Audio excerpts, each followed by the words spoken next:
Welcome back to Mia Horror Stories. Tonight's tale, I unearthed a time capsule from 1999. Inside was a warning addressed to me today is best experienced in the dark, which is why the screen will stay black. No distractions, no flashing images, just you, your imagination, and the story. So sit back, relax, and listen all the way to the end, if you dare. The first thing that felt wrong was the smell. Not rot, not gas. Nothing dramatic enough to make anyone drop a shovel and call 911. It was just paper, wet metal, and that sour mineral smell old pennies leave on your fingers, coming out of a hole in the ground where there should have been nothing but roots and clay. The kind of smell you notice only because everything around it is so ordinary. Lawnmower exhaust drifting from 2 blocks over, kids shouting near the basketball courts, a mourning dove making its broken little call from the gutter of the school gym. And then the shovel hit something that rang. Not a rock, a hollow, dented, man-made sound. I'm Lena Whitaker, 32, female, born and raised in Western Pennsylvania. Though I've spent most of my adult life trying to sound less attached to the place than I am. I work as an archivist for Allegheny County, which sounds more romantic than it is. Most days I'm digitizing water-damaged zoning records, arguing with scanners, or reading old meeting minutes written by men who thought public comment meant 3 angry guys in folding chairs. I know what old paper smells like. I know the difference between a basement leak and a sealed box that has been sweating underground for decades. That morning, I had come back to North Braddock to help tear up a strip of land behind St. Bartholomew's Elementary before the whole building was renovated into apartments. Not because I was sentimental. That's what I kept telling myself.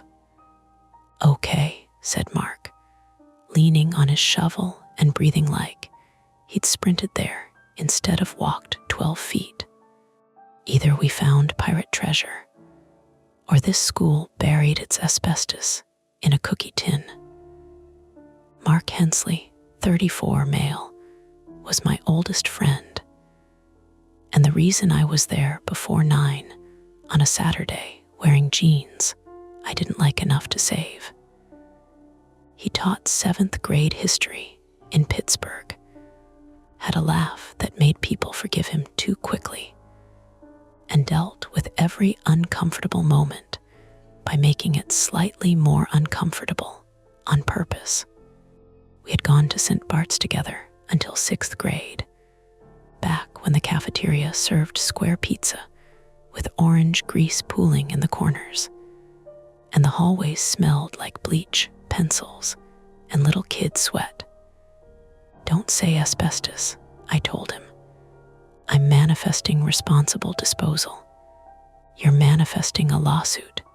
He grinned, but it faded when I crouched beside the hole. The shovel blade had scraped the top of a metal cylinder, maybe 18 inches long, capped at both ends. It sat at an angle beneath a tangle of roots, half packed in damp orange clay. One side had buckled inward from the impact, and where Mark had nicked it, a dark line of moisture showed through. Behind us, the old school building stood with its windows boarded from the inside. The limestone saints above the entrance had gone black around the eyes from decades of soot. A temporary chain link fence rattled in the spring wind. Beyond it, Braddock Avenue carried its usual noise, buses sighing at stops, someone's stereo thumping too hard, a truck downshifting near the light. Everything was normal. That made the box worse. "Lena," Mark said, quieter now. "You recognize it." I wiped mud off the curved metal with 2 fingers. No writing on the part I could see. Just scratches, corrosion, and the faint outline of tape that had gone brown and brittle. "Could be a time capsule," I said. He looked at me. "You say that like you find 3 a week." "I find minutes about people planning time capsules. Mostly nobody remembers where they put them." "Do you remember this one?" I didn't answer right away, because something had moved in me. Not a memory exactly, more like the pressure change before a storm. In 1999, St. Bartholomew's held a Millennium Fair. I remembered that much: gold cardboard stars taped to the gym walls, parents smoking in the parking lot even though they weren't supposed to, a banner that said "Welcome 2000" in silver paint. We had all written letters to the future, which our teacher promised would be opened when we were grown and successful, a phrase that had sounded like a threat even then. But I did not remember burying anything behind the gym. I remembered a different spot: the front lawn, near the flagpole. I stood and looked across the cracked blacktop toward where the flagpole used to be. It was gone now, leaving a pale concrete circle like a scar. "That's not where it was supposed to be," I said. Mark followed my gaze. "What? The capsule? If this is from the Millennium Fair, it was supposed to be out front. Maybe they changed their minds. Maybe." He studied me for a second too long. Mark had known me when I still chewed my sleeves raw and counted exits in every room. He could tell when my voice had gone thin. Before he could press, a car horn gave 2 short taps from the alley gate. Nina stepped out of her Subaru carrying 3 coffees in one hand and a paper bag clenched in her teeth. She kicked the gate shut with her heel, then pulled the bag free and called. I brought carbs because Mark texted me the words, "Community volunteer excavation," and that sounded like a medical emergency. Nina Alvarez, 33, female, had been in our class too. Though she liked to remind us she escaped Catholic school with only moderate psychological bruising.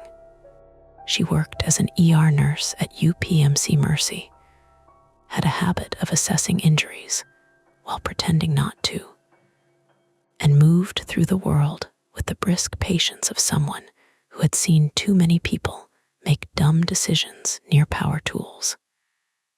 She was short, sharp-eyed, and somehow always looked awake, even after night shifts. She stopped when she saw us standing over the hole. "Oh," she said around a breath, "that is not a landscaping emergency." "Time capsule," Mark said, taking the coffee from her before she offered it.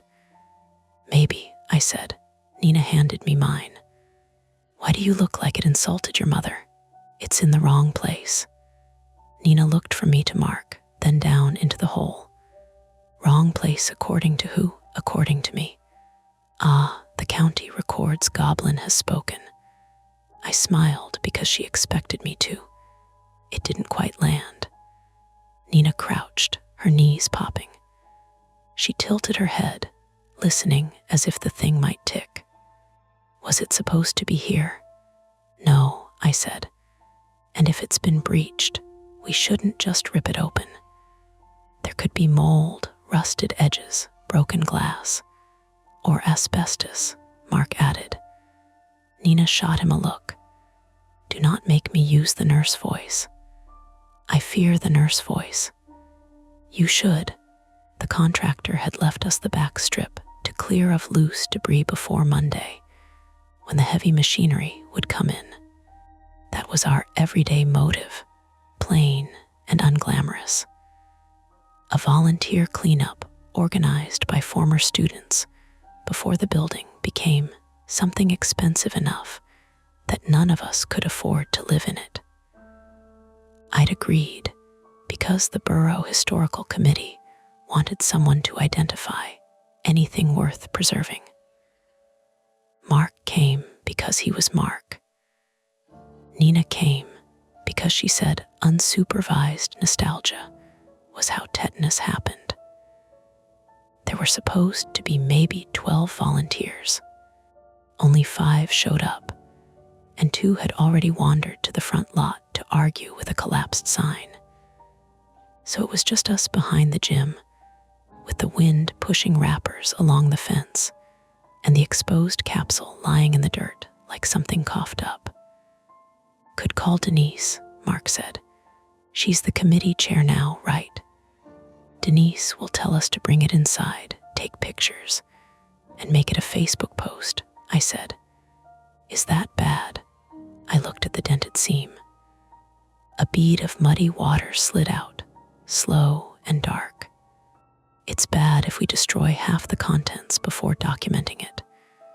Nina hummed. Very hot of you to be morally distressed by improper archival handling. That's my whole personality, not your whole personality. Mark leaned over me, squinting. You also refuse to drive over bridges in the right lane. I stiffened. It was quick. Embarrassing because it was quick.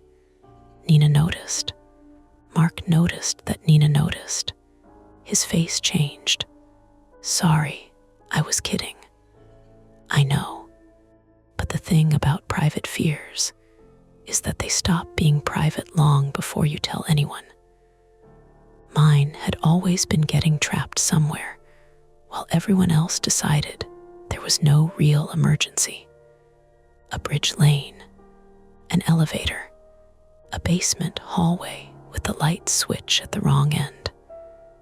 I had reasons, none of them interesting in the way people want reasons to be interesting. Childhood stuff, a bad hour in a locked janitor closet during a school assembly, adults insisting I was fine because admitting otherwise would mean someone had failed to check the door. I hated closed spaces. I hated being told to calm down. And I hated, more than anything, not being able to explain why my body had already started reacting before my mind had caught up. So when that smell came out of the ground and the capsule turned out to be where it should not have been, some old internal alarm began tapping its nail against glass. Tap, tap, tap. Mark cleared his throat. Let me get the pry bar. No, I said too sharply. He froze. I softened my voice. Not yet. We document first. Photos, location, measurements. Nina sipped her coffee. She's right. You're both right, Mark said. I hate this democracy. I took out my phone and crouched close enough that mud soaked through one knee of my jeans. The screen reflected the gray morning, my own face hovering over the hole in pieces, dark hair escaping my clip, the crease between my eyebrows that my mother said made me look judgmental even when I was 6.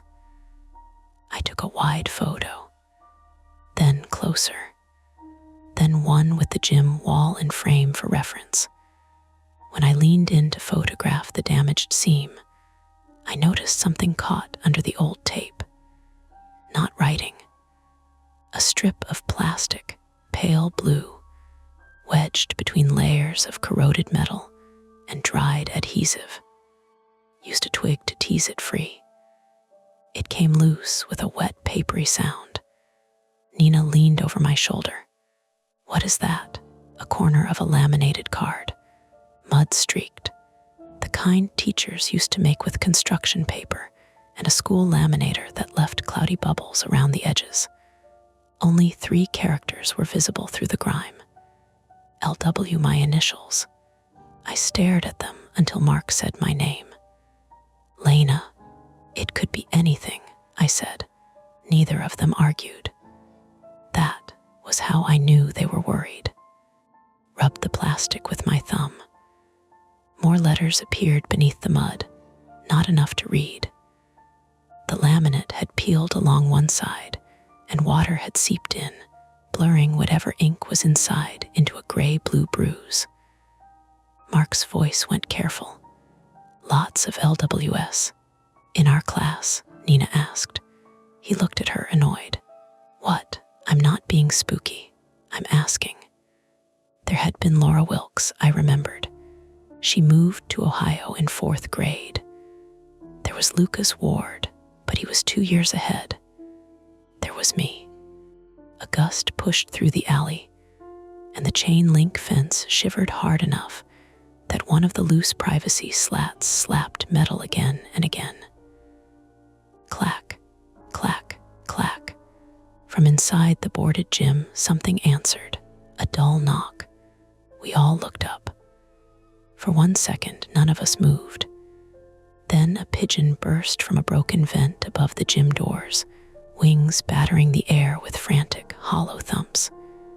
It shot over the fence and disappeared above the roofline. Mark exhaled first.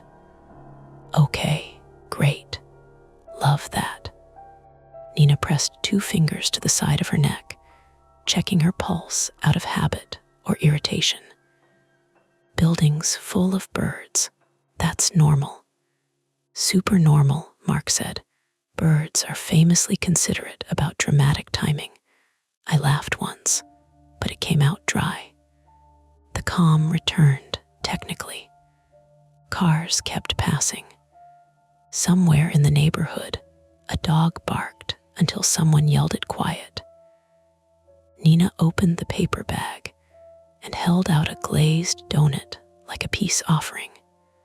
I took it because my hands needed something ordinary to do. Sugar stuck to my thumb. Mud dried on my wrist. The blue plastic scrap rested on the clean lid of Nina's coffee cup between us, my initials half visible like a dare. We should call Denise, Nina said. I shook my head. She'll bring people. Maybe people are good. People are messy. They'll touch things. They'll post things. Mark looked at me. You're assuming there's something worth posting. I nodded toward the scrap. He didn't have a comeback. Back door of the gym creaked behind us. Not opened, just shifted in the wind, maybe. The whole building had been settling for years. In winter, pipes popped loud enough to sound like footsteps. In summer, heat made the roof crack and sigh. Old buildings talk. Any archivist knows that. Pipes, boards, ducts, animals, rain in the gutters. They give you plenty of explanations. Too many, sometimes. Nina stood. Nobody goes inside that building without masks and a waiver. Nobody's going inside, I said. But I had already pictured it. The gym as it used to be, floor wax and rubber soles. The scoreboard frozen at 0000. The storage closet under the stage where chairs were stacked in leaning towers. I pictured our 5th grade teacher, Mrs. Pappas, tying a ribbon around a bundle of letters. I pictured a hand placing the capsule not out front where parents watched, but back here, behind the gym, near the service door. Hidden, not forgotten. There was a difference. My phone buzzed in my hand, making me jump hard enough that Mark saw it and mercifully looked away. The notification was from the volunteer group chat. DENISE. City inspector is coming early Monday. Anything behind gym needs cleared or marked by tomorrow noon. If you find school items, bring to cafeteria. Below it, someone had replied with a thumbs up emoji. Mark read over my shoulder. Tomorrow noon. We can mark the hole and leave it, Nina said.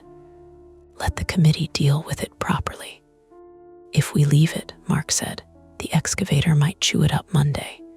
I said, mark it. With what? A polite note. Nina gave him the nurse look again. With caution tape and a cone, Mark. I'm just saying, bureaucracies have killed more history than Vikings. Please do not compare Denise to Vikings. I barely heard them, because now there was a practical problem. I liked practical problems. Practical problems had steps.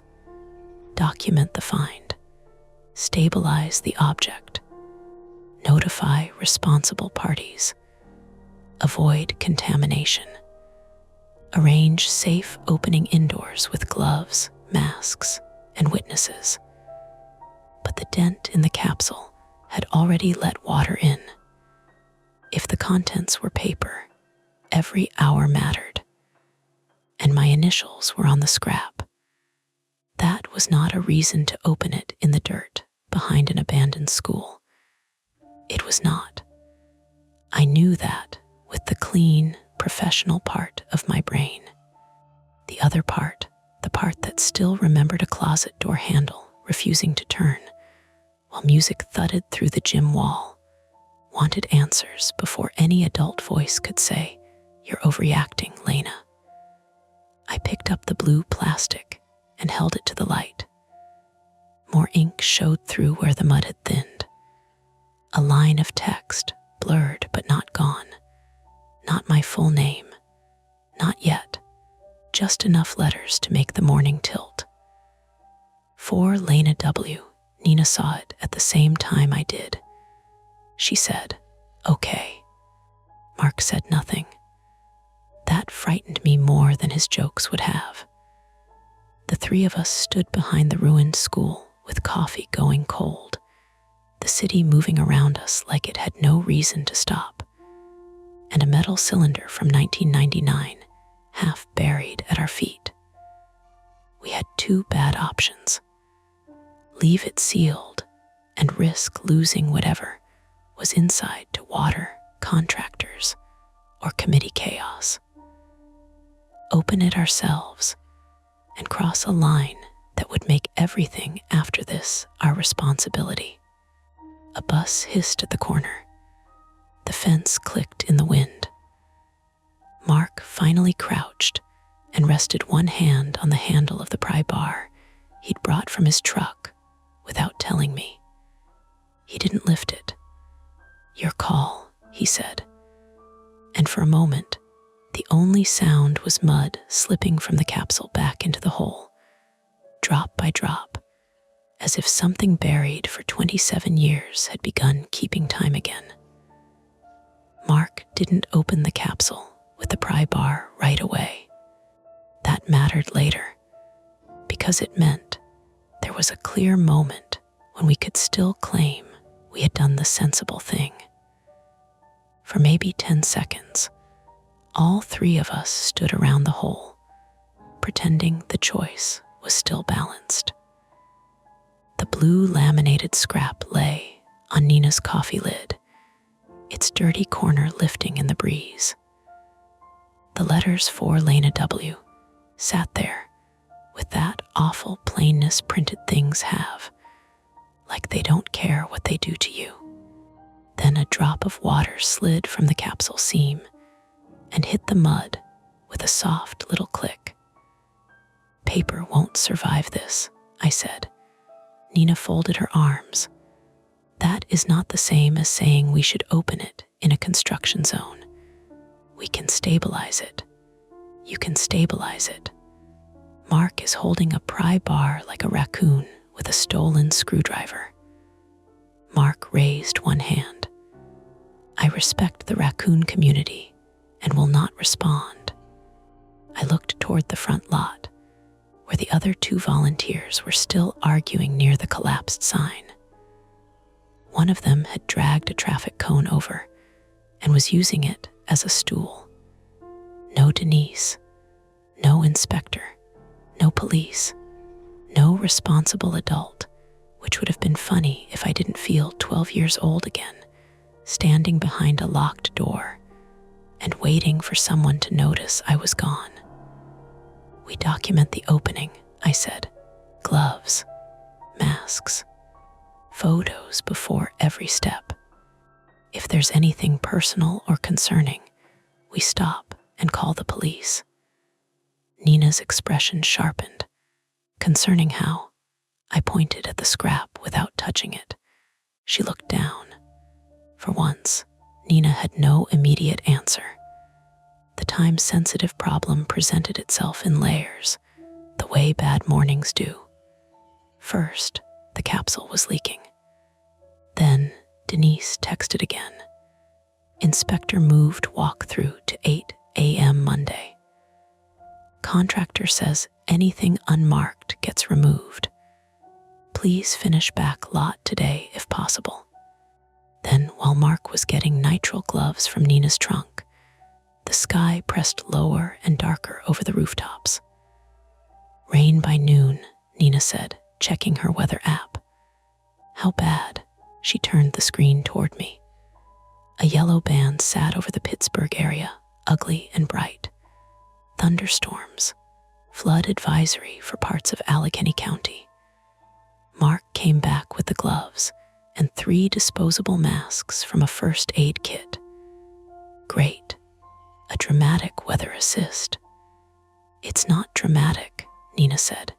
It's water. In a hole. Around a leaking metal container full of paper. Okay, so it's dramatically inconvenient. The first real disagreement came when I suggested moving the capsule to the cafeteria before opening it. Nina immediately said, "No," Mark said. "Why no?" "Because the building's not cleared. The cafeteria's at the front," he said. "It's not like we're spelunking. It's an abandoned school with mold, loose ceiling tiles, animal droppings, and God knows what else. I'm not patching either of you up because nostalgia made you stupid." I stared at the back door of the gym. It hung in its frame with a rusted panic bar visible through a narrow gap. Past it would be the old corridor, then the cafeteria if you cut left. I knew the layout without wanting to. The memory lived in my feet. "We don't have to go through the gym," I said. "The cafeteria doors are chained from the inside, but there's a side entrance by the kitchen." Denise gave me the code for the lockbox. Mark blinked. "You had access this whole time. For committee records, not treasure hunting." Nina's mouth tightened. "Lena, I'm not saying we explore. I'm saying we need a dry, flat surface and better light. We have my car. Your car has coffee, gym clothes, and a box of wound dressings in the backseat. Sterile wound dressings. This thing has mud and probably mold on it." Mark held up both hands. "Before the professionals fight, can I offer the stupid compromise?" "No," Nina and I said together. We put it in a contractor tray, carry it to the covered loading dock, open just enough to see if contents are soaked, then decide. That was almost sensible, which made it worse. The loading dock sat 20 yards away, tucked under a sagging metal awning behind the cafeteria kitchen. We could reach it without going inside. It had a concrete platform, shelter from rain, and enough room to lay out a tarp. "Fine," Nina said, "but nobody cuts themselves on rusty metal. Nobody breathes mystery dust. Nobody reaches inside blind." Mark nodded. "The nurse voice has been deployed. And if we find anything that looks like a threat, evidence, body fluid, weapon, whatever, we stop." "Body fluid," Mark said. She gave him a flat look. "I work emergency medicine. My imagination is not whimsical." We widened the hole carefully, cutting roots with a hand saw, clearing clay with a small garden trowel. because I couldn't bear the scrape of the shovel against the cylinder again. It took longer than it should have. The capsule had been wedged under a root that had grown thick as a wrist over the years, pinning it down like the tree had decided to keep it. While we worked, the neighborhood made its ordinary noises. A basketball bounced somewhere beyond the fence. Tires hissed on damp pavement. A man shouted, "Pick it up, at a dog that had no intention of listening. The school behind us stayed still, except for the occasional creak of old metal as wind found gaps in the boards. When the capsule finally came free, it was heavier than expected. Mark lifted one end and grunted. "What did they put in here, Bricks?" "Careful," I said. "I am being careful. I'm just also aging." The cylinder came out with a sucking sound that made Nina look away. Its underside was worse than the top, black corrosion blooming around the seam. Tape turned gummy, clumps of clay stuck in old ridges. A strip of faded duct tape crossed one end cap in an X someone had written on it once, but the ink had bled into ghost marks. Nina spread a plastic sheet from her trunk across the loading dock, while Mark and I carried the capsule. The awning overhead ticked with the first thin drops of rain. There is a specific smell when rain hits old concrete. Dust waking up, wet leaves, rust. It mixed with the capsule's penny sour odor until I could taste metal at the back of my throat. Mark set his end down too hard. "Easy," I snapped. His jaw worked. "Sorry." I knew I was becoming difficult.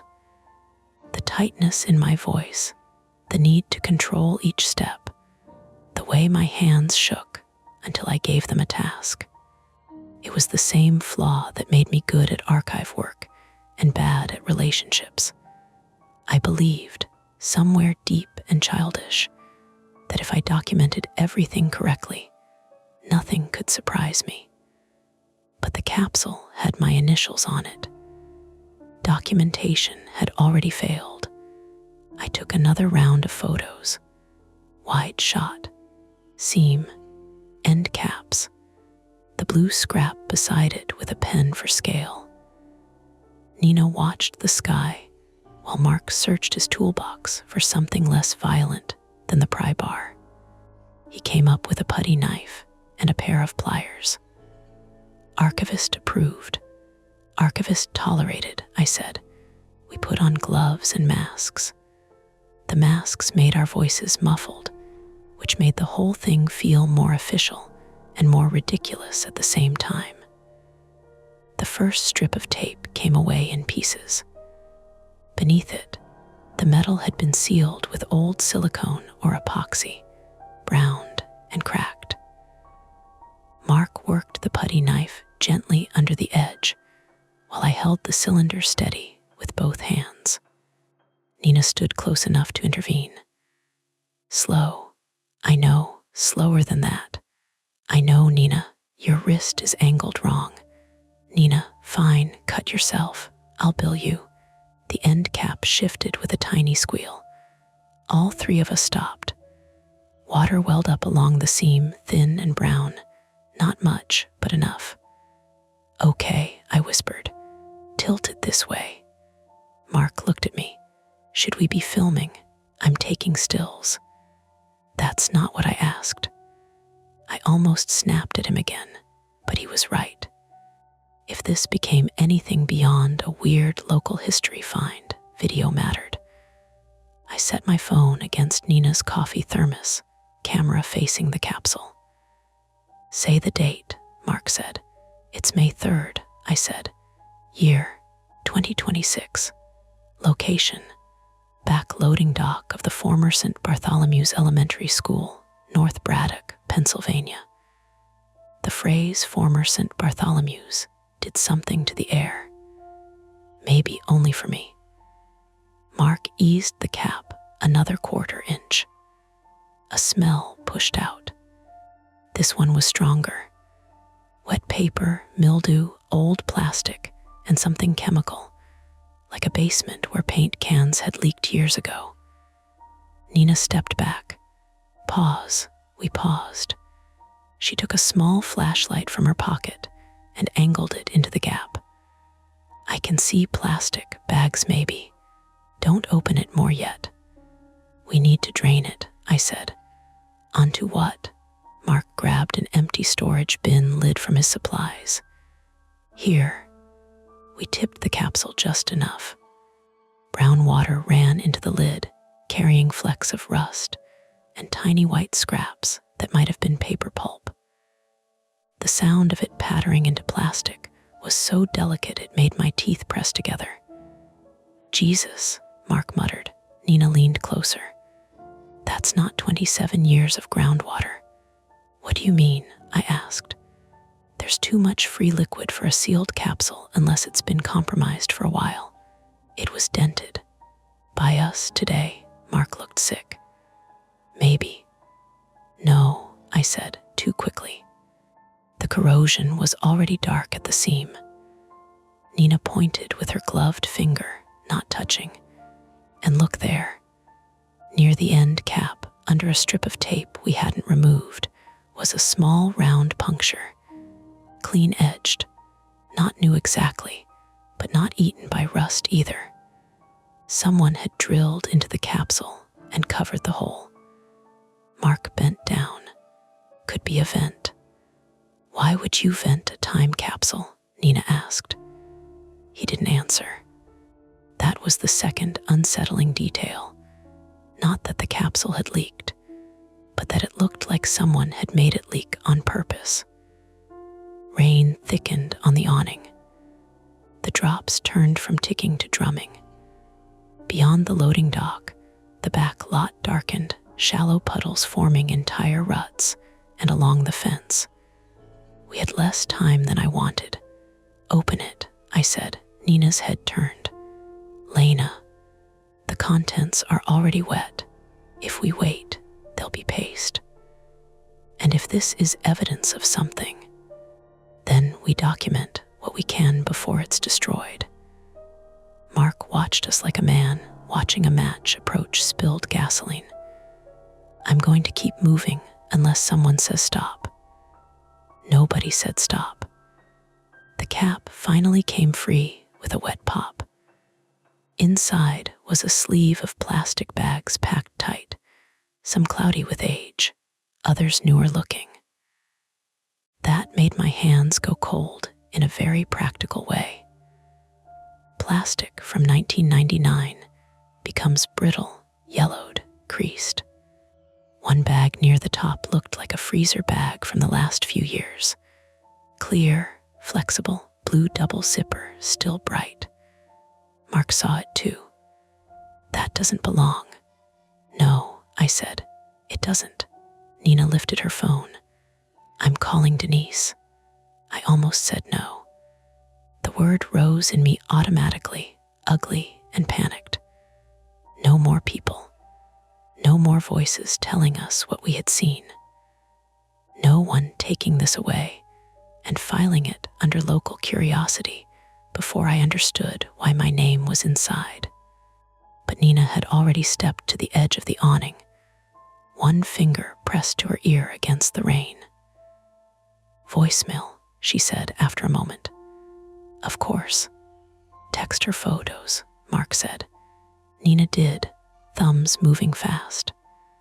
I used blunt tweezers from my field kit to lift the first bag out. It held expected things. A folded program from the 1999 Millennium Fair. A class photo, sealed in a plastic sheet. A faded sheet of lined paper where blue ink had feathered into illegible veins. Normal artifacts.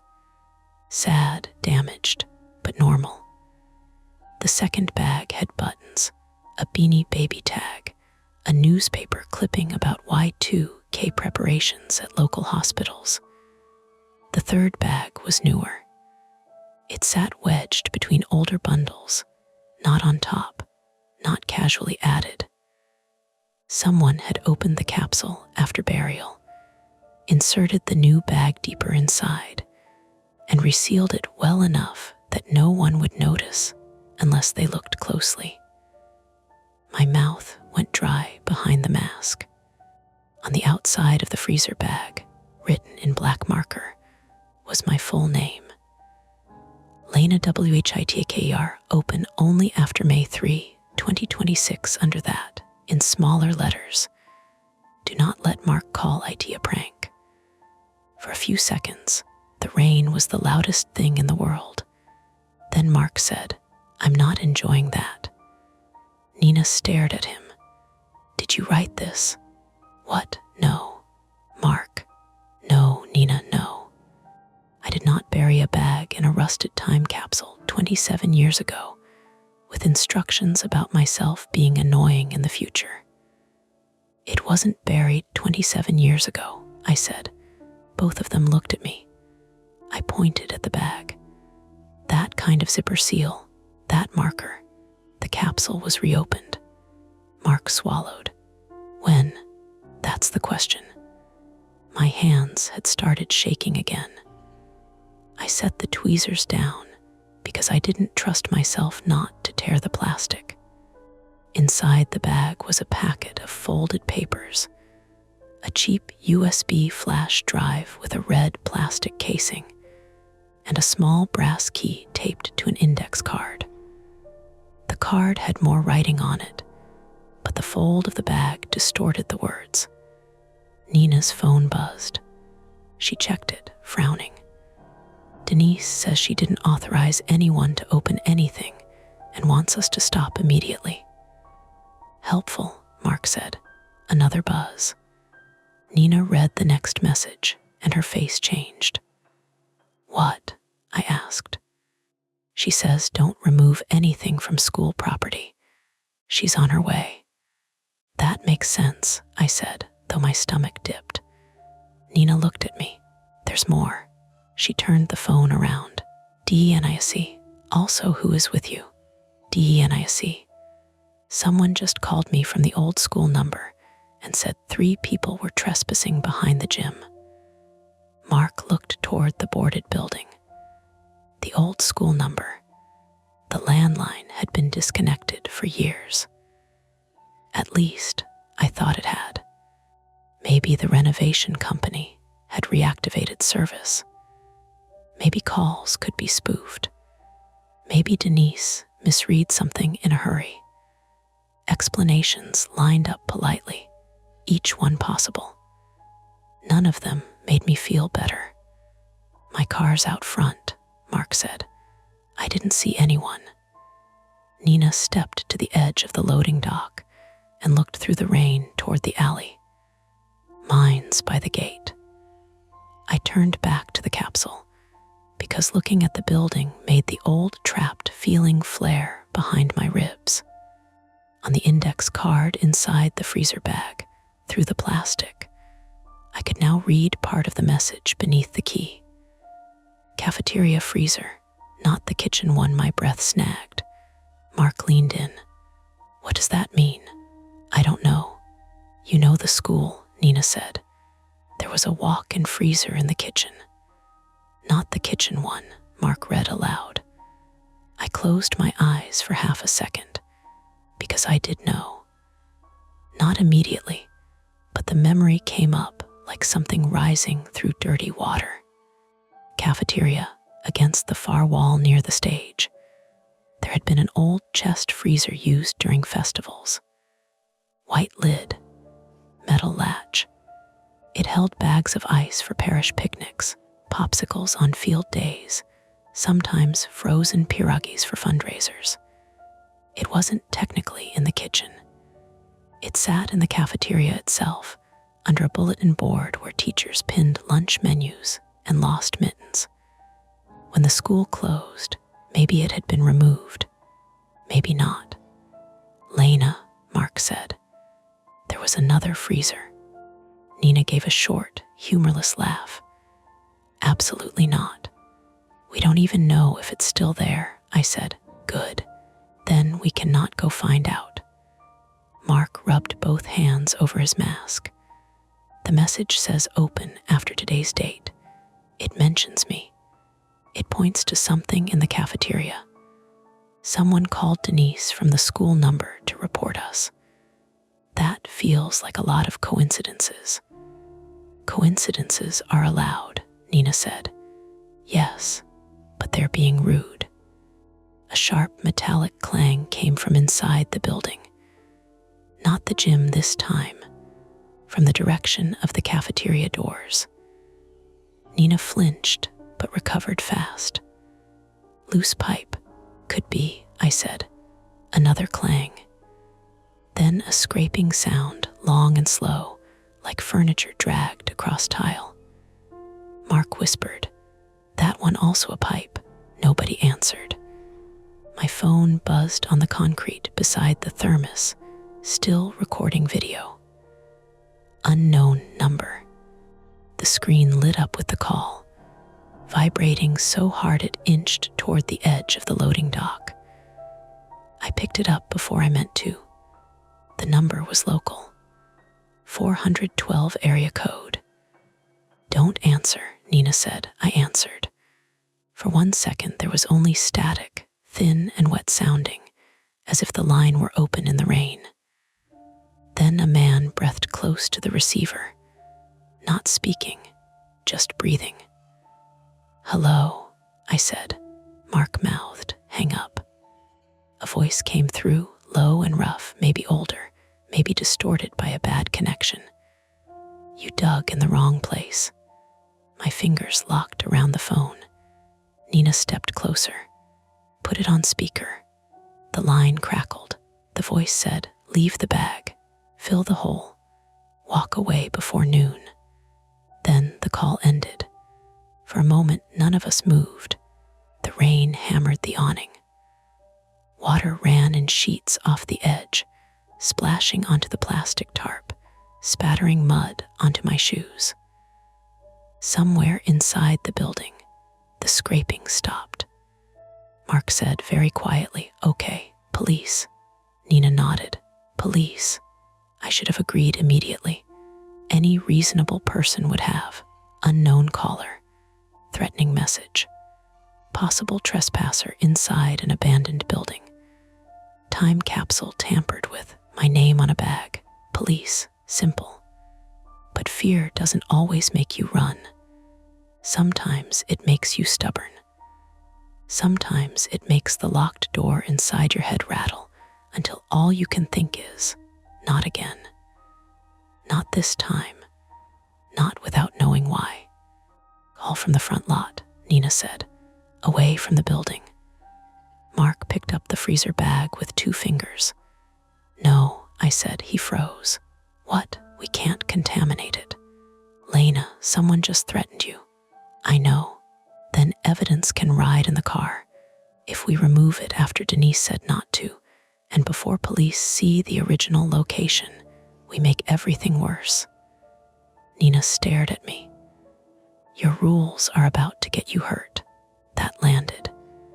Maybe because she didn't yell it. I looked at the bag.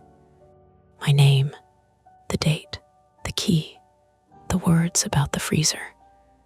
Then headlights swept across the alley beyond the fence. A dark pickup rolled slowly past the gate, too slowly. Its wipers slapped back and forth, smearing rain across the windshield. The driver's face was hidden by glare and water. The truck didn't stop, but it didn't leave either. It turned at the corner and idled where we could hear it but not see it. Mark whispered, "Anyone expecting a truck?" "No," Nina said. My phone buzzed again. Unknown number. None of us touched it. The call rang 4 times and stopped. Then a text appeared. "No police until you check the freezer." Below it came a photo. It loaded slowly, pixel by pixel, as if the phone wanted me to suffer through every inch of it. At first, I saw beige tile. a metal table leg, a dark smear that might have been dirt. Then the image resolved. It was the cafeteria, not from 1999. Now, the same warped green doors, the same faded mural of a smiling lion holding a lunch tray. A white chest freezer sat against the far wall beneath a curling bulletin board. On top of the freezer was Mark's missing red scarf. He had worn it that morning. I remembered teasing him because it looked like something a substitute drama teacher would own. Mark touched his neck. "Bear, I left it in my truck," he said, but his voice had no conviction. Nina looked toward the alley, then the building, then the phone. "Someone has been close enough to take that," she said. "And they're inside," Mark said. "The concrete seemed to tilt under me." The concrete did not tilt. I knew that. I focused on facts. Rain, loading dock, capsule open, bag in view, unknown caller. Possible person inside school. Mark's scarf moved from truck to cafeteria. Denise on the way. Noon deadline. Police needed. But another fact sat under all the others. The freezer was real. The message inside the capsule had pointed to it before the text arrived. Nina reached for my arm. "We are leaving. Now." A crash exploded from inside the cafeteria. Loud, close, glass or metal hitting tile. Then the old side door by the kitchen, the one with the lockbox, gave a heavy inward jerk. Once, twice, someone on the other side pushed the panic bar. The chain across it held, but barely. The padlock knocked against the metal frame with each shove. Mark grabbed the pry bar. Nina grabbed my phone from the concrete and shoved it into my hand. "Call 911. I looked down at the freezer bag sitting beside the open capsule, rain mist blowing across the plastic sheet. If we ran, we left it. If we stayed, we were idiots. If we called, whoever was inside would know exactly how little time they had. The side door slammed again, and this time the chain stretched with a shriek that cut through the rain. Mark backed away from the loading dock stairs. "Lena." The padlock snapped. It hit the concrete inside with a bright, final ping, and the cafeteria door began to open. The cafeteria door opened 6 inches and stopped. Not because whoever was behind it changed their mind, because the broken chain had fallen into the gap and wedged under the bottom edge, the loose links grinding against the threshold, while the door shuddered in short, angry pushes. Mark raised the pry bar like he knew what to do with it. He did not. Nina grabbed my sleeve so hard the nitrile glove squeaked against my jacket. Move. We moved. Not far. That was the stupid part. The loading dock had a short metal staircase on the right leading down to the back lot.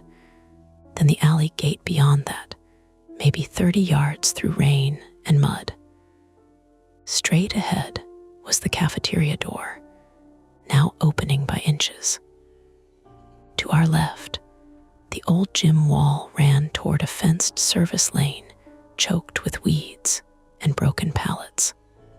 Behind us, the open capsule sat on the plastic sheet, its wet contents exposed, the freezer bag with my name on it lying beside the rusted cylinder like a piece of bait. Mark backed down 1 step, pry bar still up. "Hey," he shouted toward the door. "Back off. We're calling the police." The pushing stopped. For 1 stretched second, rain filled the space. Then something slid under the cafeteria door. A white envelope, It came through flat, shoved by fingers we couldn't see, and skidded across the wet concrete until it hit the edge of the plastic sheet.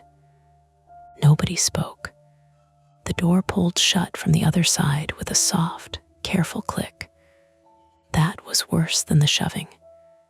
Nina already had her phone out. "I'm calling 911. "Good," Mark said. "Great. Excellent. Big fan."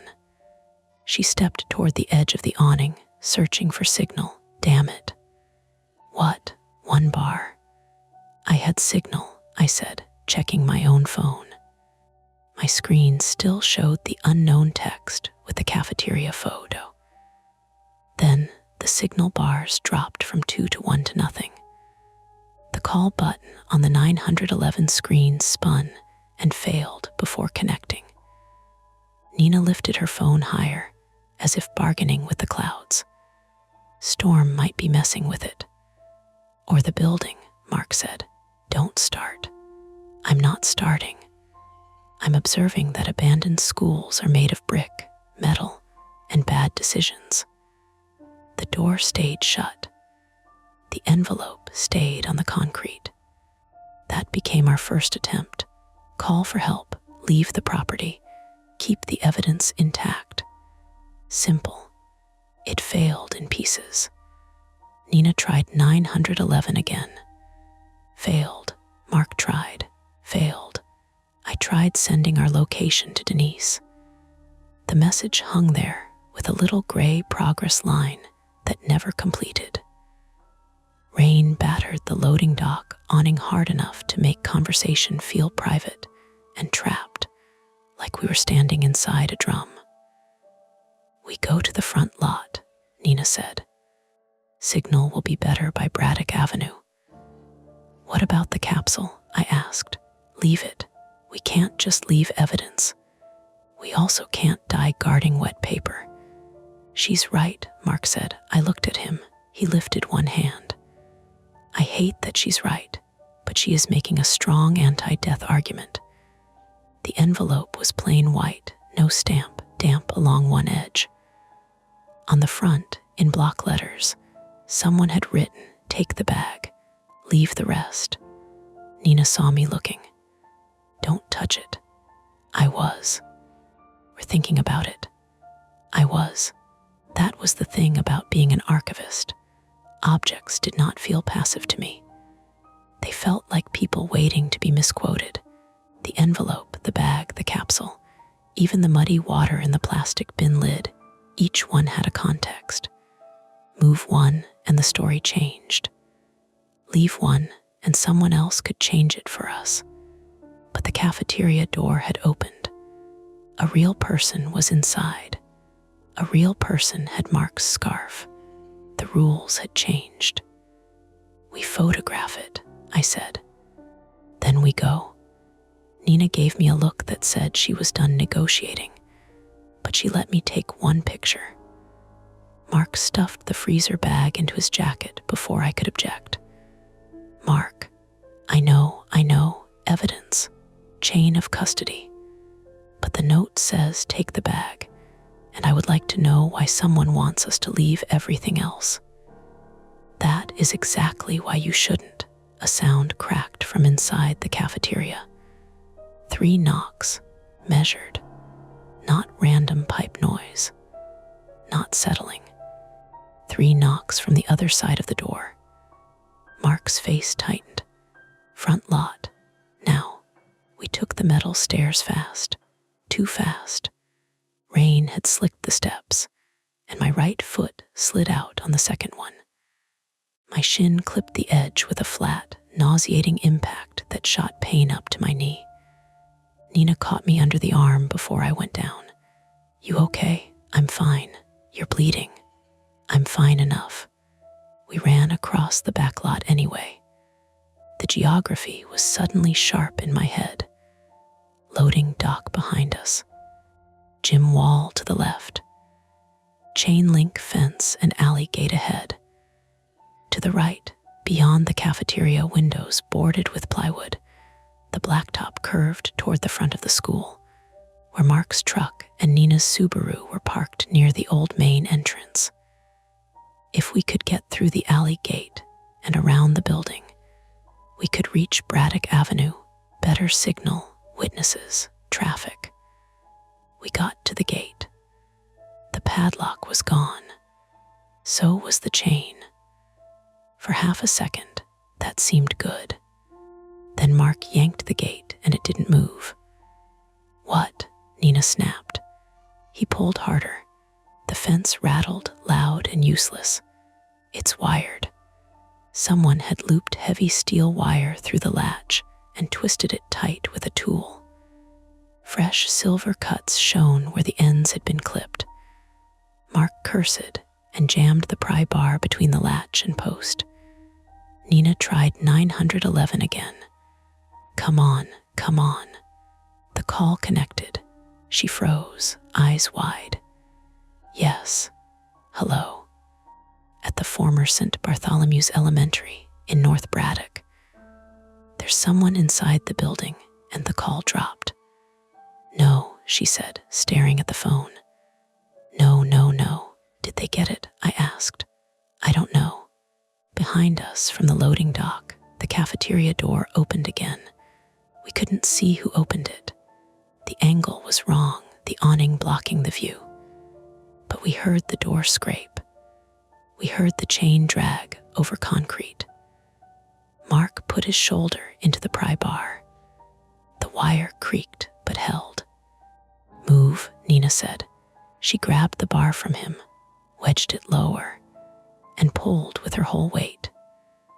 For a moment, nothing happened. Then the wire snapped with a sharp metallic twang, and the gate lurched open enough for us to squeeze through. We stumbled into the alley. That should have been the escape. It was.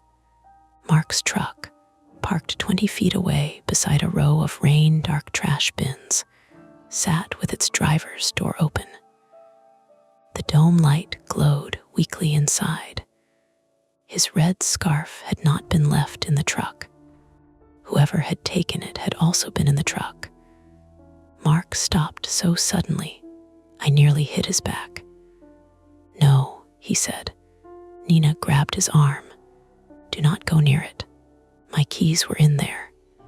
Of course they were, she said, voice rising. Of course you left keys in the truck at an abandoned school where someone is threatening us. I didn't think we were in a hostage thriller when I parked. I looked past the truck toward Nina's Subaru at the front lot. From here, we could see only its roofline beyond the corner of the building. We used Nina's car, I said. We ran along the alley, hugging the brick wall. Rainwater poured from a broken downspout in a dirty sheet. My shin burned, jeans sticking to the cut. Mark kept one hand pressed to his jacket, where the freezer bag crinkled beneath the fabric. Nina breathed hard through her nose, phone still in hand, redialing every few steps. As we rounded the corner toward the front lot, we found the second failure waiting. Nina's Subaru had both rear tires slashed, not dramatically shredded, just too low, sagging tires, black sidewalls cut near the pavement where someone had used a knife and worked fast. Nina stopped with a sound I had never heard from her before, small, furious, wounded. Okay, Mark said, too quickly. Okay, we walk. Braddock Avenue is right there. He pointed toward the street, and it was. Maybe 50 yards past the front lawn, beyond the concrete circle where the flagpole used to be. Cars moved through the rain, headlights on. A bus grumbled at the stop. Civilization, close enough to smell the diesel. Then a dark pickup rolled slowly past the school entrance, the same one from the alley. Its brake lights glowed, then went dark. It did not stop. That was the misdirection, though we didn't know it yet. In that moment, it felt like the truck was watching us, circling, part of the same hand that had wired the gate and opened the cafeteria door. It moved with awful patience, wipers beating, driver hidden. Mark lifted the pry bar. "I'm going to take a picture of the plate." "Don't," Nina said, but he stepped forward anyway. The truck accelerated, not toward us, away. Fast enough that water fanned from its tires and the rear plate vanished behind spray. "Damn it," Mark said. A man's voice called from across the street. "You folks okay?" We all turned. An older man stood under the awning of a small auto repair shop opposite the school, holding a cigarette cupped from the rain. He wore a gray work shirt and looked more annoyed than alarmed.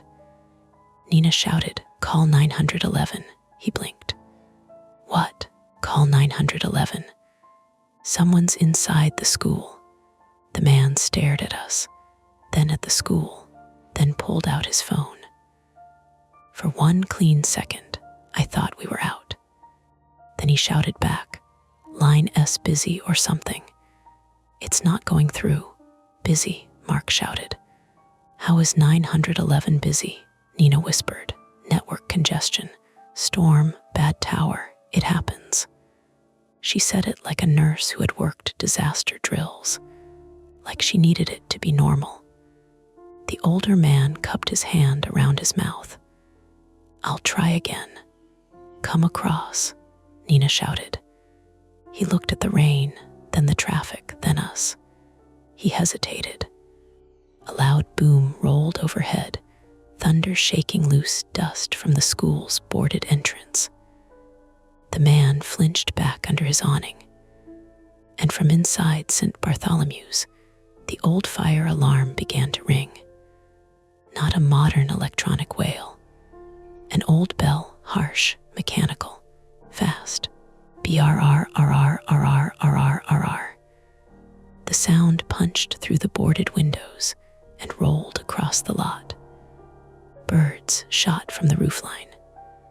Across the street, the mechanic dropped his cigarette. Mark's face went pale. "That alarm still works." Nina looked at me. "Could be on renovation power." "Or someone pulled it," I said. The alarm created a new problem immediately. If police or fire were dispatched, they might respond to an alarm activation rather than our partial call. Good, maybe. But the building was old, half-boarded, and not cleared. If there was a fire or someone staged one, firefighters would enter blind. If we stayed outside, we could explain. If we left, we might lose the chance to tell anyone about the person inside, the freezer, the capsule, my name. Then smoke drifted from the cafeteria side of the building. Thin at first, gray and low. Nina saw it and swore. "That's not good." Mark started toward the front sidewalk. "We tell the mechanic everything and wait." I almost followed. Then my phone buzzed again. This time, the text had no photo. "You have 6 minutes before ITBURNS." I showed Nina. She looked at the smoke, then at the school, then at me. "No, I didn't say anything. You're about to, the freezer." "No, if something in there is evidence, it is not worth running into a burning building. The smoke is on the cafeteria side. It might be small." Nina laughed once, sharp with disbelief. "Listen to yourself." Mark was staring at the message. 6 minutes could be fake. "Everything could be fake," I said, "except the scarf, except the bag, except someone inside." Nina stepped close to me.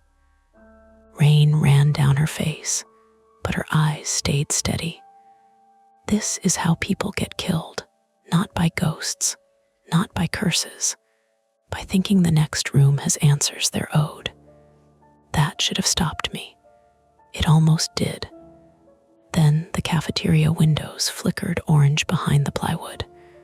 A small fire, real, inside. The second attempt had been to leave through the front, find help, and wait. It failed because the cars were disabled, our calls were unreliable, the alarm was ringing, and now the building might burn before anyone useful arrived. Mark pulled the freezer bag from his jacket. Rain dotted the plastic. USB, he said suddenly. What? The red flash drive. Maybe it tells us what's in the freezer. Maybe it tells us whether this is worth it. In the rain, Nina said, my truck has a laptop bag. Your truck was broken into. My laptop might still be there. Nina stared at him. Your solution to a possible arson is checking email. No, my solution is information before we sprint into a school barbecue. Against my better judgment, it made sense. We moved back toward the alley, keeping distance from the school wall. The alarm kept clanging. Smoke drifted over the roofline in torn strips. Across the street, the mechanic was now yelling into his phone, pacing under his awning. Mark's truck still sat with the door open. The laptop bag was under the passenger seat, soaked on one corner, but still there. He pulled the laptop out with shaking hands. The battery was at 9%.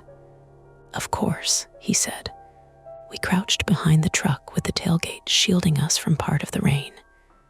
Nina watched the school.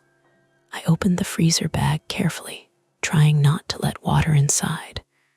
The papers were folded around the USB drive and key. I slipped the red drive out. It looked cheap, promotional. No logo. Mark plugged it in. The laptop took forever to recognize it. Come on, he whispered. Come on. A folder appeared. Inside were 3 files. One was named Lena Reed First, TXT. One was named 1999 class, photo scan, JPG. One was named If I'm Dead, PDF. Nobody made a joke. Mark opened the text file. The screen brightness was low, rain spotting the keyboard. All 3 of us bent close enough that our shoulders touched. The file contained only 6 lines. Lena, if this reached you, the capsule was moved before the official burial.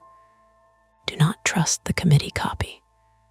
The freezer holds the proof, unless he already cleared it. The key opens the maintenance cage under the stage. The person who hurt Daniel still comes back when the building is unlocked. If Mark is with you, make him remember the lion mural. The battery dropped to 6%. Daniel, Nina said. Her voice changed on the name. Daniel Rios, I thought, and the memory was immediate but slippery. 9 years old, male. A small boy in the grade below us who wore oversized Steelers sweatshirts and had asthma.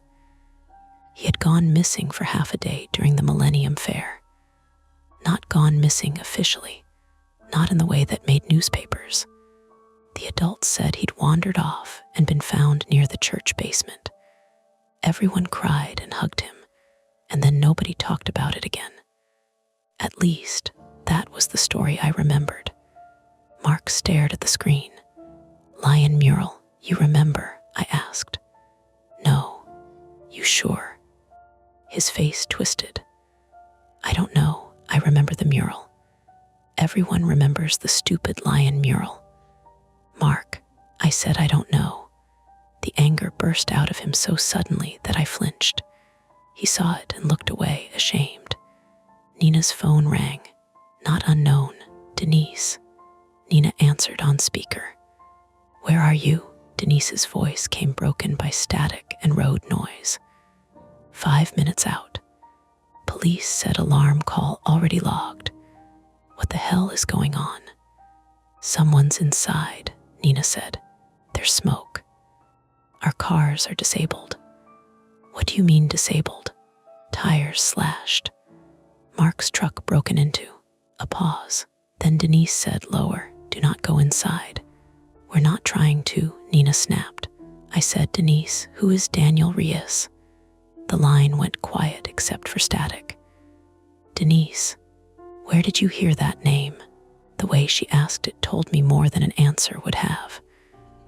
Mark whispered, battery. The laptop dropped to 3%. I opened the class photo. A scanned picture filled the screen. Our 5th grade class in the gym, 1999. Mrs. Pappas smiling too brightly on the left. Mark near the back, making rabbit ears behind another kid. Nina sitting cross-legged in front, scowling at the camera. Me beside her, hands tucked under my knees. And behind us, painted on the cafeteria wall visible through the open gym doors, the lion mural. Its lunch tray was tipped slightly. One painted paw pointed toward the stage. No, not painted.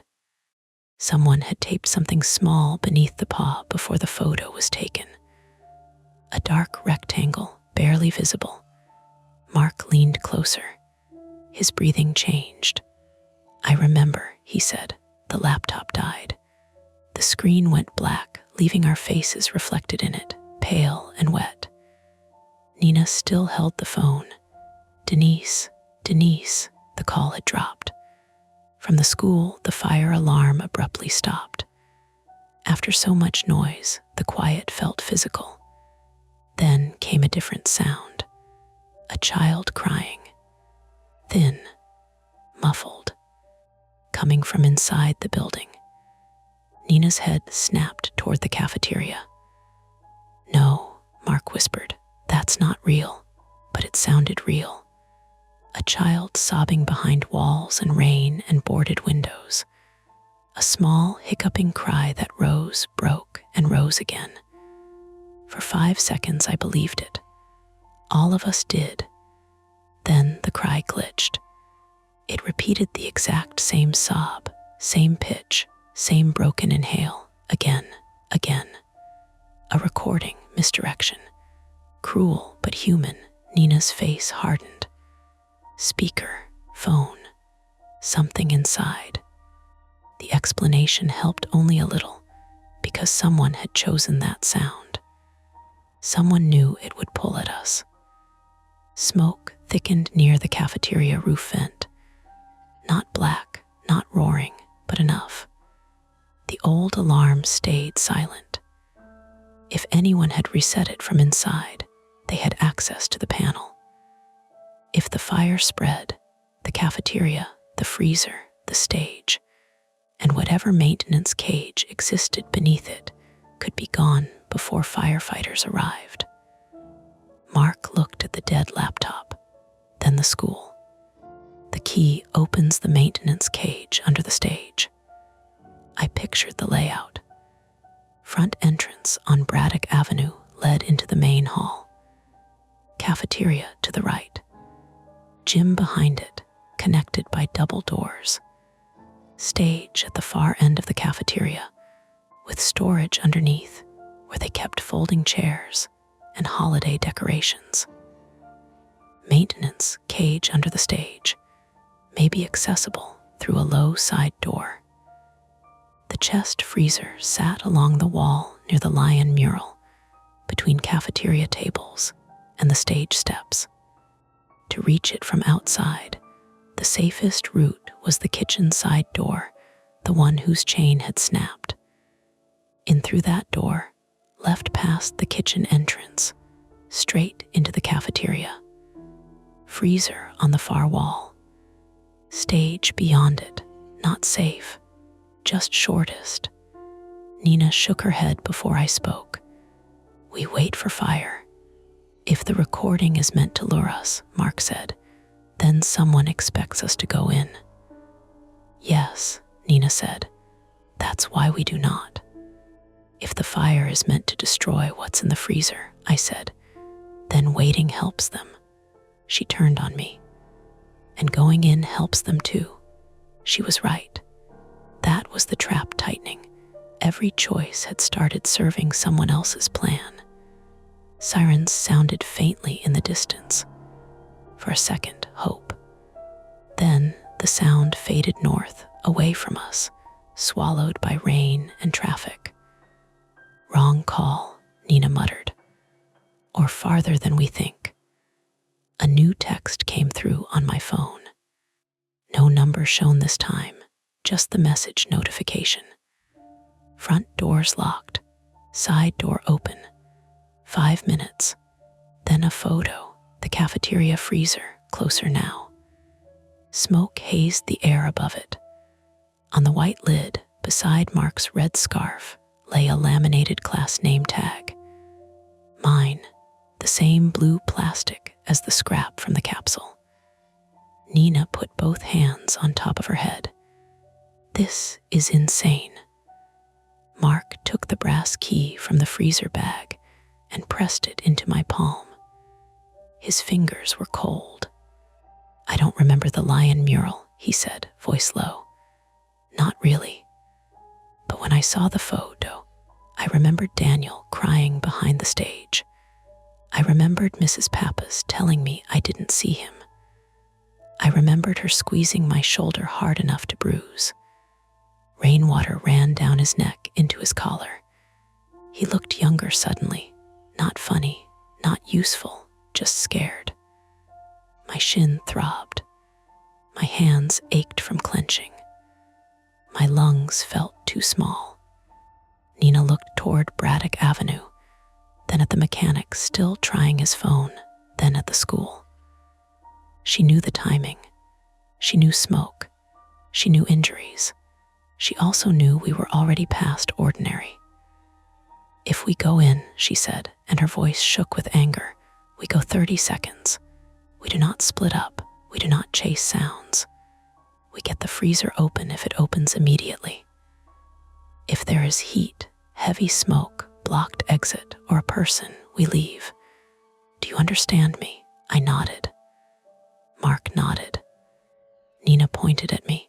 Say it. We leave. Mark, we leave. The point of no return came before we reached the side door. The dark pickup screeched into the alley behind us, blocking the way back to the street.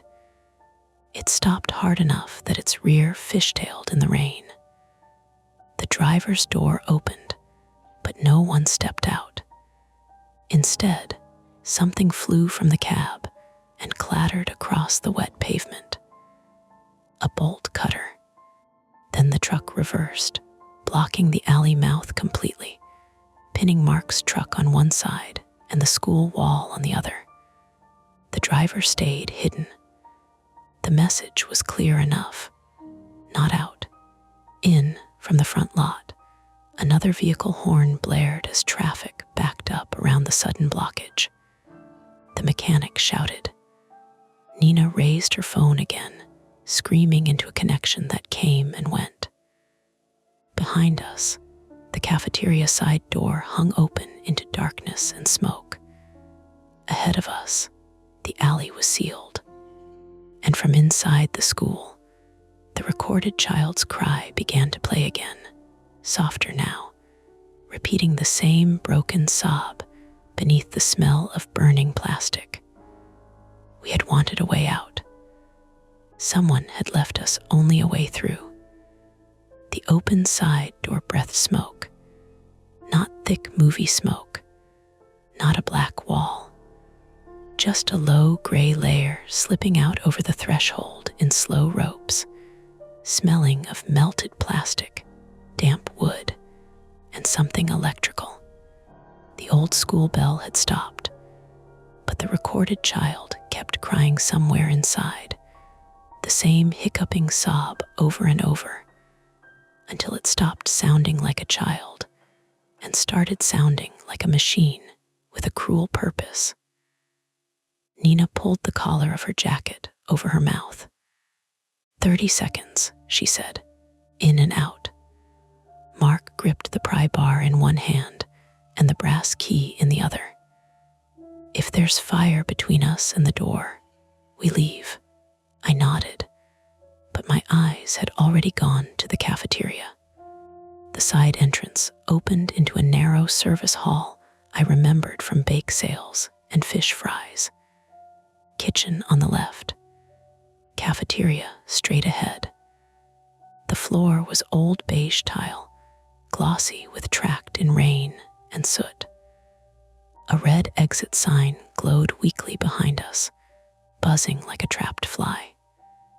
"Stay low," Nina said. We crouched and went in. The first breath tasted wrong even through my sleeve. The kitchen doorway yawned black on our left. Stainless steel counters reflected a wavering orange light from deeper inside. Something crackled in there, small and mean. A trash can maybe, paper, plastic wrap, enough to make smoke, enough to scare us, not enough yet to engulf the building. That made it worse somehow. It meant someone had set a fire for timing, not destruction. "Cafeteria," I whispered. The crying stopped. All at once, our footsteps took over, wet rubber squeaks, Mark's heavy breathing, Nina's sharp inhales as she watched the kitchen and the hall at the same time. My shin pulsed with every step. Warm blood had run into my sock, and each bend of my knee tugged the cut open again. We entered the cafeteria. The room was both familiar and ruined. Long tables folded against one wall, ceiling tiles sagging like wet cardboard. The stage at the far end, curtain gone, its wooden front scarred with initials and old gum. The lion mural still smiled from the side wall, faded yellow paint peeling around one painted paw. And beneath it sat the white chest freezer.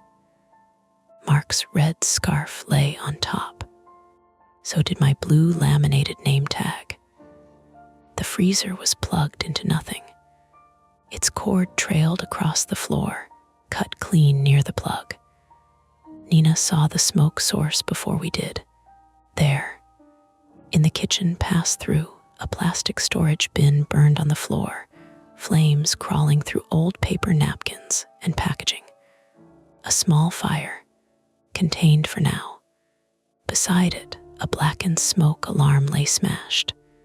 "Can we put it out?" Mark asked. Nina scanned the wall. Extinguisher case. The glass was broken, empty. "Of course," he said. "Freezer first," I said. Nina glared at me, but she didn't argue. We crossed the cafeteria in a low run. Halfway there, the speaker crackled. The child's cry came again, louder now, from somewhere under the stage. Mark stopped. "Don't," Nina snapped, recording. "I know," but he didn't move. His face had folded inward, not fear exactly. Recognition. "Mark," I said. He looked at the lion mural. The painted paw pointed down and sideways, toward the stage steps. "The photo," he whispered. There was something under the paw. I followed the angle. The paw did not point to the freezer. It pointed beneath the stage.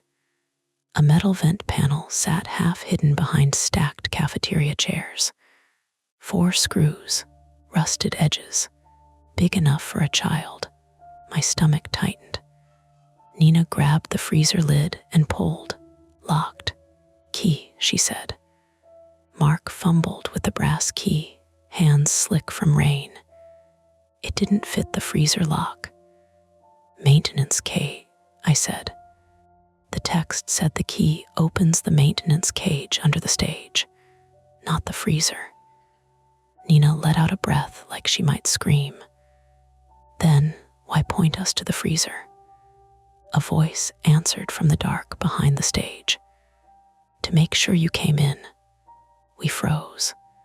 The man stepped out from the stage wing, holding a flashlight in one hand and a tire iron in the other. He was older than I expected. late 60s maybe, tall but stooped, with a narrow face, gray hair plastered to his scalp from rain, and a contractor's yellow vest over a dark jacket. His boots left wet prints on the stage steps. Nina moved slightly in front of me. Mark lifted the pry bar. The man smiled at him. "Still brave when someone tells you to be." Mark's voice cracked. "Who are you?" I knew before he answered, not from his face, from the keys clipped to his belt, from the way he moved through the school like a person who had never needed permission. "Mr. Karras," I said. "Gerald Karras, male, probably 68 now, the old building custodian." We had called him Jerry back then because adults did, and children copy the names they hear. I remembered him pushing a mop bucket through the hall, remembered his cigarettes, remembered his hand on the back of Daniel Rias's sweatshirt once, guiding him toward the cafeteria during the Millennium Fair. His eyes moved to me. "There she is," he said. "County girl now." Nina's voice stayed steady. "Put the tire iron down," he laughed softly. "Nurse, right, Nina Alvarez, always telling people what to do." Her jaw tightened. The fact that he knew us was its own kind of hand around the throat. "Did you send the texts?" I asked. He tilted his head. "Some, not all." That was the first crack in the shape of things. Mark caught it too.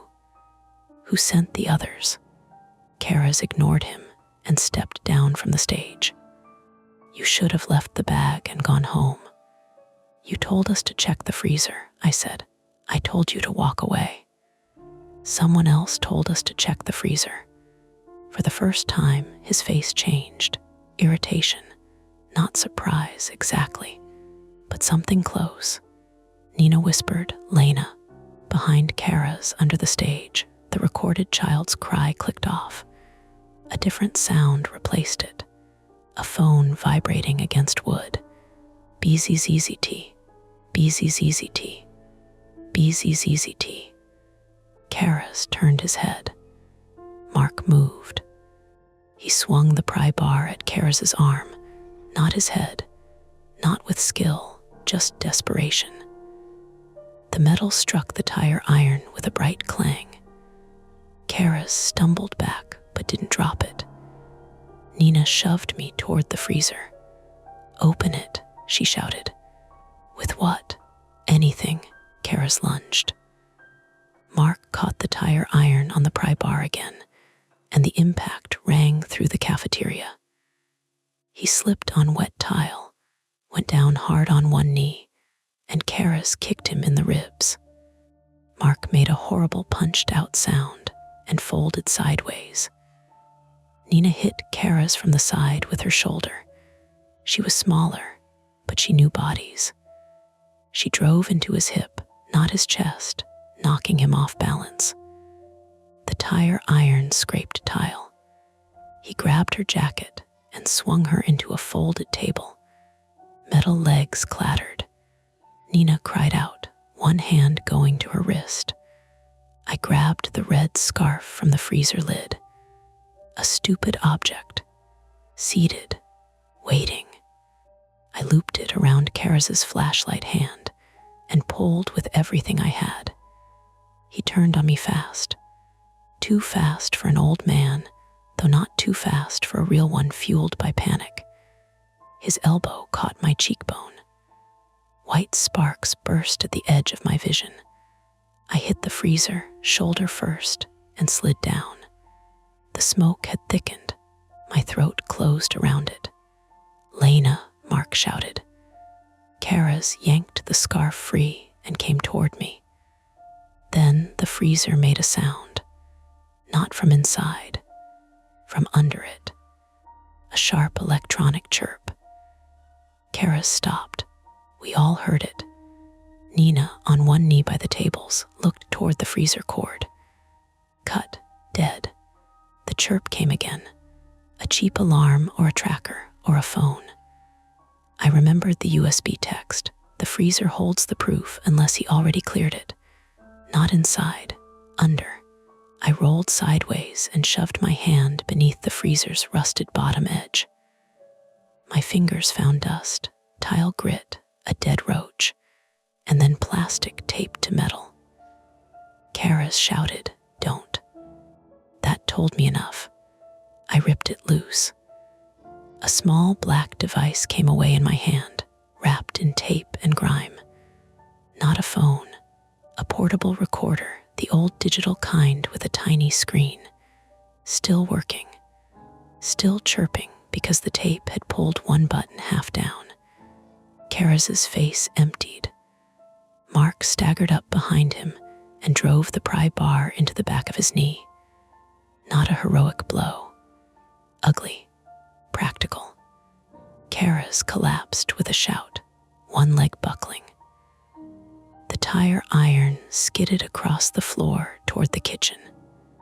Nina kicked it farther away and nearly fell from the motion. "Door," she gasped. "We need out." "No," Karas said from the floor. "You don't know what's on that." His voice had lost the performance. Now he sounded old and scared. I held the recorder tight. Daniel. His eyes found mine. "Daniel was alive when they found him," he said. "You don't get to make me a murderer." Mark stood over him, breathing in broken pulls. "What did you do to him?" Karas's mouth twisted. "Ask your committee. Ask Mrs. Pappas. Ask Denise what she signed." Nina coughed hard, then shouted, "Enough. We leave now." The fire popped in the kitchen. Flames had climbed from the bin to a hanging strip of plastic sheeting near the pass-through. Orange light trembled across the cafeteria ceiling. Not huge, but spreading. The shortest exit was behind us through the service hall. Karas saw us look. He smiled, teeth gray in the smoke. "You think I came alone?" The side door slammed shut. A bar dropped across it from outside. The sound was unmistakable. Metal into brackets. Nina closed her eyes for half a second. "Front doors. Locked," I said. "Then stage." Mark bent, coughing, and grabbed the brass key from where it had fallen. "Maintenance cage." Karas laughed, then coughed until he spat on the floor. "It's a crawl space." "Perfect," Mark said. "I love crawling away from crimes." He limped toward the stage steps. I grabbed the blue name tag from the freezer lid before I knew why. My own school photo smiled faintly through the scuffed laminate. On the back, in faded marker, was a line I had not seen before. "Ask why the flagpole MOVED." No time. Nina shoved me forward. "Move." Mark reached the vent panel below the stage. The screws were rusted, but one corner had a padlocked hasp, newer than the rest. The brass key fit. It turned. Inside was darkness, dust, and the smell of old wood. The space beneath the stage was maybe 4 feet high, fenced with chain link panels that made little storage cages. Folding chairs, Christmas pageant props, a broken lectern. Beyond them, at the back, a low-maintenance hatch with a push bar. "I can fit," Mark said. "Can you move?" Nina asked. His face was tight with pain. "I can hate every second and still move." Karas dragged himself toward the tire iron. I saw him. "Nina." She turned and slammed her heel down on his wrist before he reached it. He screamed. She recoiled immediately, not triumphant, horrified by what she'd had to do. Karas curled around his arm, cursing her, calling her names, coughing smoke between each word. "Go," she said. Mark crawled in first, dragging the pry bar. I followed, recorder clutched under my shirt, knees scraping over grit and splinters. My injured shin screamed when I bent it. Nina came last, one hand useless against her chest, the other pushing herself forward. The crawl space swallowed sound strangely. The fire became muffled. Kara's curses became animal noises behind us. The recorded child cry started again from somewhere near the stage, louder in the enclosed space. Same sob, same inhale, again, again. "Shut up," Mark whispered, voice breaking. We crawled past the first storage cage. A small rectangle of old tape was stuck to the chain link near the floor, blackened with age. I knew without wanting to know that it had held the recorder once, or something like it, aimed toward the cafeteria, toward children, toward witnesses too young to understand. Mark stopped at the second cage. "What?" I hissed. He pointed. Inside, under a tarp, sat a dented metal cylinder. Another capsule. This one was cleaner, labeled in faded paint.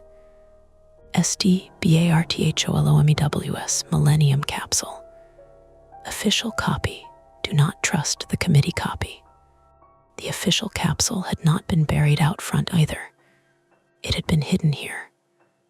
Mark stared at it, and something in him seemed to give way. "They made us watch the ceremony," he whispered. "They buried an empty one." "Keep moving," Nina said behind us. Her voice was rough. "Grieve later." We moved. At the back, the maintenance hatch was stuck. Mark shoved it. Nothing. He wedged the pry bar. His breath came fast and shallow now. Ribs maybe cracked. Pain made his hands clumsy. "Move," Nina said. She crawled up beside him, braced her good hand on the frame, and kicked the hatch with both feet. Once, twice. On the third kick, it burst open into gray daylight and rain. We spilled out into the service lane beside the gym, behind the pallets and weeds we had seen earlier from the loading dock. The air outside felt cold enough to hurt. I sucked it in and coughed until I nearly vomited. Nina rolled onto her back, cradling her wrist. Mark sat against the brick wall, one arm wrapped around his side, face wet with rain and tears he wasn't pretending were rain. Behind us, smoke seeped from the hatch. Not safe, not done. Kara's was still inside. For one awful second, none of us spoke. Then Nina said, "We have to tell them where he is." She was right. Of course she was right. We staggered toward the front, using the service lane that ran along the gym to avoid the blocked alley. It led to a side gap in the fence near the old flagpole circle, partly hidden by overgrown shrubs. My leg nearly gave out twice. Mark dropped the pry bar and didn't pick it up. Nina's left wrist had begun to swell, her fingers trembling. When we reached the front lot, the mechanic was there with two other men from the shop, one holding a crowbar, one holding a fire extinguisher. Across Braddock Avenue, traffic had slowed to a crawl. The dark pickup still blocked the alley, driver gone. "Fire department's coming," the mechanic shouted. "You hurt?"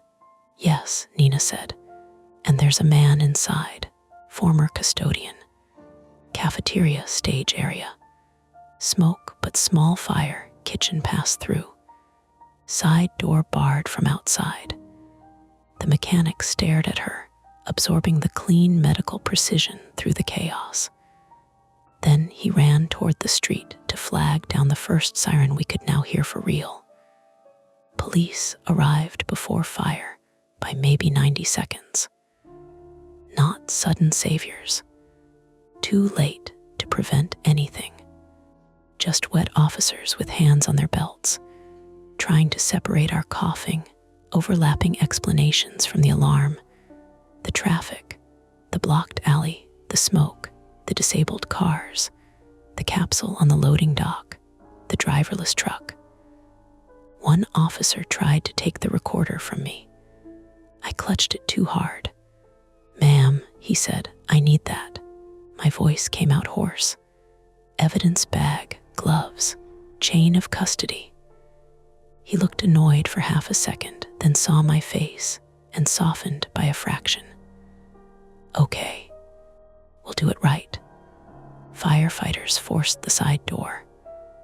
The bar outside came off in seconds with tools meant for that kind of thing.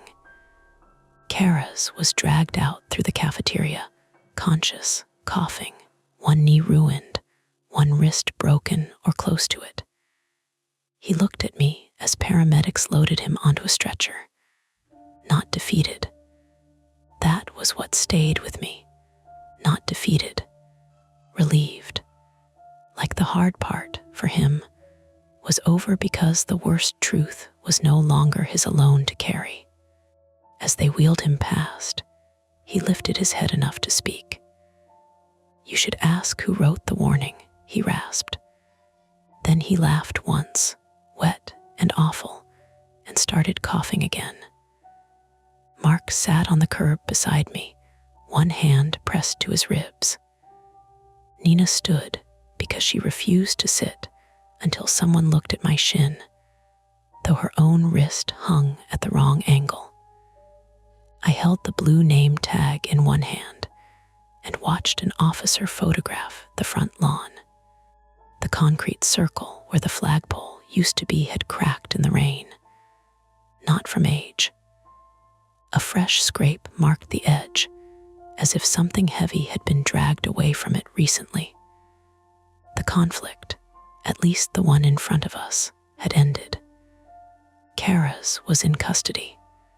The fire was contained.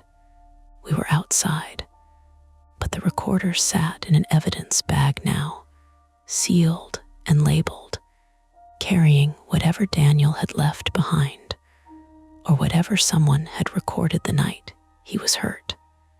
The second capsule waited under the stage. The freezer still had to be opened. The USB still had an unread file named "If I'm Dead" PDF. And somewhere behind all of it was the person who had sent the messages Kara said were not his. Someone who knew me. Someone who had chosen today. Someone who was still close enough to move pieces while we ran. By the time the second ambulance arrived, the rain had eased into something steady and almost polite. That felt insulting. The school sat behind yellow tape, with smoke leaking from two propped open doors, while firefighters walked in and out like men carrying groceries. The dramatic part had already happened. Now came the ordinary machinery of consequences.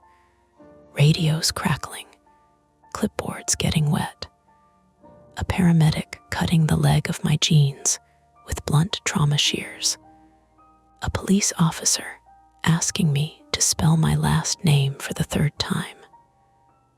"Whitaker," I said. "Whitaker."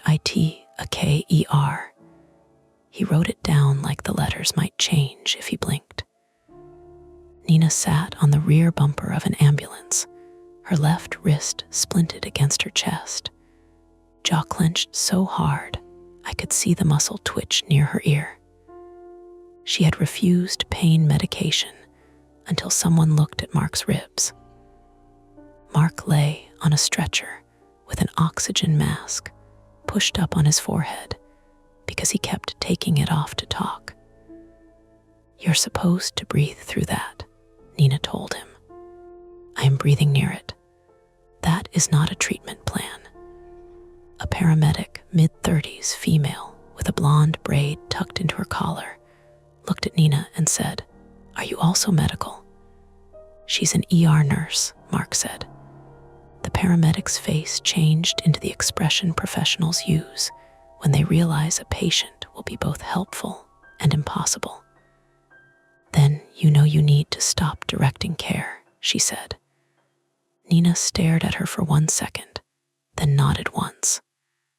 Fair. I laughed, and it turned into coughing. The paramedic beside me pressed a stethoscope to my back. Again, I breathed in. The air scraped. Smoke irritation, she said.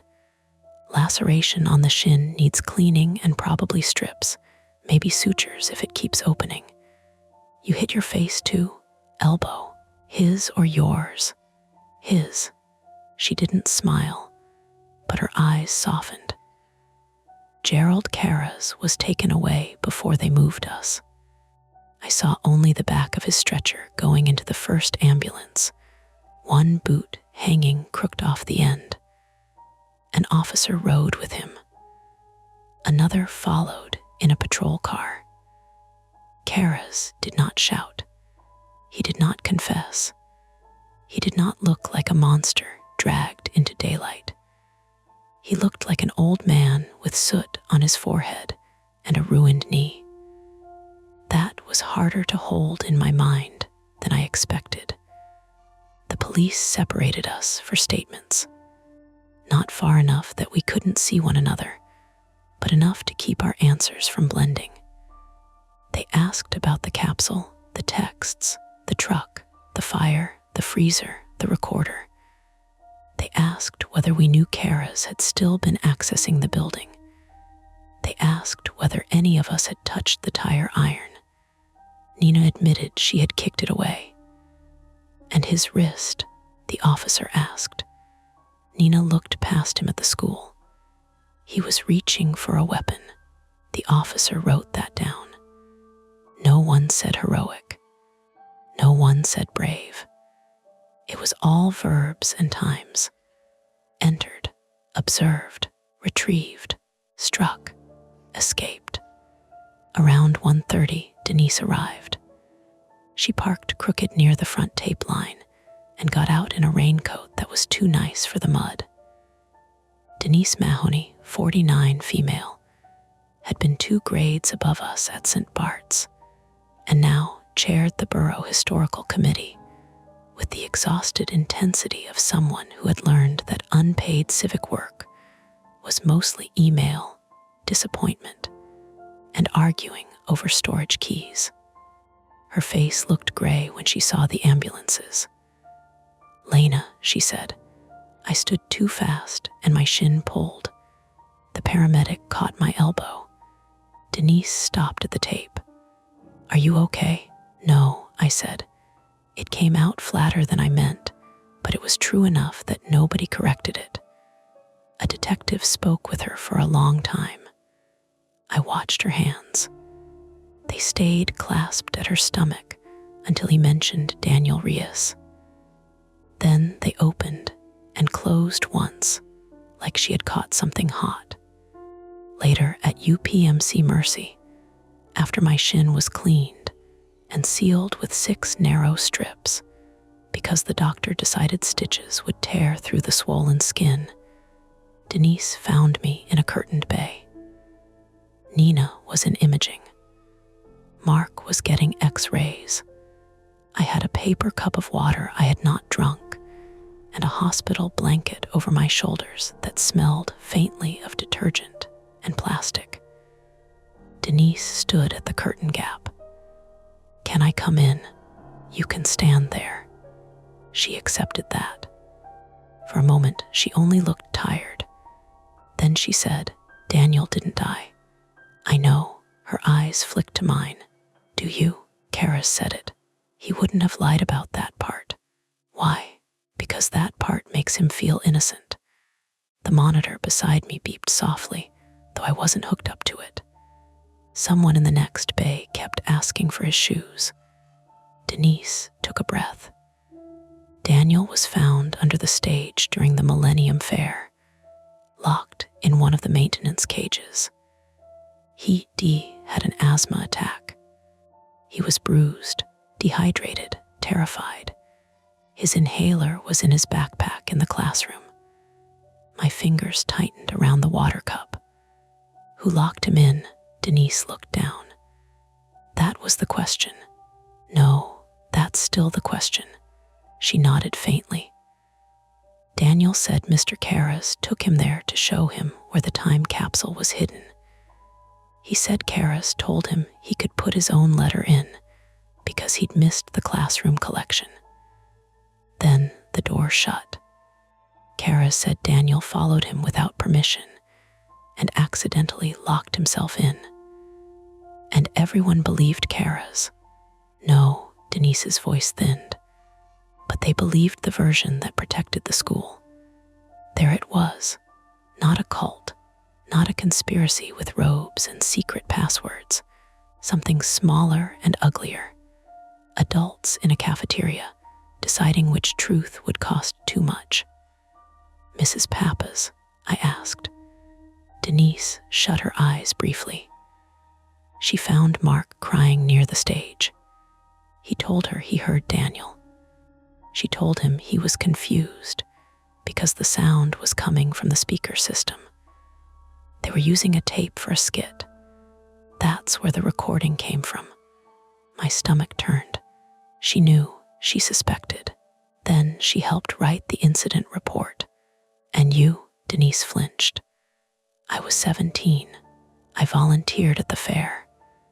I saw Daniel taken out through the kitchen hall. I heard my father and the principal arguing. I didn't sign anything then. Then, when the school closed, the committee took inventory.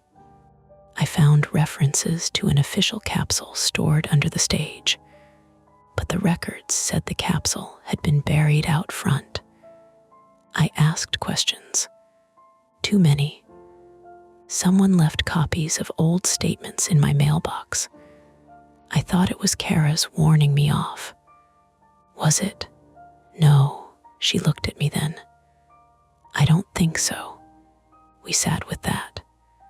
The major facts came slowly over the next 48 hours, not in one clean reveal, but through police interviews, search warrants, evidence logs, and Denise crying in the hospital chapel where she thought no one would see. The freezer did not hold a body. Part of me had expected one because fear is not imaginative. It repeats what it has been fed. Inside were sealed plastic tubs, old but dry, packed with documents, photocopied statements, meeting notes, a Polaroid of the maintenance cage door with a broken latch, a nurse's handwritten record of Daniel's asthma attack, and letters from 2 teachers who had objected to the official report. The freezer had preserved paper better than the capsule ever could. The hidden recorder beneath it was stranger. It contained a digitized copy of an old microcassette from 1999. Not perfect. Hiss, muffled voices, the thump of music from the fair, but clear enough. A child coughing. A man saying, "You wanted to see the secret, didn't you?" A door shutting. Then later, Mark's younger voice, high and scared, saying, "He's under there." An adult woman, Mrs. Pappas, saying, "No, honey, that's the tape. Come away." Daniel Reyes survived, but not cleanly. He moved with his family to Erie before the next school year. His parents took a settlement so quiet it barely existed on paper, wrapped in language about negligence and emotional distress. Daniel grew into a man who did not answer the first 2 calls from investigators, and then agreed to speak only through a lawyer. I did not blame him.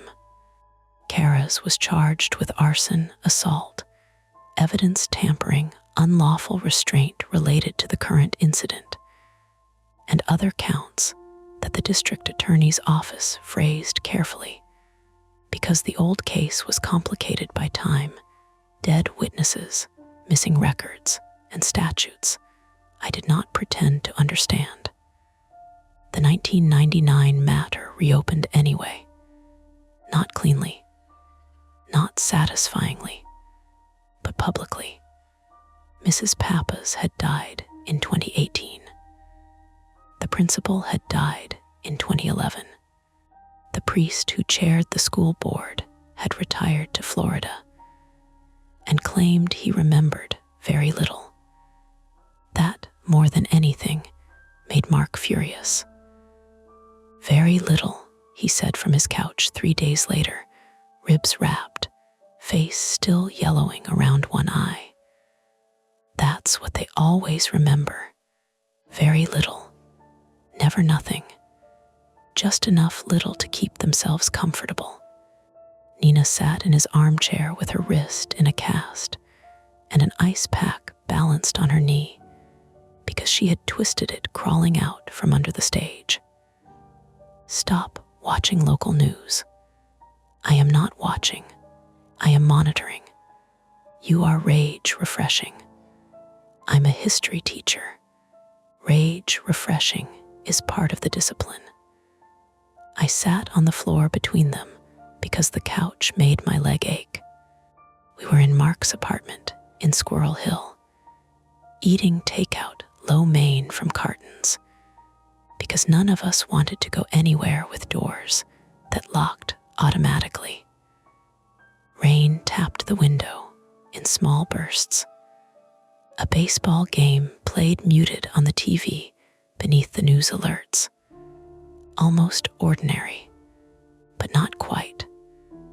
Mark had not joked about the scarf once. Nina kept checking the hallway whenever a neighbor's door closed. I had started carrying my phone in my hand instead of my pocket, screen up, as if information could protect me if I saw it fast enough.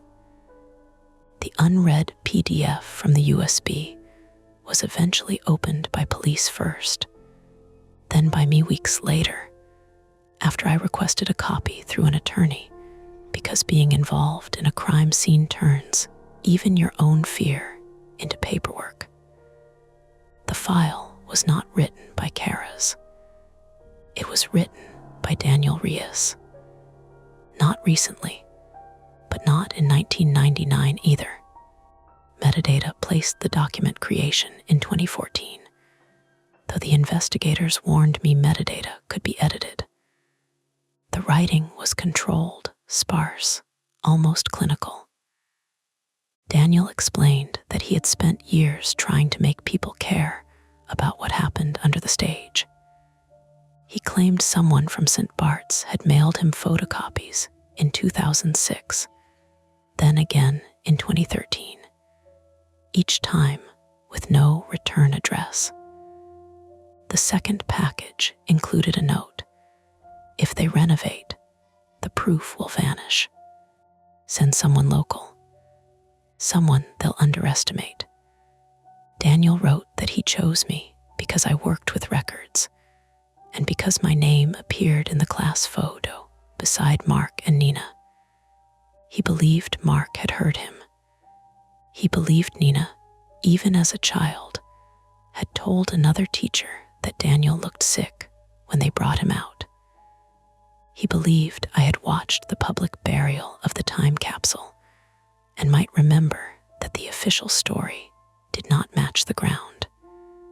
He had not known about my fear of locked spaces. That part was coincidence, a cruel one. The warning addressed to me was Daniel's doing, mostly. He had hired someone to reopen the hidden capsule years earlier during a maintenance access window and place the freezer bag inside, thinking it would be found during renovation.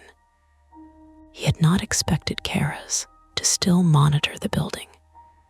He had not expected Kara's to intercept part of the plan.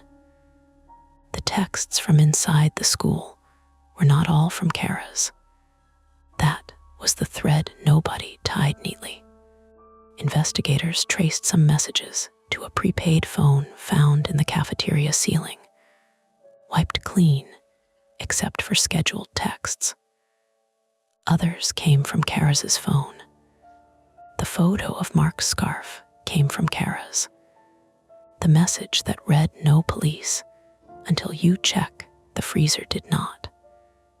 The police believed Daniel may have arranged the scheduled messages as pressure, a way to force discovery before evidence disappeared. But Daniel's lawyer said Daniel denied sending anything in real time that morning. Maybe he lied. Maybe someone helped him. Maybe someone on the committee had finally grown a conscience, but not enough courage to stand in the rain with us. Denise resigned before the month ended. She gave the committee archive to the county, every box labeled in her tight, slanted handwriting. When she brought the last one to my office, she placed it on the intake table and said, "You'll do it properly." "I'll do it accurately," I said. She accepted the difference. The old St. Bartholomew's renovation stopped for 6 weeks, then restarted under new permits and much more public scrutiny. The official Millennium Capsule was opened in a courthouse conference room with cameras, gloves, evidence techs, and Daniel's attorney present over video. Inside were children's letters, damaged but readable, plus a staff directory, fair program, and a sealed envelope labeled incident material. Do not discard. No one admitted putting that envelope there. It contained copies of the same documents found in the freezer. Someone had tried to preserve the truth. Someone had also helped bury it. Both things could be true. That was one of the cracks I had to learn to live with. As for Kara's, he took a plea the following winter. I did not attend the hearing. Nina did. She said he looked smaller and complained about his knee when he stood. Mark wanted to go, but couldn't make himself.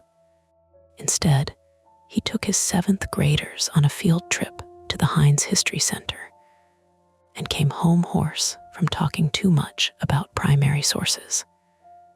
History, he told me later, is mostly people lying and paper refusing to cooperate. That should be on your syllabus. It is now.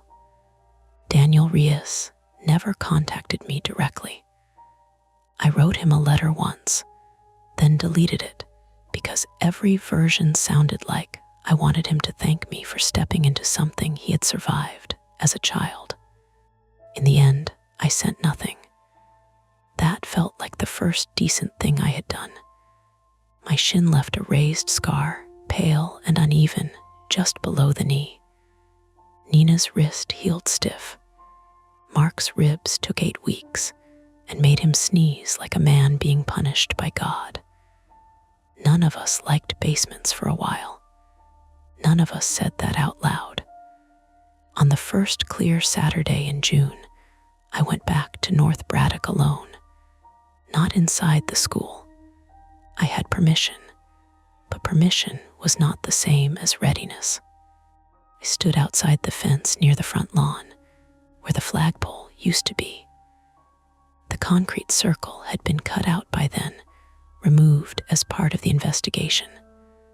Under it, they had found a shallow cavity lined with gravel, empty, not a grave, not a secret room, just the place where something was supposed to have been buried for show. A worker had left a fresh orange cone beside the hole. Traffic moved along Braddock Avenue. Someone's music bumped from an open apartment window. A bus hissed at the stop. Ordinary life, patched over but not repaired. My phone buzzed. I almost dropped it. Just a calendar reminder. Dental cleaning. I laughed then once, alone on the sidewalk. Not because it was funny, because my body had prepared for terror and received fluoride. Before I left, I looked through the fence toward the boarded cafeteria windows. The lion mural was gone, painted over during remediation. Maybe that was necessary. Maybe it was mercy. Maybe it was another kind of erasure. Near the service lane, half hidden in weeds, something red caught my eye. For 1 second, I thought it was Mark's scarf.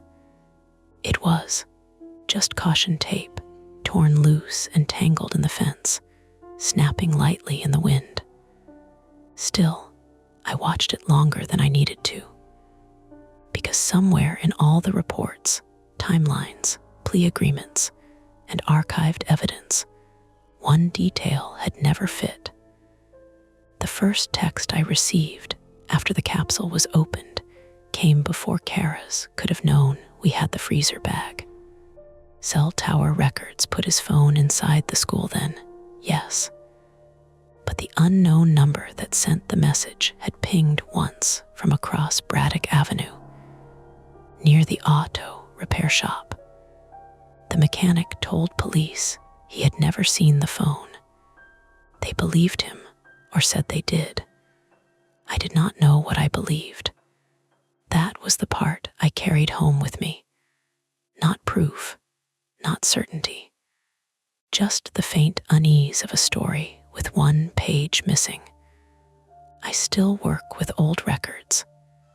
I still document water damage, rust, context, chain of custody. I still believe paper matters. But sometimes, when a box arrives with no return address, or when a scanner catches on a page and makes that flat mechanical cry, I think of a child sobbing under a stage while adults practiced not hearing him. And I remind myself, carefully, professionally, almost kindly, the past does not stay buried because it wants to. It stays buried because people keep helping. And that's the end of today's chilling tale. If you enjoyed this story and want more nights full of suspense, don't forget to hit that like button, subscribe to Mia Horror Stories, and turn on the bell so you never miss a scare. I've got plenty more stories waiting for you, so stick around and check out the other videos on the channel. Thanks for watching, and until next time, stay safe and don't look behind you. Hey everyone, this is Mia Horror Stories, and the title of today's horror story is The Ice Cream Truck Song in My Neighborhood Plays Backwards. For your comfort, the screen will stay black throughout the video, so you can relax without strain and just focus on the story. Make sure you stick around until the end. Sometimes the last few moments are the ones that stay with you the longest. The first time I heard the ice cream truck song playing backwards, I was on my hands and knees in the gutter, trying to fish my house key out of a storm drain with a bent coat hanger. It was almost 7 in the evening, that awkward part of August when the sun is technically still up, but everything has started looking tired. The asphalt on our street had that baked rubber smell from sitting all day under a Maryland heat advisory. Cicadas buzzed from the maple trees so loudly it seemed like the air itself had a loose wire. Somewhere nearby, somebody was grilling onions, and every few seconds, the smoke drifted low across the curb and made my eyes water. Then the music came around the corner. Not loud at first, just a thin, warbly jingle bouncing between the parked cars and brick front townhouses. I knew the tune because everyone knew it. The cheap little music box version of Turkey in the Straw, the one that always sounded a little too cheerful after you turned 20. But the notes were wrong. They climbed when they should have fallen. They hiccuped backward through the melody, like someone had recorded the song on an old cassette tape and held rewind halfway down. I paused with the coat hanger hooked through the drain grate. The key ring glinted below in a shallow puddle black with leaf mush. For 2 seconds, I told myself the speaker was busted. Then the music stuttered, dropped into a low mechanical wobble, and a child laughed from the sidewalk behind me. "Okay, that's creepy," she said. "My name is Mara Ellis, 32, female." And at that exact moment, my biggest problem was supposed to be whether I could get inside my own house before the frozen pizzas in my tote bag started sweating through the cardboard. I lived in Hyattsville, Maryland, in a narrow rental townhouse off Queens Chapel Road, close enough to DC to hear sirens most nights, and far enough out that people still left plastic chairs on their porches like they were saving seats for a parade. I worked nights as a dispatcher for a private ambulance company, which meant I had a professional talent for sounding calm while other people panicked, and a private talent for imagining every bad thing 3 steps before it happened. That was the flaw I didn't advertise. I heard trouble in ordinary noises, a cough in the next room, tires slowing outside my window, a phone vibrating at 2:14 a.m. Most people heard a neighborhood settling down. I heard a call log forming in my head. So when that jingle crawled backward down the street, I didn't jump up or scream or do anything dramatic. I stayed kneeling by the storm drain, one knee pressed into gravel, pretending I was annoyed instead of interested. "Speaker's dying," I said. The girl on the sidewalk leaned over my shoulder. Her braids swung forward, each one tipped with a tiny translucent bead that clicked softly when she moved. This was Tessa Moore, 12, female, who lived 2 doors down with her grandmother and had the sharp, bored confidence of a kid who had spent half the summer outside because the apartment inside was too hot. Tessa was all elbows and suspicion, always carrying either a basketball, a melting popsicle, or somebody else's business. She wore an oversized Bowie State t-shirt and slides with white socks, and she had a way of looking at adults like she was waiting for us to admit we were making most things up. "That's not dying," she said. "That's backwards. It can be both." "No, listen." I didn't want to, which meant I did. The truck rolled slowly into view at the far end of the block, emerging from behind Mr. Klein's overgrown hedges, with its headlights off and its roof sign glowing a weak yellow. It was one of those older step vans with soft serve decals on the side, the kind that always looked one pothole away from giving up. The paint had probably been white once. Now it was the color of old milk, streaked with dust and pollen. A red cartoon rocket pop smiled from the passenger side panel, its face scratched into pale lines. The jingle kept playing, backward, uneven, too slow. At the corner, the truck's brakes squealed. That sound bothered me more than the music. The brake squeal was high and wet, like metal dragged across ceramic. It cut through the cicadas and bounced off the row houses, and every porch conversation dipped around it. Across the street, Jerome Bell looked up from watering his tomato plants. Jerome Bell, 64 male, was our unofficial block captain, though nobody had voted and no one dared challenge him.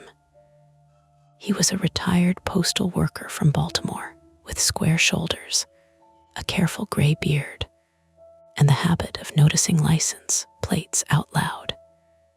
His house sat opposite mine, and his porch railings were lined with potted herbs in old coffee cans. He knew who parked badly, who had raccoons in their bins, and which teenagers were not technically trespassing, but were developing a pattern. Shut off the hose with a twist. "You seeing this?" he called. "Seeing what?" I asked, though I was still looking. Jerome pointed with the hose nozzle. Water dripped onto his slippers. "He ain't been around here before." The truck crept forward, not stopping for the children yet. That was strange too. Usually, an ice cream truck entered a block like a minor celebrity, slowing just enough for kids to recognize the sound and swarm. This one moved with patient indifference. 5 miles an hour, maybe less. The driver's side window was open, but from where I knelt, I could only see an arm resting on the sill. Pale forearm, dark glove, a work glove maybe, black or navy. Tessa stood straighter. "You got cash?" she asked me. "For the Key Rescue Fund, for ice cream. You hear that song and still want SpongeBob with gum eyes." She made a face. "Those are nasty. I get the strawberry shortcake bar. Your survival instincts need work. My grandma says that." Coat hanger slipped from my fingers and clanged against the grate.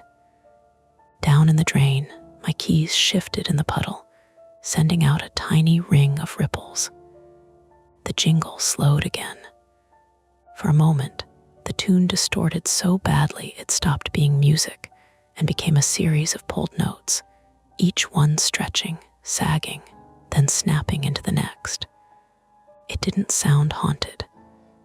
That would have been easier to dismiss, honestly.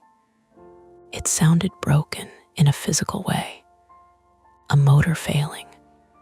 A cheap digital player corrupted by heat.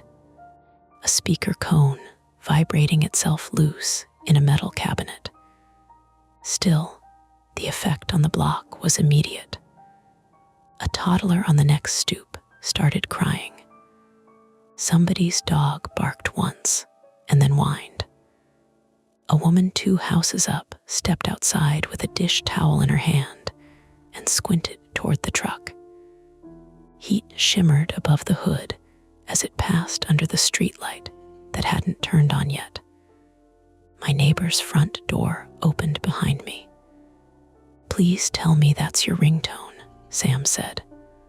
Samira Sam Patel, 33, female, was my roommate, my landlord's niece, and the closest thing I had to family within a 40-minute drive. She taught 8th grade science at a public school in Silver Spring, which had made her patient in specific ways and terrifying in others. She was Indian American, born in New Jersey, and she could diffuse a room full of 13-year-olds with one raised eyebrow. At home, she lived in bike shorts, oversized linen shirts, and a permanent cloud of dry shampoo. She also knew me well enough to recognize when I was pretending not to be bothered by something. I held up the coat hanger, locked us out. Sam blinked at the drain. How? I dropped them. Into the only hole on the street. It was a precision failure. The ice cream truck rolled closer. Sam stepped down from the stoop, grocery tote still looped over her wrist. I could hear the frozen pizza boxes shifting inside, damp cardboard rubbing against plastic. She looked past me at the truck, then at Tessa, then at Jerome. "That song is messed up," she said. "Thank you," Tessa said. "Mara's acting like it's normal. I said it was the speaker. You said speaker's dying. That's not the same. Sam came to stand beside us, and I noticed she had her phone in her hand. Not raised, just ready. That was Sam, practical before frightened. She had once recorded a man clipping the mirror off her parked car with his delivery van, and then calmly read the plate number aloud into the video while he tried to drive away. The truck was halfway down the block now. A boy on a scooter coasted toward it, then stopped when his mother called his name sharply from a porch. Two little girls in matching pink shorts ran down their steps, coins clutched in their fists, but they slowed when nobody else moved. The music warbled over them, backwards and thin, the melody folding in on itself. The driver did not call out. No bell, no wave, no menu board smile, just that gloved arm in the open window. Jerome crossed the street toward us, moving slowly but with purpose, hose nozzle still in hand like he had forgotten he was carrying it. "Y'all know him?" he asked. Sam shook her head. "No," Tessa said. "Maybe he's from Mount Rainier." Jerome gave her a look. "Baby, that truck got Virginia tags." I glanced at the back plate as the truck passed a parked Civic. He was right. White plate, blue lettering, Virginia. That wasn't alarming by itself. Vendors crossed county lines all the time. Food trucks came from everywhere. People drove in from Virginia for construction jobs, school events, church picnics. There were reasonable explanations stacked like boxes if I wanted them. But the truck had no printed company name, no phone number, no QR code, just sun-faded pictures of popsicles and a handwritten paper taped inside the serving window. From where I stood, I could make out only 2 words in thick marker: cash only. The serving window was closed. Tessa saw it too. "How's he selling if the window's shut?" "Maybe he's just passing through," Sam said, playing music. "Maybe the button stuck." The truck reached the stretch of curb in front of my house and slowed even more. The backward jingle filled my chest cavity in a way I hated, not loud enough to cover other sounds. That was the worst part. I could still hear the drain water ticking below the grate, Sam's tote bag creaking, Jerome breathing through his nose, Tessa's beads clicking as she shifted from foot to foot. The music threaded through all of it, wrong but not impossible. Then the truck stopped, right beside us. The brakes gave that wet metal squeal again. Nobody spoke. The engine idled rough, coughing every few beats. Up close, the van smelled like diesel, sun-hot plastic, and something sweet that had gone stale. Melted sugar in a trash can. Old syrup under a movie theater seat. The roof sign hummed faintly, its yellow light flickering in the shape of a soft serve cone. The driver's arm withdrew from the window. Sam lifted her phone an inch. Jerome said, "Evening." No answer. I stood up slowly, wiping grit from my knee. My key ring was still in the drain, forgotten for the moment. A bead of sweat slid down my spine beneath my t-shirt. The driver leaned slightly toward the open window. He was male, maybe 40s or 50s, though I couldn't be sure because he wore a blue surgical mask and a baseball cap pulled low. White skin, heavy eyelids, a few days of gray stubble above the mask edge. His shirt was a plain tan button-up, like a mechanic's work shirt without a name patch. His black glove rested on the steering wheel. He looked at Tessa first, then at Sam, then at me. Not in a dramatic, lingering way, more like counting. "Truck S playing weird," Jerome said. The driver's eyes moved to him. For a moment, he didn't respond. The jingle continued behind him, spilling from a speaker mounted somewhere above the windshield, each backward phrase looping with a tiny click at the end. Finally, he said, "Yeah." His voice was flat and hoarse. Sam smiled the polite smile people use when they've already decided to remember your face. "You know it's backwards." The driver blinked once. "Is it?" Tessa let out a short laugh before she could stop herself. Jerome didn't laugh. "You got a permit for this route." The driver's gloved fingers tightened on the wheel. "Not much, enough that I noticed. Just passing through," he said. "With the song on?" Jerome asked. "Button sticks." Sam and I glanced at each other because she had said the same thing seconds earlier, and hearing it from him should have made it better. It didn't. The driver looked down at something inside the cab. A phone, maybe. A clipboard. His shoulders shifted. The paper taped behind the serving window fluttered in the weak push of the AC vent. That was when my own phone buzzed in my back pocket. I flinched hard enough that Tessa noticed. "You good?" she asked. "Yeah," I said too quickly. It was a text from my mother in Lancaster, Pennsylvania, where she lived alone in the house I grew up in. Just a photo of her dinner plate, because she had started doing that after my dad died. Salmon, green beans, a baked potato cut open and salted heavily enough to glitter. "Looks better than it tastes," she'd written. "Normal, painfully normal." I locked the screen and slid the phone away. The driver's eyes were still on me. "Problem?" he asked. "No," I said. He looked at the storm drain at my feet. "Lose something? My keys." He nodded once. Then he reached toward his dashboard. The music cut off. The sudden absence of it made the whole block seem embarrassed. Cicadas rushed back in. A distant metro train groaned somewhere beyond the trees. Farther down the street, the toddler sniffled and hiccuped against his mother's shoulder. Without the jingle, the truck looked less strange.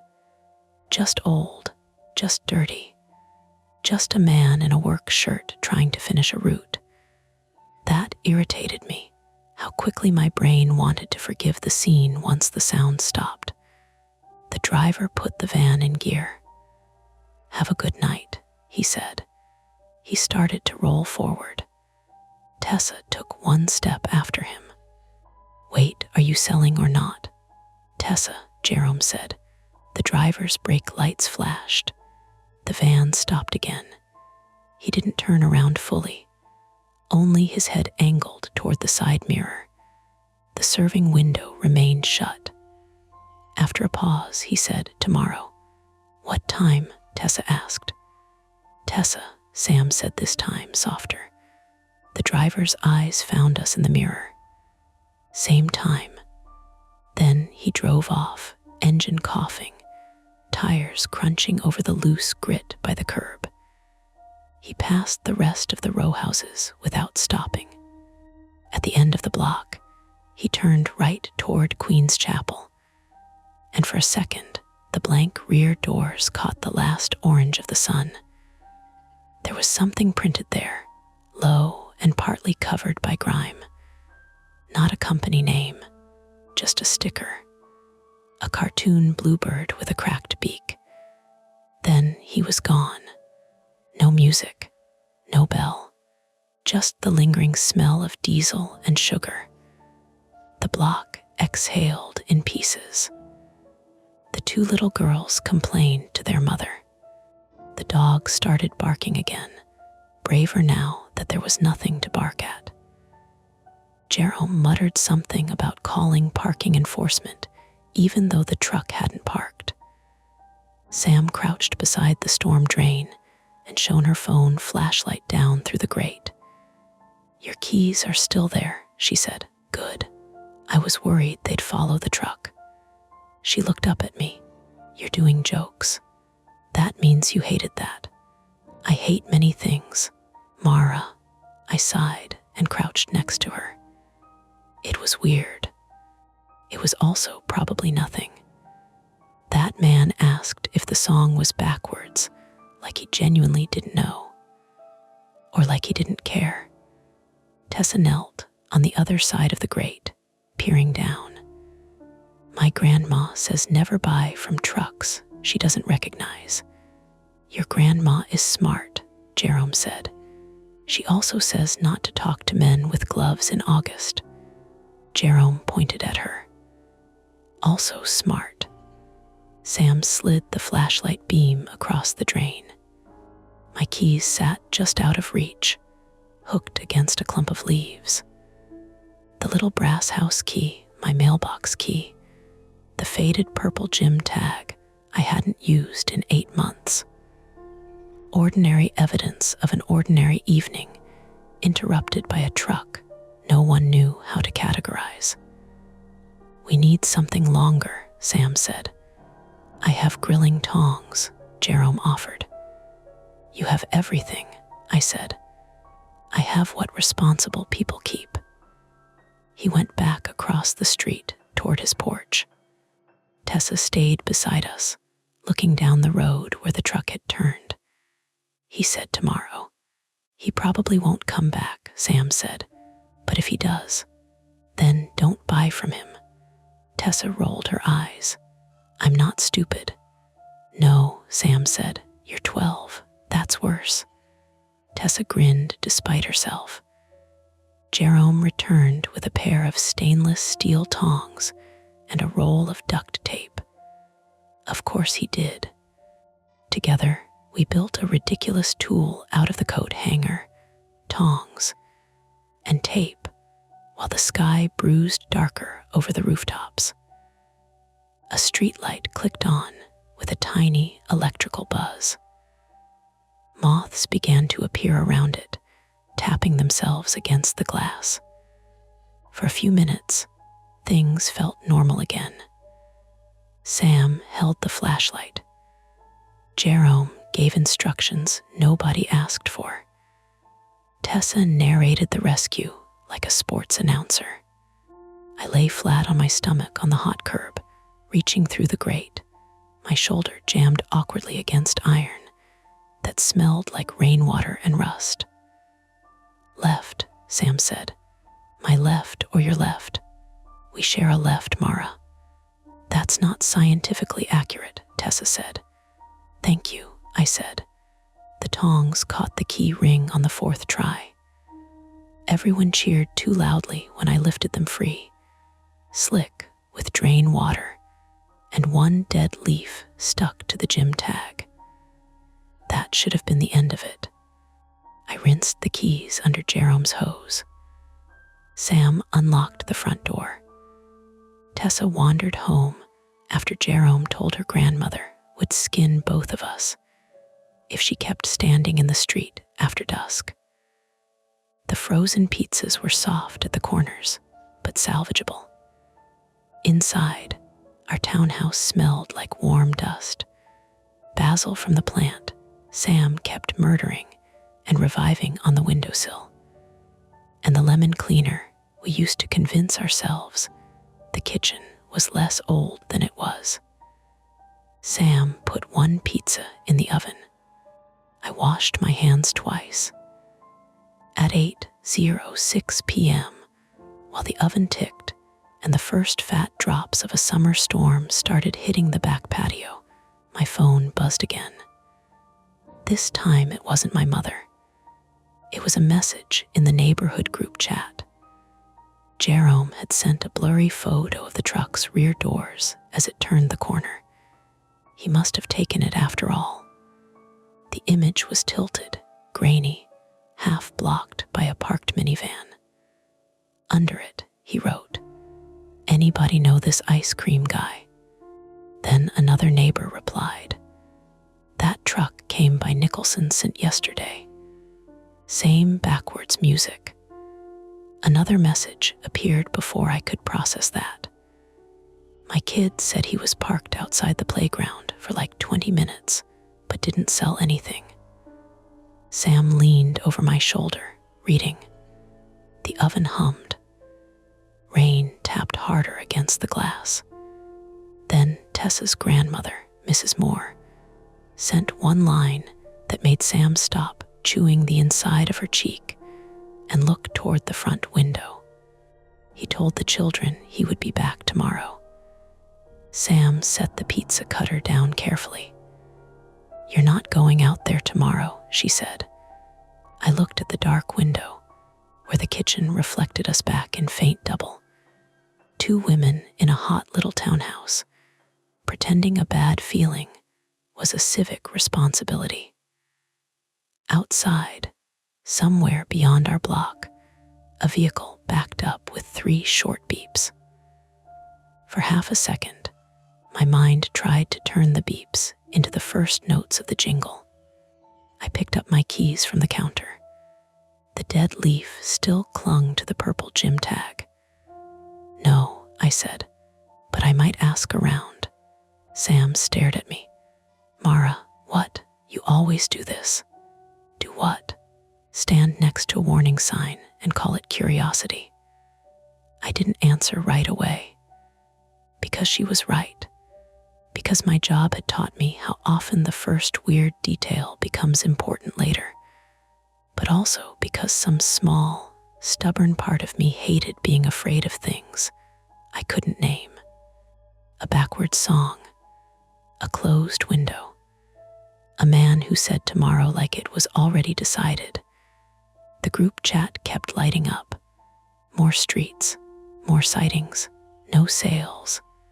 The choice sat there between us, ordinary and stupid and sharp-edged. Ignore it like everyone sane would, or step closer while it was still just strange enough to explain. Sam crossed her arms. I unlocked my phone again, and I typed, before I could talk myself out of it, "What streets has he been on?" By 8:20 the next morning, the neighborhood group chat had turned into a map made of anxiety. Not a real map. Nothing useful like pins or timestamps in a spreadsheet. Just people typing street names between complaints about trash pickup and somebody's missing orange cat. Nicholson, Oglethorpe, 31st Avenue, Hamilton. A woman named Carla said the truck had circled the elementary school lot after the summer reading program let out. Somebody else said no. That was probably a different truck, because her nephew swore this one had a clown painted on the side. Then Jerome posted the blurry photo again and asked whether the clown had a cracked bluebird sticker on the back doors. Nobody answered that. I stood barefoot in our kitchen with my phone in one hand and a mug of coffee in the other, reading the messages, while Sam scraped burnt cheese off the oven rack from the night before. Rain had broken the heat overnight, but not enough to make the house comfortable. The windows were fogged at the corners. Outside, the street looked washed and dull, leaves stuck flat to the curb like wet paper. Sam noticed I wasn't drinking the coffee. "Mara, I'm just reading." "You have been just reading for 20 minutes. That's still reading. That's surveillance with a beverage." Was trying to make it light, but her voice had that tight edge teachers get when the class is almost, but not quite, out of control. I turned the phone toward her. "He went by 2 playgrounds yesterday, maybe 3, Or people are seeing every white van in Prince George's County and assigning it a theme song. Maybe. Sam dropped the scraper into the sink. It clattered louder than it needed to. You got off shift at 4 a.m, she said. You slept, 3 hours? 3.5. Great. Practically a wellness retreat. I wanted to smile. I didn't. My head felt packed with warm cotton, the way it always did after a night of dispatch calls. Too much coffee, not enough sleep, and voices still stuck in my skull. A man with chest pain. A woman whose husband had fallen in the bathroom. A teenage boy calling from a gas station because his friend had stopped breathing after taking something he thought was a pill. My job made a liar out of the word, probably. Probably nothing sometimes became a body. That was why I kept scrolling. At 8:23, Tessa messaged from her grandmother's phone. He told Jaden and Malik free pops today at 6 if they bring friends. I stared at the screen. Sam leaned over my shoulder, read it, and went still. That's not funny, she said. I don't think she's joking. Another message appeared immediately from Mrs. Moore. Tessa says he said it from the window yesterday after you all went inside. She did not tell me until now. Then Tessa, clearly having taken the phone back, typed, I didn't GONEARHIM. He called it out when he drove past the corner. Jaden heard too. Sam grabbed her own phone from the counter. Who are Jaden and Malik? Kids from the block, brothers, I think, or cousins. They're little, 8, 9. Fantastic. I called Mrs. Moore first.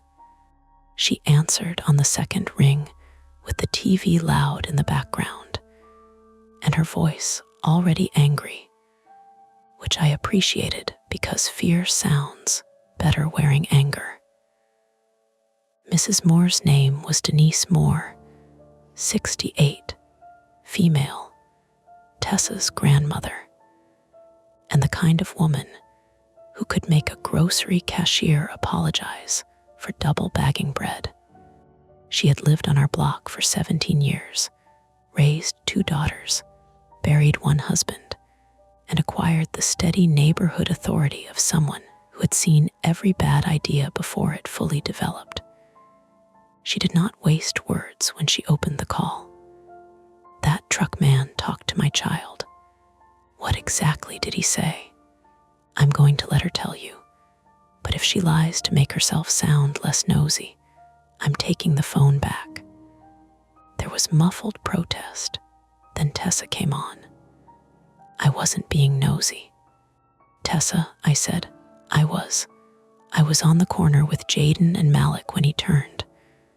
The window was open and he said, tell your friends free pops tomorrow, same time. That's it. Did he say where? Not exactly. What does that mean? He kind of pointed. Pointed where? To the park. My kitchen seemed to shrink around me. Not because the park was far, because it was. Hurridge Park sat 5 blocks away, tucked behind a line of duplexes and 1 sagging chain link fence with a basketball court, 2 picnic tables, a playground for younger kids, and a drainage creek that ran brown after storms. It was the kind of park adults described as fine during the day, which meant they didn't want to say what it felt like after dusk. The city had replaced the swings the previous spring after 1 chain snapped and a girl broke her wrist. The new rubber mulch still smelled faintly chemical when the sun hit it. What time is same time? I asked. 6 or 7? I don't know. Yesterday was before dark. Sam mouthed 6. I nodded. Did Jaden and Malik say they were going? Tessa hesitated. That hesitation was enough. "Tessa, they said free is free." Mrs. Moore's voice boomed in the background. "Which is why they will be inside if I have to sit on their porch myself." "Do you know their mom's number?" I asked. "Jaden's grandma watches them after school," Tessa said. "Miss Lorna. She don't check the chat much." Mrs. Moore took the phone back. "Lorna works at the Giant until 5:30. Boys get out of camp at the rec center at 5. Usually walk home with the older cousin, but the cousin got football practice now." Sam closed her eyes. There it was, concrete, stupid, real. 2 kids expected to walk from the rec center around 5, with a possible lure waiting near the park at 6. And the adults who needed to know were scattered across jobs, group chats, and assumptions. A time-sensitive problem built out of ordinary gaps. I put my coffee down. "We should call non-emergency," Sam said. "I will. Now." I said I will. She looked at me hard.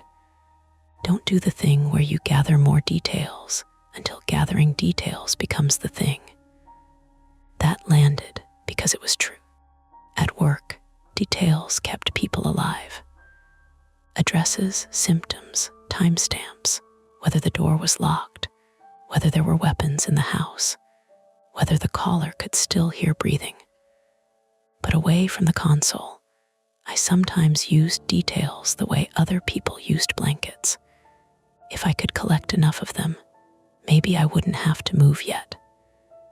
Maybe fear could become paperwork. I dialed Prince George's County non-emergency before I could argue. The line rang 6 times, then 8. Then an automated voice thanked me for calling and told me if this was an emergency, hang up and dial 911. Sam stood across from me with her arms folded. I stayed on. At 9 minutes and 40 seconds, a dispatcher answered. Female voice, tired but polite. I knew that tone. I had used it myself at 3 in the morning with a migraine and 6 calls holding. I explained the truck. Backwards music. No sales. Driver telling children to bring friends for free pops at Hurich Park around 6. Multiple sightings. Virginia plates, partial photo. The dispatcher listened, asked for my name and number, then said, "Has a crime occurred?" "Not that I know of." "Did he threaten anyone?" "No." "Did he attempt to get a child into the vehicle?" "Not directly." "Do you have a plate number?" "Not readable." "We have a photo." "Can file a suspicious activity report online, or we can enter a call for patrol if an officer is available. If the vehicle returns and you believe children are in immediate danger, call 911. I shut my eyes. "I understand," I said, though what I understood was not comforting. A system can be functional and still leave you alone until the worst part begins. Sam watched my face while I thanked the dispatcher and hung up. "Well, they'll enter it if an officer is available. If, she pressed the heels of her hands against her eyes. "Okay, we tell the parents. We tell everyone." By noon, Jerome had turned the group chat panic into something closer to a plan. He knew Lorna from the post office. Sam knew one of the rec center counselors from school. Mrs. Moore knew everybody's grandmother, godmother, aunt, or hairstylist. I called the rec center and asked whether staff could keep an eye on Jaden and Malik until an adult picked them up. The woman at the desk said children were expected to leave at the end of programming unless enrolled in aftercare, which the boys were not. I asked if they could make an exception. She sighed. The woman was named Alicia Grant, 29, female, a rec center staff coordinator who sounded competent, overworked, and already bracing for whatever complaint I represented. She explained, not unkindly, that they had ratios to maintain, one staff member out sick, and a basketball clinic starting at 5:15. She could remind the boys not to leave with anyone. She could call their guardian if she had the number on file. She could not promise to hold them. "Can you at least keep them inside until 5:30? I asked. "I can try." That phrase again. Can try. If available. Not directly. Probably nothing. At 3:47 p.m., a storm rolled in faster than the weather app had predicted. The sky turned green-gray over the rooftops, and the air pressed down thick and metallic. Rain began in heavy drops that slapped the pavement and exploded into dust, then came all at once. Gutters overflowed. The street became a shallow stream carrying leaves, bottle caps, and one soggy paper plate toward the storm drains. At 4:12, the power blinked. At 4:13, it went out completely. The townhouse fell into a dense, humid quiet, broken only by rain hammering the front awning and Sam swearing from upstairs. "No," she called. "No, no, no." My phone was at 12%. I looked at mine. 31. The Wi-Fi was dead, of course. Cell service dipped to 1 bar, then 2, then 1 again. In the neighborhood chat, messages loaded in clumps. Power out on Oglethorpe. Out here too. Traffic lights dead at Queen's Chapel and Hamilton. Tree down by 30th. Then Jerome. Rec center phones busy. Anyone reach Lorna? Mrs. Moore, no answer. Tessa says boys still planning to go. My hand tightened around the phone. Sam came downstairs with her laptop tucked under one arm and a flashlight in the other. Her hair was twisted up with a pencil. "Please tell me this is still just a weird ice cream truck and not a weather-based group project. Traffic lights are out." Of course they are. The boys leave camp at 5. She checked the time. 4:21. Rain rattled against the windows hard enough to blur the outside world. Water was already pooling along the curb where my keys had fallen the night before. The storm drain gurgled, choked with leaves. Sam said, "We can go to the rec center." I looked at her. "What?" she said. "That was the plan, wasn't it? Make sure they get home. We don't know them. We know enough." I almost said it was overstepping. I almost said Lorna might not appreciate 2 neighborhood women showing up at the rec center for her grandkids because of a rumor about an ice cream truck. I almost said we should wait until we had confirmation. Sam's expression changed. She saw the delay forming in me. "Mara," she said quietly, "this is not a call. You don't have to verify it into permission." That stung more than I wanted it to. "I know. Do you?" I grabbed my keys. We put on rain jackets we didn't need because the rain was too hard for jackets. Sam shoved a portable charger into her bag, along with 2 granola bars, a small first aid kit from under the sink, and the flashlight.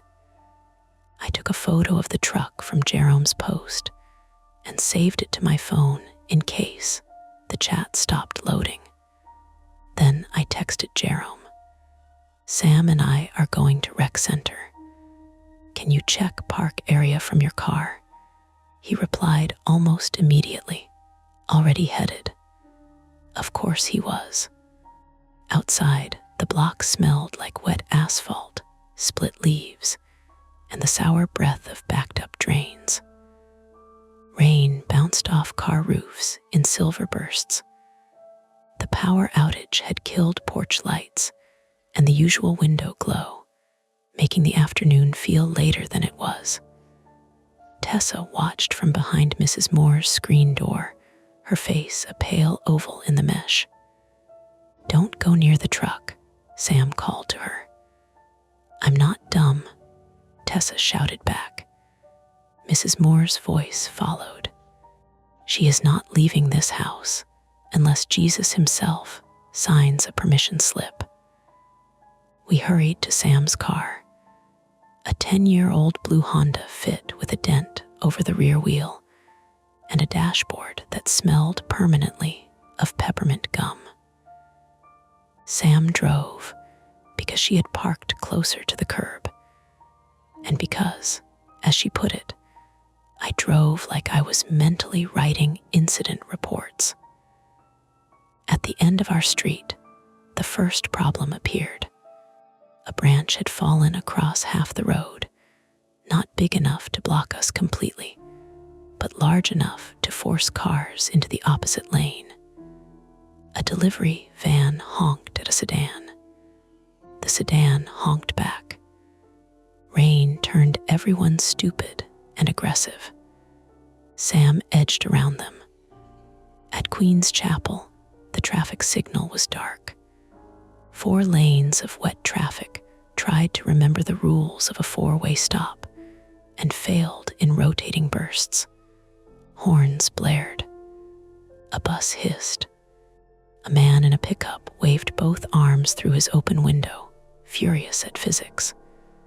"We're going to be late," I said. "It's 4:38. The rec center is 6 minutes away without weather. Then we have 22 minutes for a 6-minute drive." A car shot through the dead light from the left, tires hissing through standing water. Sam braked hard. The seat belt bit into my collarbone. My phone flew from my lap into the footwell.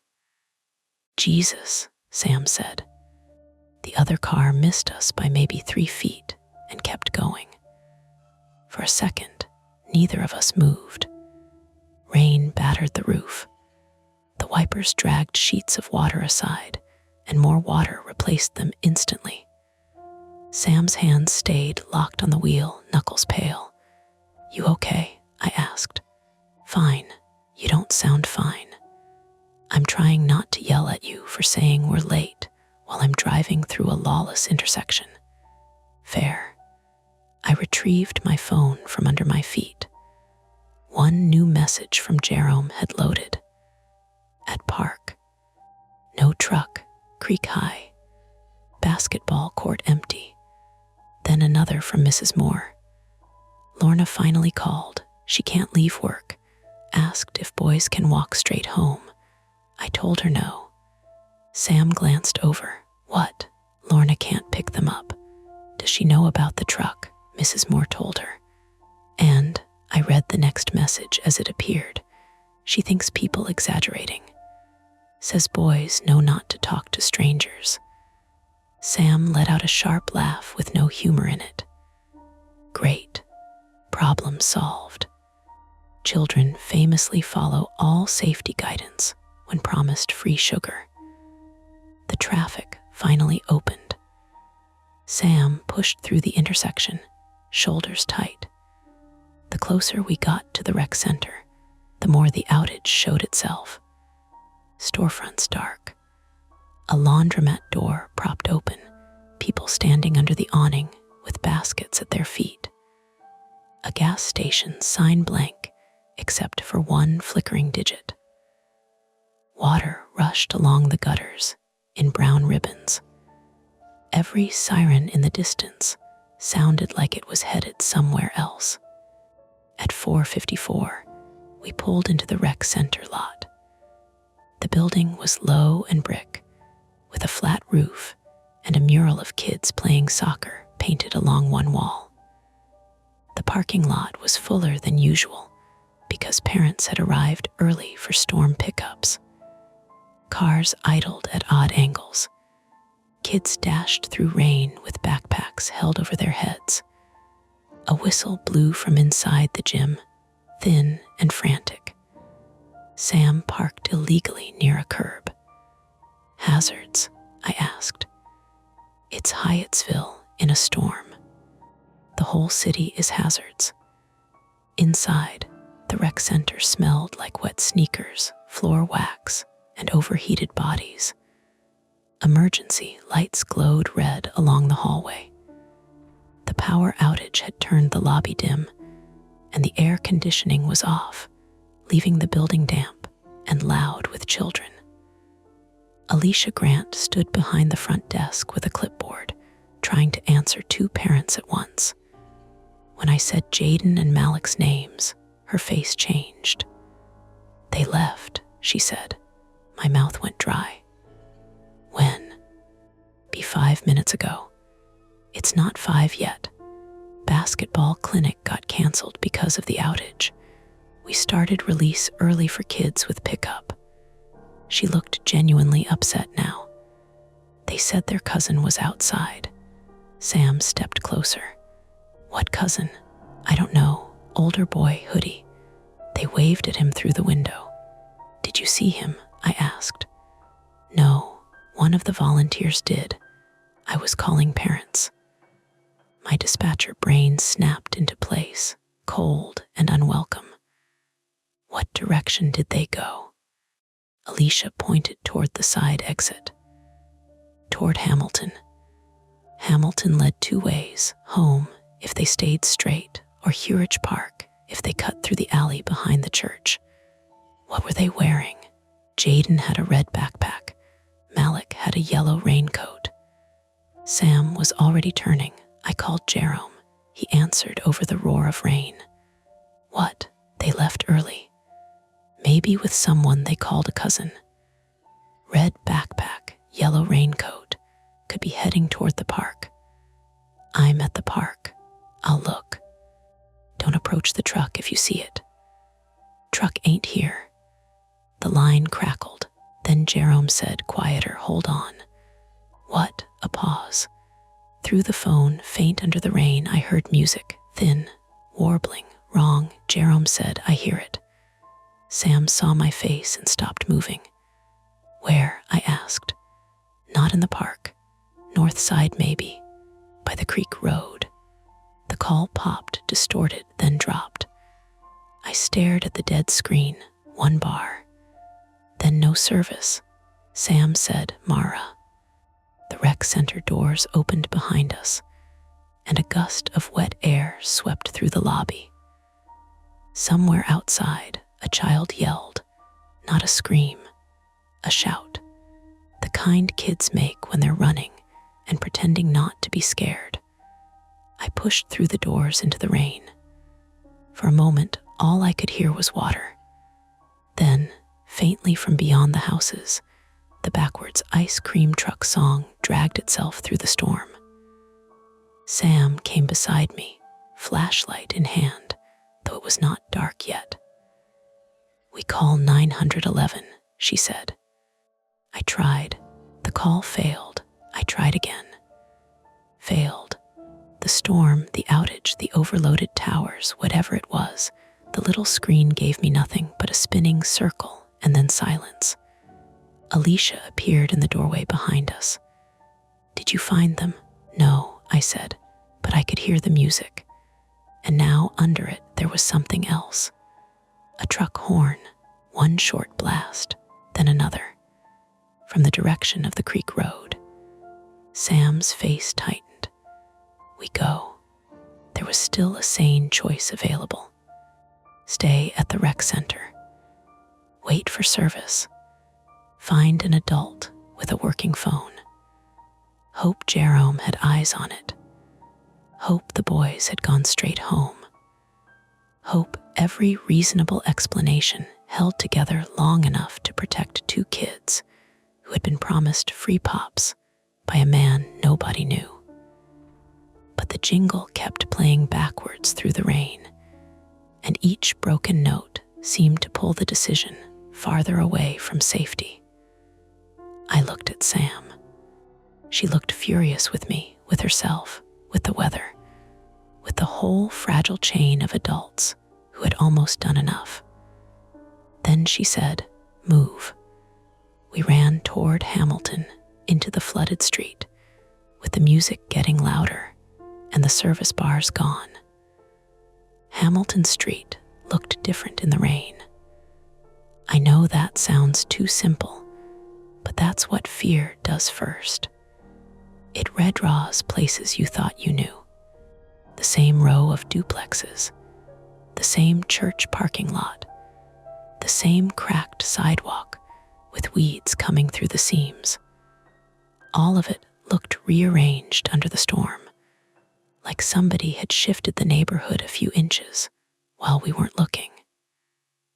Sam and I ran east from the rec center toward Hamilton, cutting past the mural wall and the fenced basketball courts where the nets hung wet and twisted. The rec center sat behind us with its red emergency lights glowing in the lobby windows. Ahead, Hamilton sloped down toward Hurich Park and the creek road beyond it. To the left, if you stayed on the sidewalk, you'd hit the duplexes and then the main road. To the right, an alley behind St. Dunstan's Church dropped toward the park faster, narrow and half hidden by hedges. That alley was the shortcut kids used. Of course it was. Rain soaked through my jacket in less than a block. It ran under my collar and down my back, cold now instead of refreshing. My shoes slapped through puddles that hid broken bits of asphalt and bottle caps. Sam was a few steps ahead, one hand clamped over her hood, the flashlight in her other hand useless in the gray afternoon, but still gripped like a tool. The backwards music came and went. When the rain gusted sideways, it disappeared completely. Then the wind shifted and the jingle returned, tinny and bent, threading between houses from somewhere lower down the hill. "Creek Road," Sam shouted. "Maybe. Don't give me maybe. I'm trying to hear." That's not a plan. She was right, but I didn't have the breath to admit it. Our first attempt was simple. Get to the alley, catch the boys before they reached the park, walk them back to the rec center or to Mrs. Moore's. Simple things usually feel insulting until they fail. At the church corner, we found the first sign that we were behind. A red backpack lay under the dripping hedge by the alley entrance. For half a second, neither of us touched it. It was small, soaked dark by rain, with a plastic dinosaur keychain hanging from the zipper. One strap had been twisted around a branch like someone had thrown it there or yanked away from it too fast. Sam crouched and opened the front pocket. Mara. Inside was a folded rec center permission sheet gone soft at the edges, a pack of gum, and a library card with the name Jaden Wallace. My stomach clenched so hard I had to put one hand on my knee. "Okay," Sam said, voice tight. "Okay." He dropped it. That doesn't mean, a scream cut through the rain. High, childlike, from the alley. Sam bolted before I could grab her. "Sam." She disappeared between the hedges. I snatched up the backpack and ran after her. The alley behind St. Dunstan's was barely wide enough for a car, paved in cracked concrete with garage doors on one side and wooden fences on the other. Rainwater streamed downhill through it, carrying mulch and cigarette butts. Trash bins stood in uneven rows, some knocked sideways by wind. The church's back wall loomed to our left, brick dark with water, its basement windows caged in rusted metal. Another scream came from ahead. Sam slowed near a blue recycling bin. The sound came again. Not a child, a fox. It shot from behind the bins in a blur of wet orange fur, carrying something pale and limp in its mouth. Sam jerked back so hard she slipped, slammed one shoulder into the church wall, and cursed loud enough to echo. The fox darted under a fence and vanished. For one awful second, my brain insisted the thing in its mouth had been a small hand. Then I saw the torn white shape left behind in the runoff, a fast food bag, shredded and greasy, stuck to the curb. Sam bent forward with both hands on her knees, breathing hard. Tell me that was a fox. That was a fox. Tell me it had a bag. It had a bag, she nodded, but her face had gone pale under the rain. That was the misdirection. The kind your body believes before your mind catches up. A child's scream that was an animal. A pale shape that was trash. An alley that suddenly felt crowded with everything we didn't know. Then the backwards music got louder. Not ahead, behind us. Sam lifted her head. We both turned. At the top of the alley, where Hamilton met the church corner, a white shape moved across the opening. Ice cream truck rolled past. Slowly, close enough that I saw the faded rocket pop on the side through the rain. The serving window was still shut. The truck did not turn into the alley. It continued down Hamilton toward the park entrance. Sam grabbed my arm. We're going back to the street. No, the alley cuts him off. He's on Hamilton now, and the boys could be ahead of us. With no phone service, no backup, and a man in a van between us and the open road, I pulled my phone out. No bars. Rain smeared across the screen, making my reflection wobble. The alley behind us was the way back to the rec center. The alley ahead emptied near the church lot, then down a narrow path into Huridge Park. The truck was on Hamilton, parallel to us, heading to the same place. A map formed in my head whether I wanted it or not. Rec center behind, church alley cutting downhill, Hamilton to our left, park at the bottom, creek road beyond the playground, drainage creek, running swollen behind the trees. If the boys had taken the shortcut, they were likely between us and the park. If the truck driver knew the streets, he could meet them at either end. Sam wiped rain from her eyes. Decision. I hated that word. Forward, I said.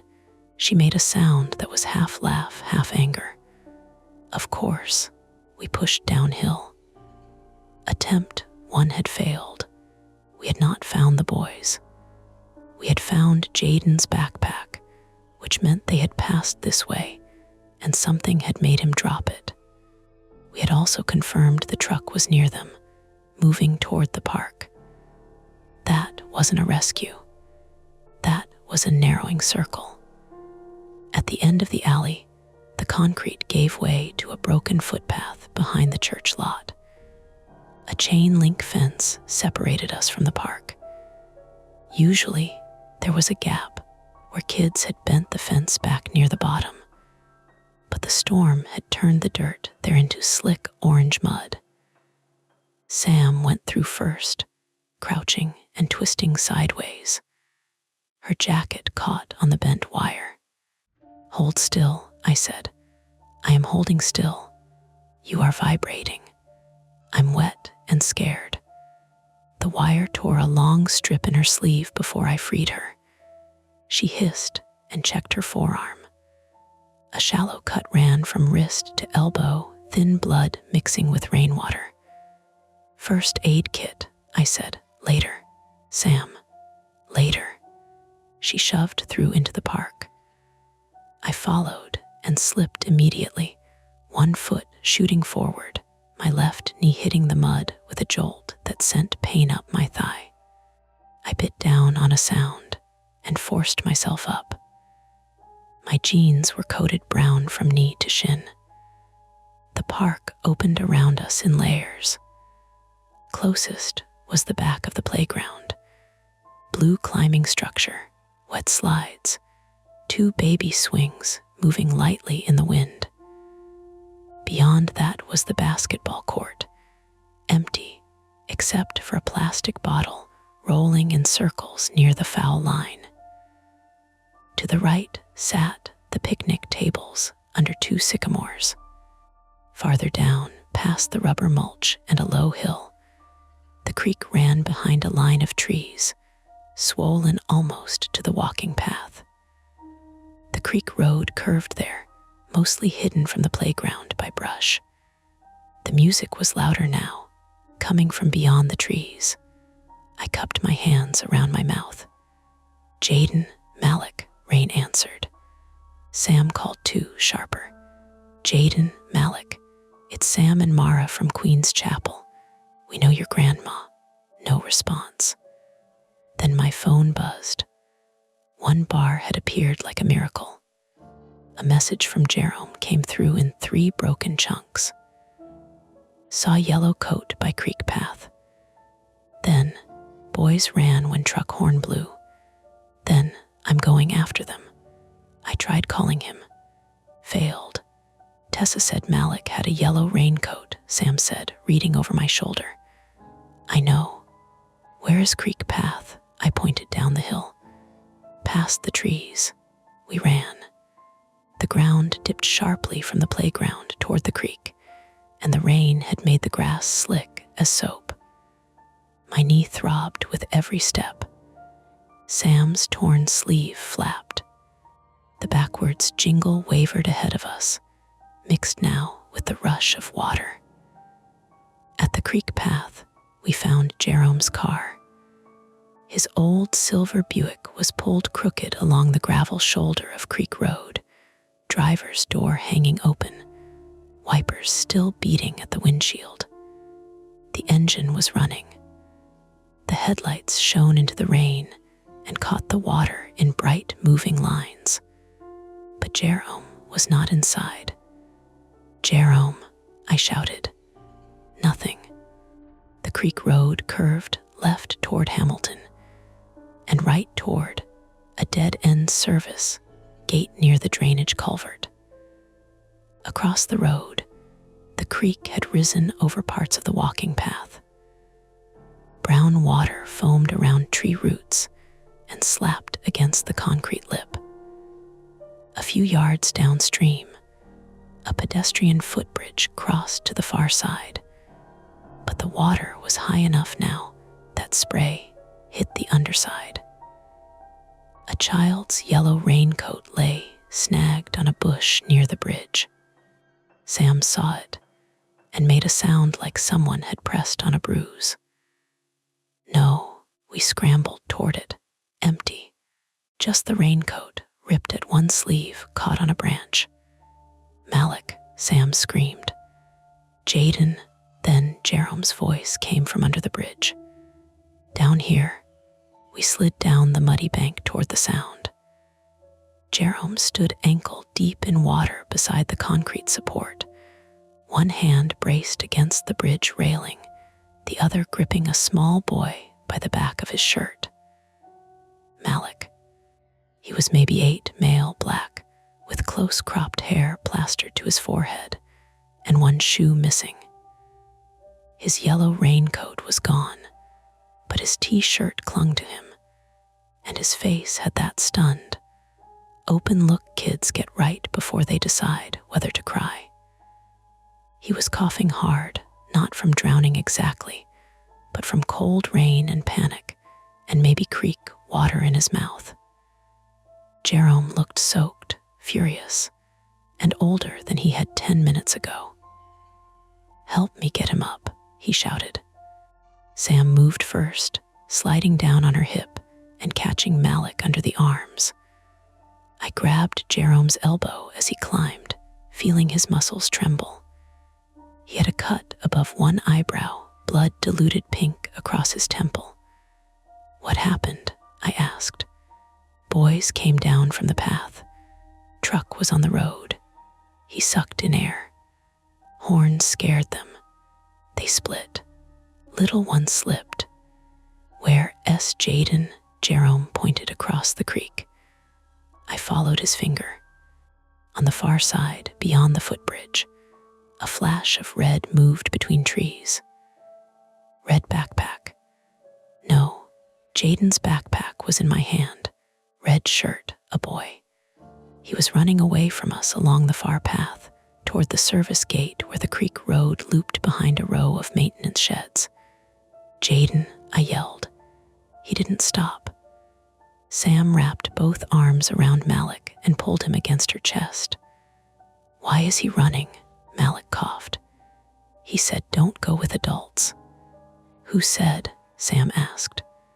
"The ice cream man." The words were small, almost lost under the rain. Jerome swore. A vehicle door slammed somewhere above us. All four of us turned. Through the trees, up on Creek Road, the ice cream truck sat 50 yards away with its headlights on. The music had stopped. For 1 second, the driver's window was visible between branches. The man in the cap looked down toward the creek. Then the truck began reversing. Not away from us, toward the service gate road on the far side, toward where Jaden was running. Our second attempt had only half worked. We had found Malik, but Jaden was now separated from the group on the opposite side of the swollen creek, and the truck knew it. "Call 911, Sam said. "I have no service." "Try anyway." I did. The emergency call screen appeared, spun, failed, appeared again, then connected just long enough for me to hear half a ring before cutting out. "Damn it," Jerome grabbed Malik's shoulders. "Listen to me. Where's your cousin?" Malik shook his head, teeth chattering. Was there a cousin? "He had Darius's hoodie," Malik whispered. "What?" "My cousin's hoodie, gray one, with the raven's patch." Sam's eyes snapped to mine. Someone had worn something familiar enough to get them out of the rec center. That fact slid into place with a soft, sickening click. Not random, not just creepy, prepared. "Take Malik back to your car," I told Jerome. Jerome stared at me. "You're not going across that bridge. We have to get Jaden. Bridge is slick. Water's coming up. Then drive around. The service road gate is locked unless maintenance left it open. By car it's 8 minutes around, maybe more with traffic lights out." He looked toward the far path. "On foot it's 1 minute." Sam shifted Malik into Jerome's arms. "Mara," I knew that tone. She wanted to stop me. She also knew she was coming.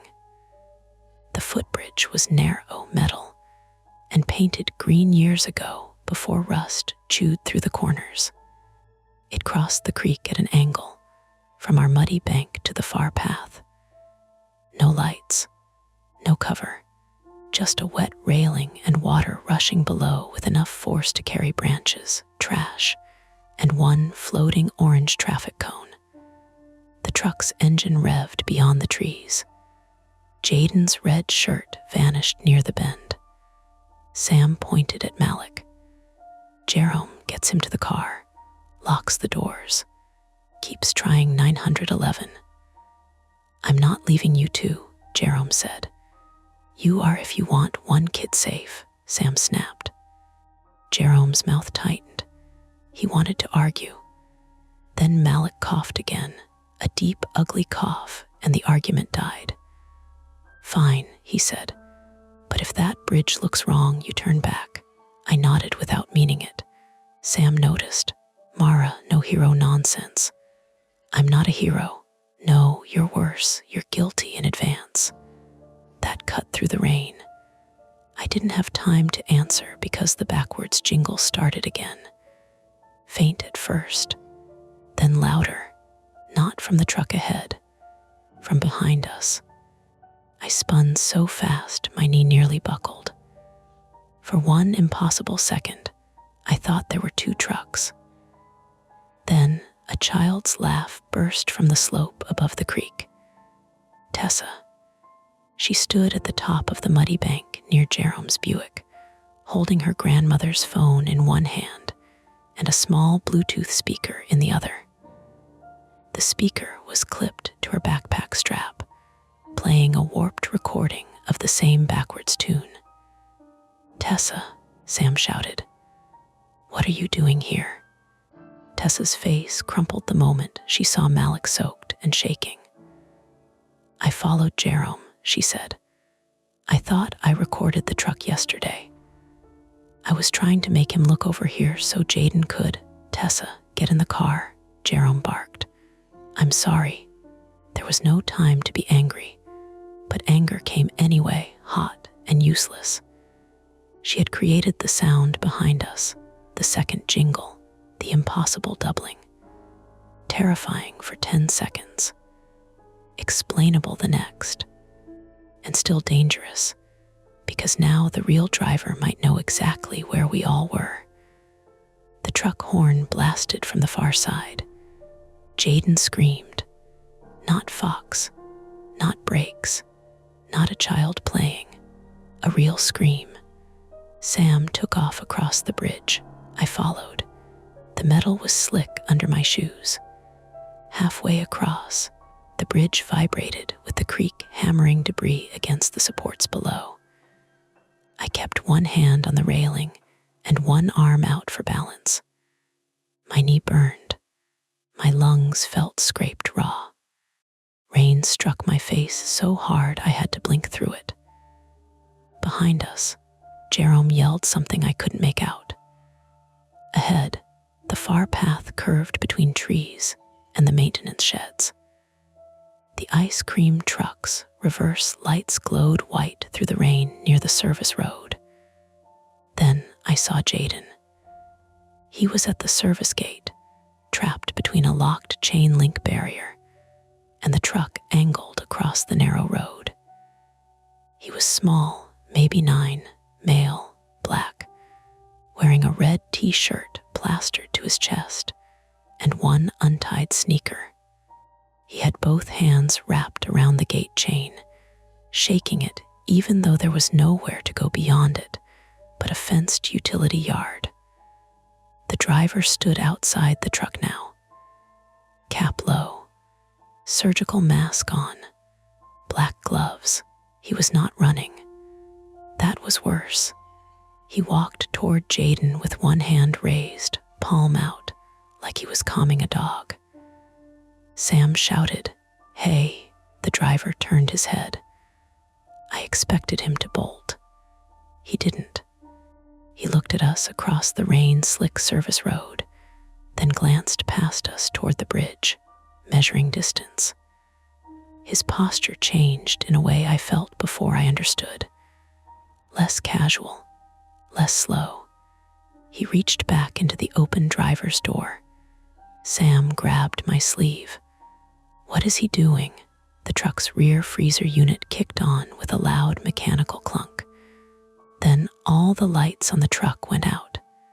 Headlights, roof sign, interior cab light, everything. The jingle cut off mid-note. For half a heartbeat, the road became gray rain, moving trees, and the pale block of the truck. Then the side serving window slid open from inside. A child's voice came from the truck speaker. Not live, recorded. Free pops, it said, crackling through the rain. Come to the window. Jaden froze. Sam whispered, "Oh my God." The driver was already moving toward the back of the truck. Between us and Jaden, the creek bridge shuddered behind us as a heavy branch struck one of the supports with a hollow metal boom. I looked back. Water had climbed over the near end of the bridge. Not much, just a thin brown sheet crossing the metal walkway behind us. But it was rising. Jerome stood on the far bank with Malik in his arms and Tessa beside him, both of them shouting, but the rain swallowed the words. Retreat was still physically possible. For maybe 30 seconds. Then the creek lifted again, and another branch slammed the bridge hard enough to make the railing jump under my hand. Sam saw it too. Her face changed. No going back that way. The boys were split. The road was blocked. Phones were useless. The truck driver was outside the van, and the only bridge behind us was being eaten by floodwater. Jaden screamed again. Sam and I ran toward him. Sam reached Jaden first. She didn't tackle him or scoop him up like people do in movies, because Jaden was 9 and terrified, and a terrified 9-year-old can fight harder than an adult twice his size if he thinks you are part of the thing chasing him. She stopped 3 feet from him, palms out, rain streaming from her sleeves. Jaden, she said, I'm Sam. From Queen's Chapel. Your grandma knows Mrs. Moore. Malik is okay. Jaden's hands stayed locked around the chain on the service gate. Behind him, the maintenance yard sat empty, except for 2 city trucks, a stack of orange cones, and a shed with a padlock on the door. The fence was too high to climb quickly. The gate had 3 strands of chain looped through it, secured with a fat brass lock. On our side of the road, the ice cream truck sat angled across the gravel like a barricade, one rear wheel in the ditch, front end pointed toward Hamilton. Its lights were still out. Rain ticked against its metal sides. The driver stood near the back doors. He was close enough now that I could see water dripping from the brim of his cap.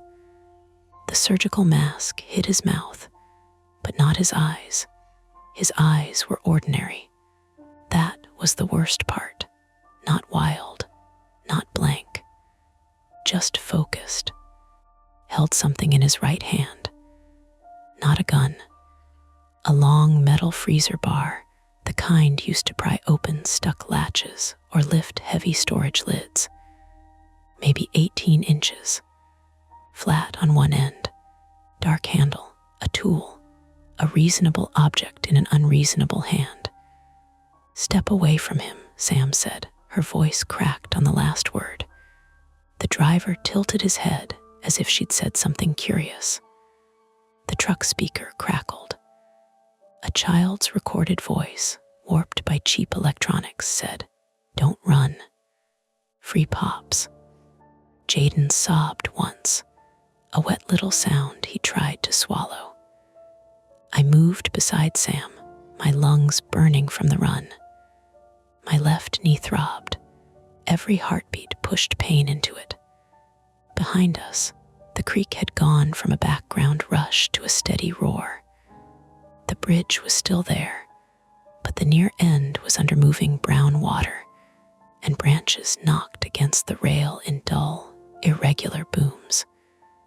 No phone service. No police. No clean way out. My dispatcher brain wanted an address, a unit number, a responding officer's ETA. It wanted boxes to check, injuries, scene safety, suspect description, possible weapon, children involved. Instead, I had Jaden, Sam, one bad knee, a driver with a pry bar, and an ice cream truck blocking the only road wide enough to run down. "Jaden," I said, keeping my voice low. "Look at me." He didn't. "Malik is with Mr. Jerome. He's coughing, but he's okay. He needs you to move." That got him.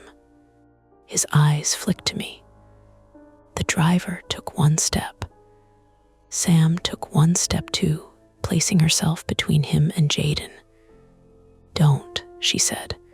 The driver's gloved hand tightened around the freezer bar. Mara, Sam said, very quietly. She did not look back. I knew what she was asking. Plan. I didn't have one. Then I saw the serving window. It was open now, a dark rectangle in the truck's side. Inside, beyond the scratched metal sill, I could make out stacked freezer bins and a dangling strip of colored menu pictures. The handwritten cash-only sign had curled from the damp and hung by one piece of tape. Near the dashboard, barely visible through the cab partition, a phone was mounted in a holder, its screen glowing. The music and child's voice weren't coming from an old music box. They were coming from a phone, or something paired to it.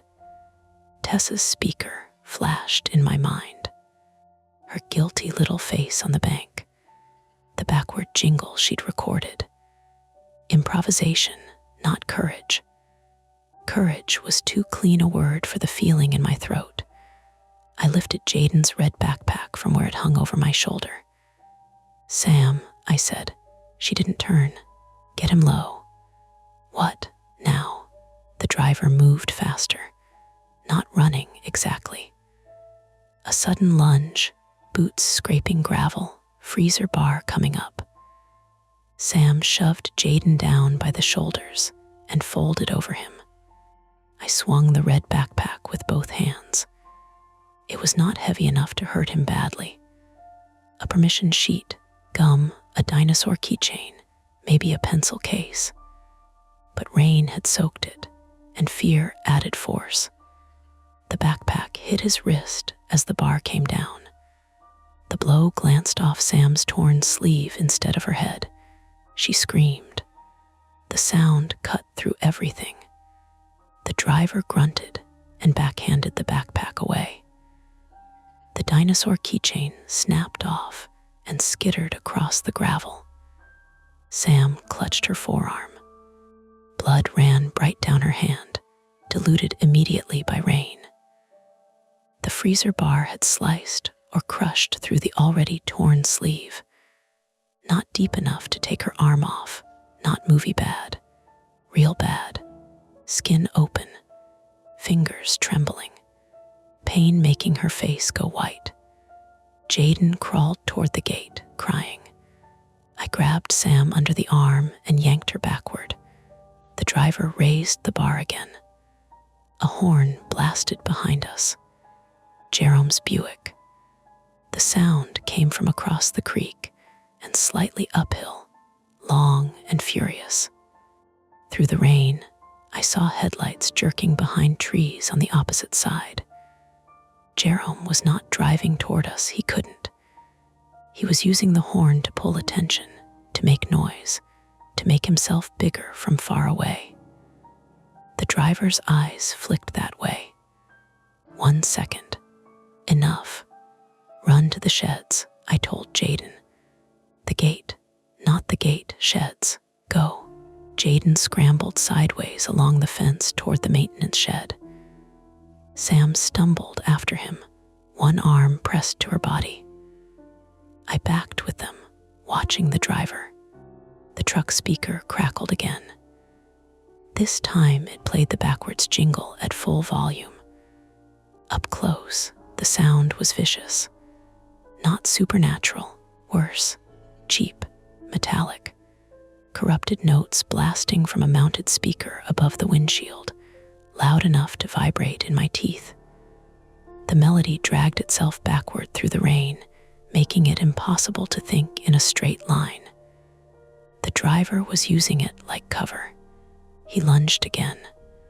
I turned and ran. 3 steps. My bad knee buckled on the 4th. I hit the gravel hard, palms first, skin tearing open on both hands. Pain flashed white up my leg. The taste of rain and grit filled my mouth. Mara, Sam shouted. The driver's boots crunched closer. I grabbed blindly, and my right hand closed around the broken dinosaur keychain. Tiny plastic stegosaurus. Green, ridiculous, not useful. Then my fingers brushed something else. A loose chunk of broken asphalt at the road edge. I rolled onto my back as the driver came over me. The freezer bar rose. I threw the asphalt at his face. It hit his cap brim and mask, not hard enough to knock him out, hard enough to make him recoil and curse. His first real sound besides those flat little answers yesterday. Human, angry, young sounding under the rasp. His mask slipped. I saw part of his mouth. Pale, stubble, a thin scar at the lower lip. Then Sam's flashlight hit him in the side of the head, not the beam, the whole flashlight. She had thrown it with her good hand from near the shed. It bounced off his ear and clattered under the truck. He staggered, one gloved hand going to his temple. "Mara, move," I crawled, then got one foot under me, then limped hard towards Sam and Jaden. The maintenance shed was locked, but its side wall had a narrow gap behind a stack of orange traffic cones and a rusted push mower. Sam had shoved Jaden into the gap between the shed and fence, where an adult would have to crouch to reach him. She stood in front of it, injured arm clamped to her ribs, rain plastering hair to her face. She looked scared, not brave, scared and furious. The driver straightened. The jingle kept playing. Behind him, the truck's serving window hung open. The phone glow blinked inside.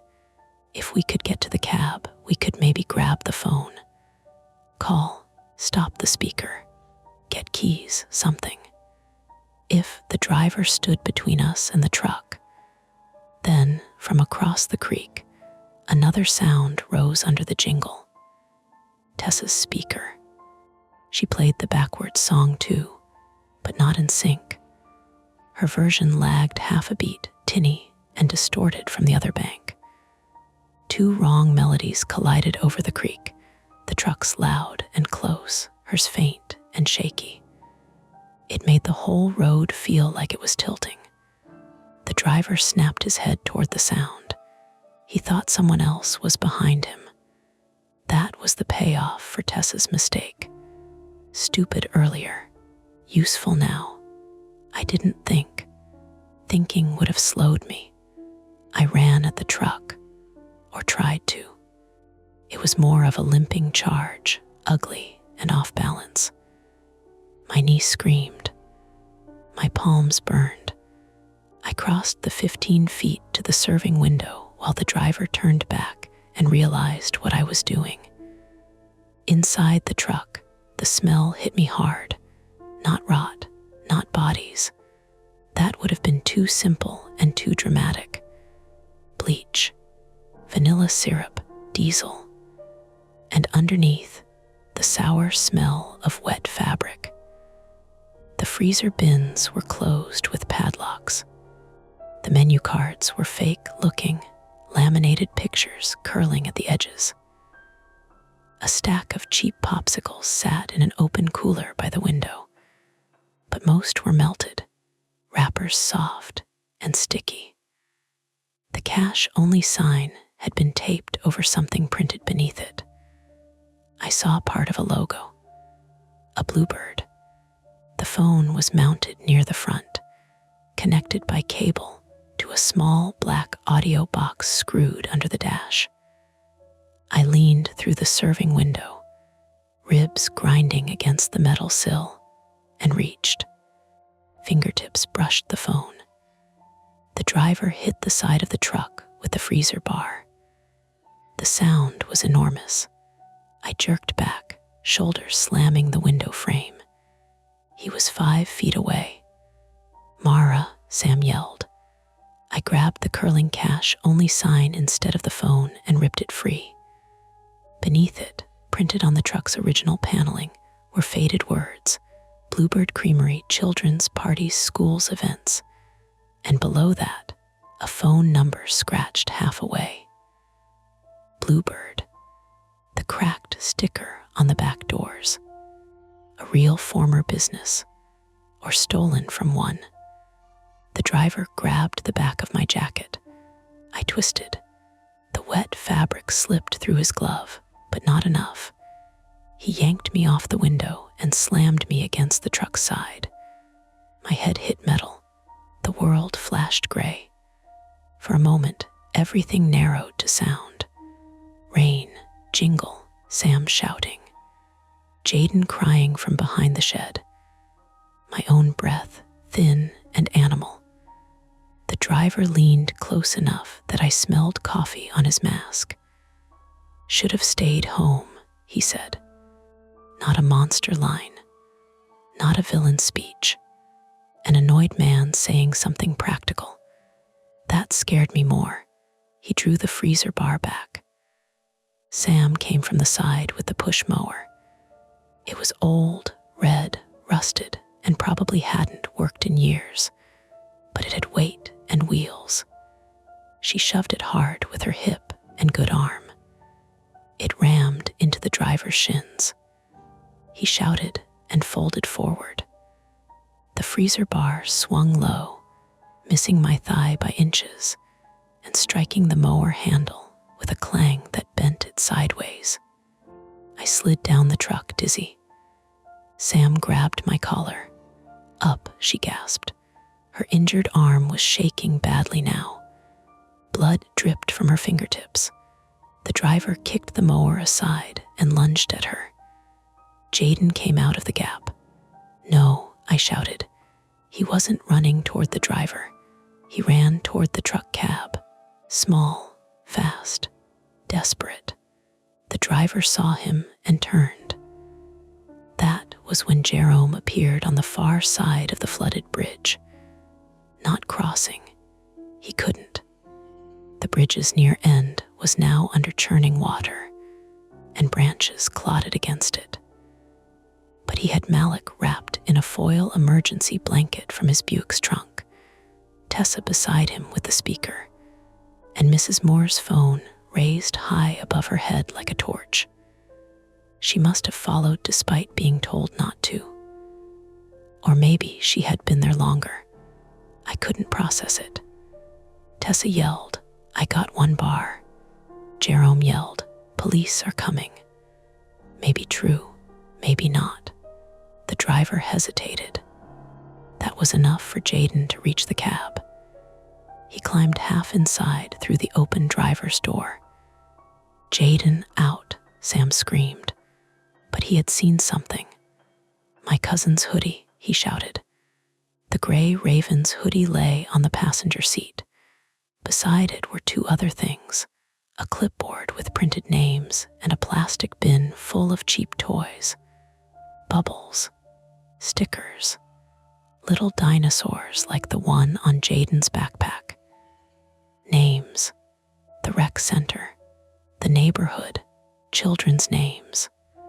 Driver abandoned us and sprinted for the cab. I grabbed the bent mower handle with both hands and swung the whole front of it into the back of his knee. He went down hard on one leg, catching himself against the truck door. Jaden scrambled out the opposite side, slipping on the running board. He fell to the gravel and rolled under the open door. Sam dragged him by the back of his shirt, ignoring his scream and hers. The driver roared and swung the freezer bar backward. It caught my left shoulder. Not full force, enough.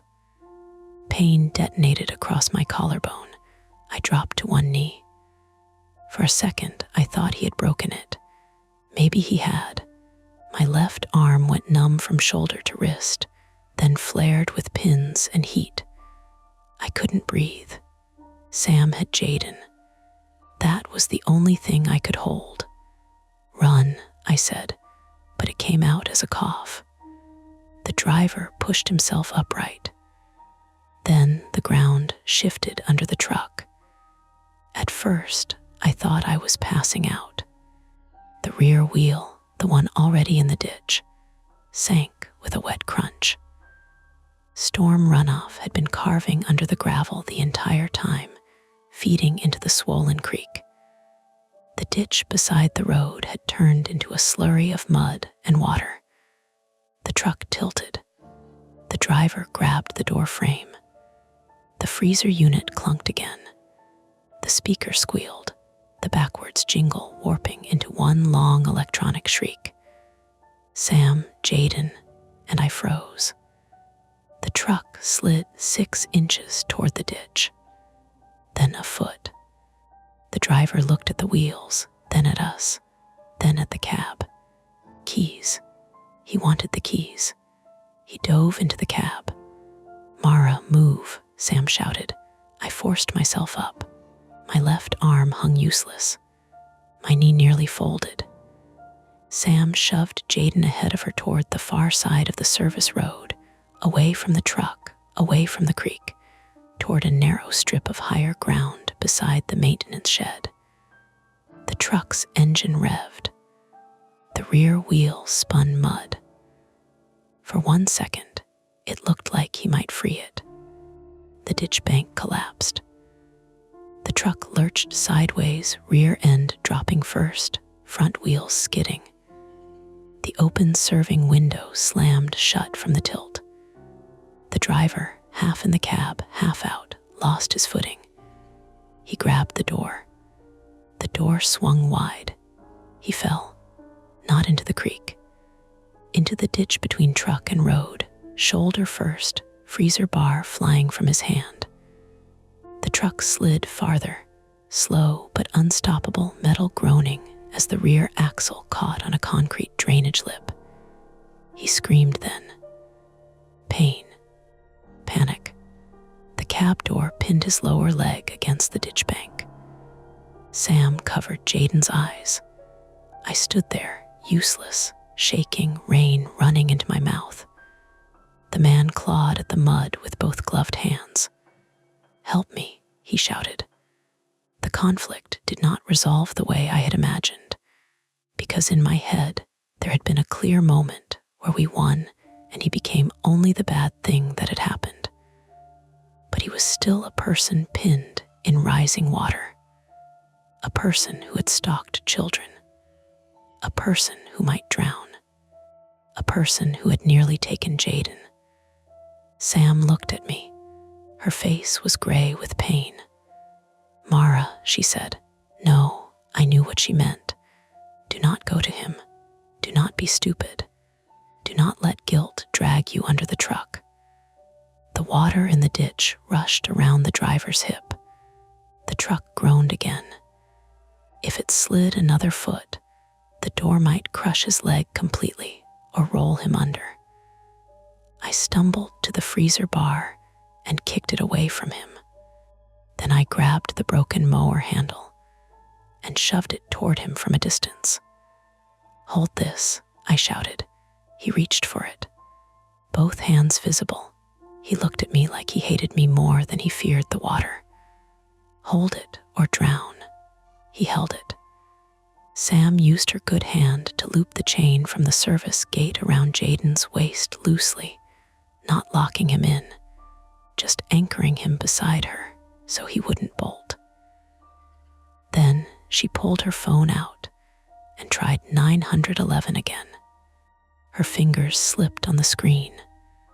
Blood smeared across it. "Connected," she said, breathless. "It's ringing across the creek." Tessa's speaker cut off. Sirens were not there yet. Maybe they were coming. Maybe Jerome had lied to scare the driver. Maybe Tessa's one bar had actually worked. I didn't know. I held the mower handle with my right hand, my left shoulder useless, keeping the driver from sinking farther while not letting him close enough to grab me. Palms screamed where the gravel had torn them open. My knee shook. The rain softened the ditch under my shoes. The driver's mask had fallen off. He was younger than I'd thought. late 30s maybe. Not that it mattered.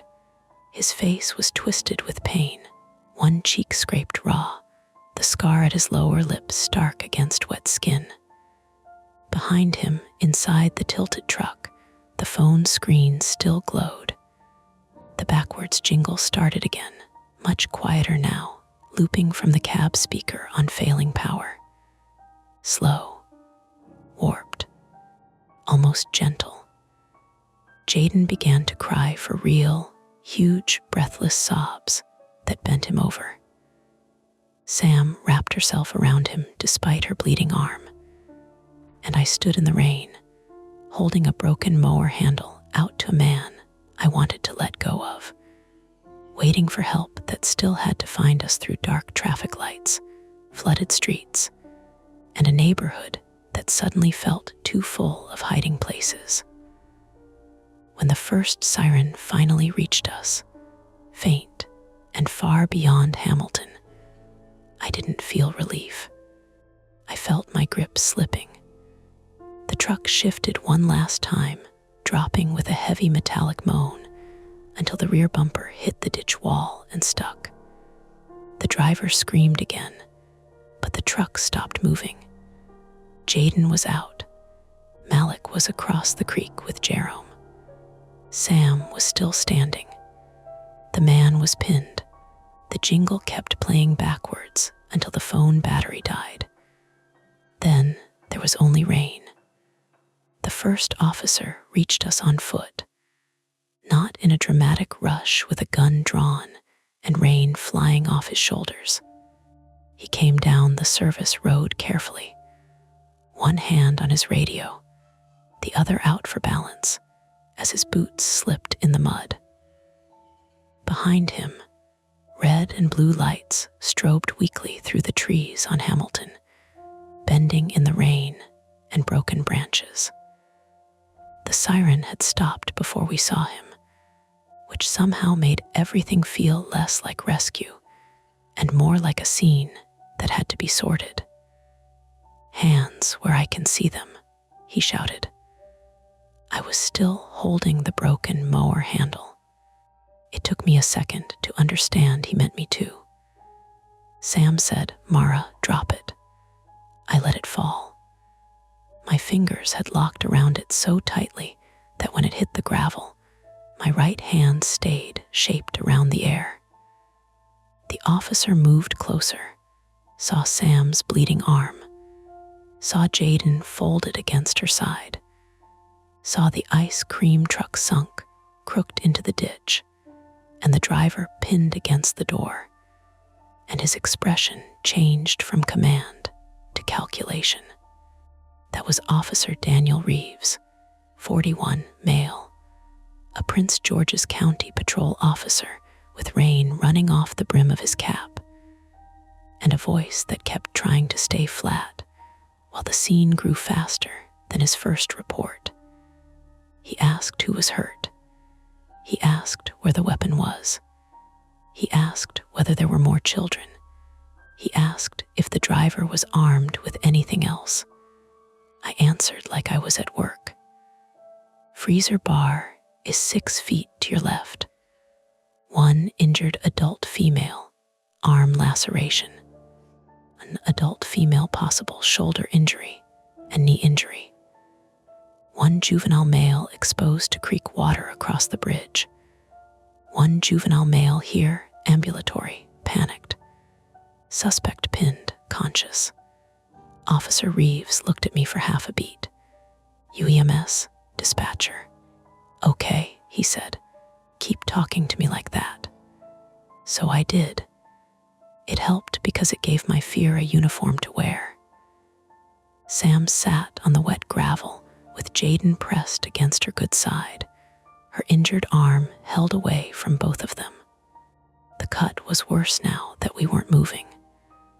Blood kept slipping between her fingers in thin red lines, and when she tried to flex her hand, her mouth tightened. Jaden had stopped screaming.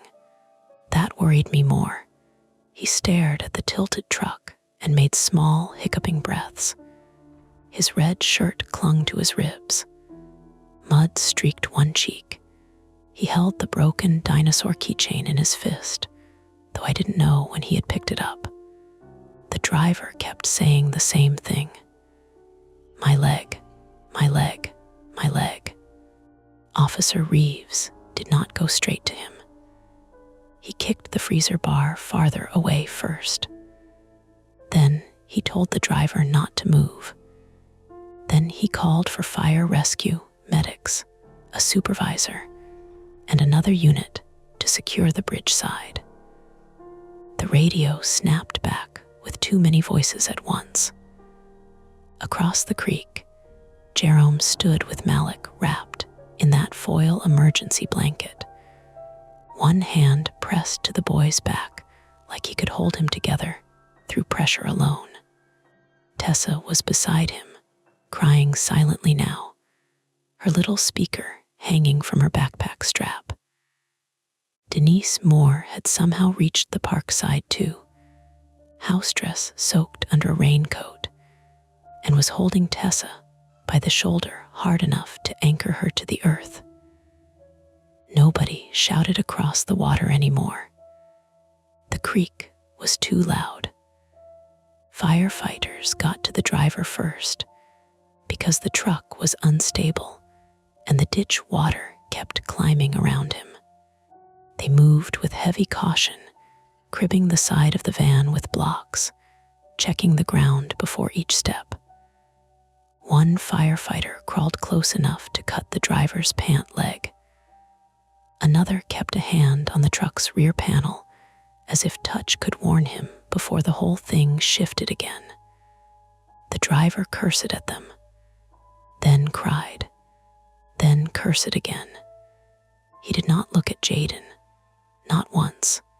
When medics reached Sam, she tried to refuse the stretcher.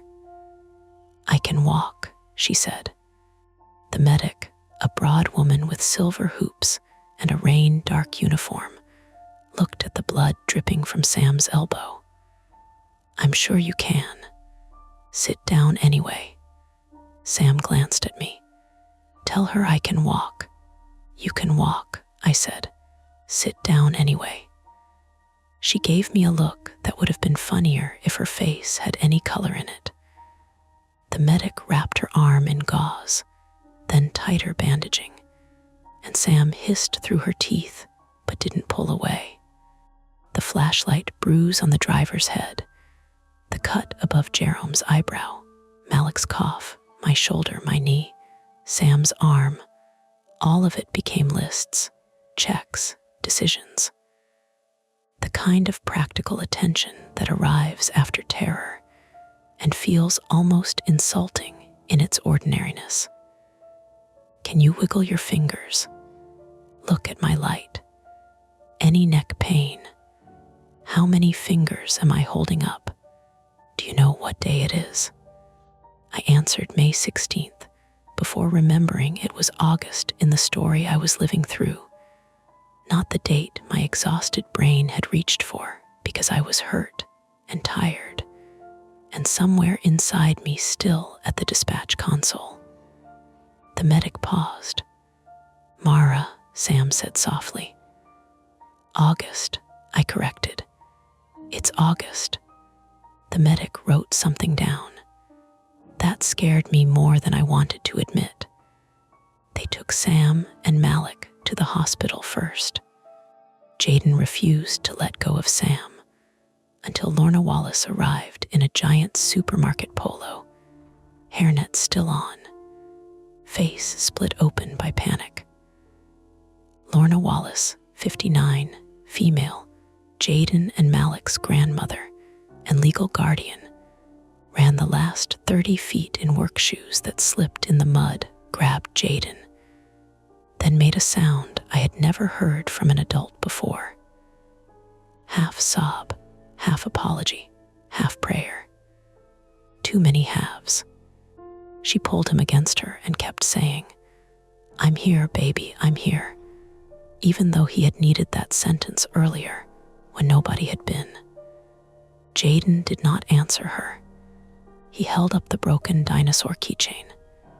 Where S. Malik, he whispered. "They're taking him to get checked," Sam said from the stretcher. "He's okay enough to complain soon." Jaden nodded once. Then he started crying again, quietly this time, against Lorna's wet shirt. "They took me in the second ambulance after I nearly passed out trying to stand. My collarbone wasn't broken, but the ligaments in my shoulder were badly sprained, and my knee had twisted hard enough that the doctor used words like brace, rest, and follow-up imaging if swelling persists. My palms were cleaned with antiseptic that burned so badly I laughed once, a sharp, ugly sound that made the nurse look at me with concern. Sam needed 12 stitches in her forearm. No tendon damage, though the doctor said it had been close. Jerome got 3 stitches above his eyebrow and refused further evaluation until Mrs. Moore threatened to call his daughter. Malik had aspirated a small amount of creek water and had mild hypothermia, so they kept him overnight for observation. Jaden had bruises, a scraped hip, and shock so visible that nobody tried to pretend a cartoon sticker could fix it. The driver survived too. That felt important to say and hard to forgive. His name came out in the news 2 days later. Owen Rusk, 38, male, from Manassas, Virginia. The truck had belonged to Bluebird Creamery years earlier, before the company folded after a lawsuit over food handling violations. Rusk had bought the van at auction through a salvage dealer, or that was the first version. Later, one article said the sale documents were incomplete. Another said investigators were looking into whether he had used fake information. The details kept shifting, as details do when reporters are hungry and police are careful. What did not shift was the inside of the truck. A phone loaded with audio files, backward jingles, child voices, simple phrases, a Bluetooth receiver, cheap toys, melted popsicles, a clipboard with names from at least 3 neighborhoods, including Jaden and Malik's, a printed list of local youth programs and pickup times, and the gray Ravens hoodie. The hoodie belonged to Darius Wallace, 17, male, Jaden and Malik's cousin, who had left it at the rec center 2 weeks earlier during open gym. Darius cried when police asked him about it, not because he had done anything wrong, but because guilt doesn't care whether you caused the thing it attaches to. He kept saying he should have picked it up. Lorna kept telling him to stop. Neither of them seemed able to hear the other. Rusk had not been charged with kidnapping at first because he had not gotten either boy into the van. That sentence floated around the neighborhood like a bad smell. Not charged with kidnapping at first. He was charged with assault, attempted abduction, child enticement, reckless endangerment, and several other things people in the group chat-copied and pasted from court records with grim satisfaction. Police later connected him to suspicious complaints in 2 other towns. No missing children linked to him publicly. No bodies. No buried freezer full of horrors. Reality, in that way, was almost worse. Not because the worst had happened, because it almost had, and almost still left everyone needing to return to work. The neighborhood changed in practical ways first. Jerome organized a walking group for camp pickups, though he insisted it was not a patrol, because patrol sounded like he needed a vest, and he had done enough uniformed walking for one lifetime. Sam made a shared spreadsheet with pickup times, guardian names, and emergency contacts. Mrs. Moore printed paper copies for people who trusted phones too much. The rec center changed its release policy after Lorna threatened legal action, and 3 local parents showed up at a city meeting with photos of the flooded service road. A new sign went up near the creek. Flash flood area. Do not enter during heavy rain. As if the creek had been the lesson. As if water had planned anything. Sam came home with her arm bandaged and a prescription she pretended not to need. For 2 days, she slept on the couch because the upstairs felt too far. I slept badly in the recliner beside her, my knee propped on pillows, my shoulders strapped, both of us waking at every truck break, every child laughing outside, every distant scrap of music from a passing car. On the 3rd day, she caught me checking the group chat at 3:10 a.m. No, she said from the couch, without opening her eyes. I didn't say anything. You were breathing like punctuation. I put the phone down. She shifted carefully, wincing. He's in custody. I know. The truck is impounded. I know. The boys are alive. I know. She opened her eyes then. Knowing isn't the same as believing, huh? I looked toward the front window. The blinds were closed. Through the slats, the streetlight drew thin yellow bars across the wall. No, I said. Not always. Sam nodded like that was the most honest thing either of us had said. The boys came home before the week was over. Malik had a cough that lingered and a new hatred of rain boots because everyone kept telling him to wear them. Jaden stopped cutting through the church alley. He walked the long way with his grandmother or Jerome or whichever adult had signed up for that day's route. He didn't talk much at first, but one afternoon I saw him on the sidewalk with Tessa, both of them crouched over the broken dinosaur keychain. She had glued the tail back on. Badly. The Stegosaurus leaned to one side, its plastic plates uneven with dried clear glue. Jaden held it up to me when I passed with my knee brace and cane. Fixed, he said.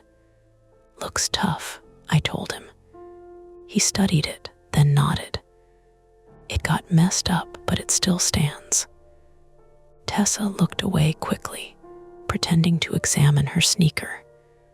She had been grounded, ungrounded, then grounded again for arguing while grounded.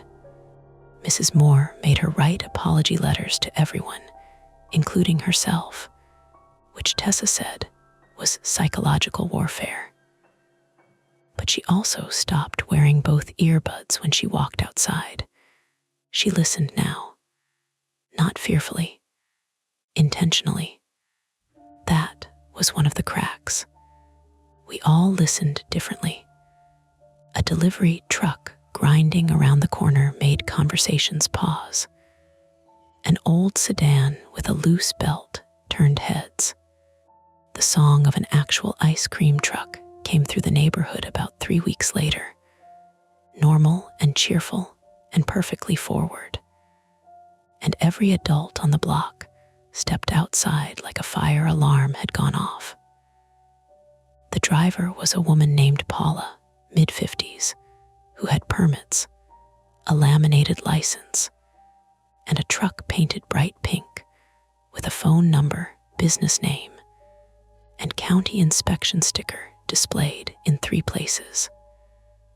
She looked exhausted by our suspicion, but not offended. Jerome checked her paperwork anyway.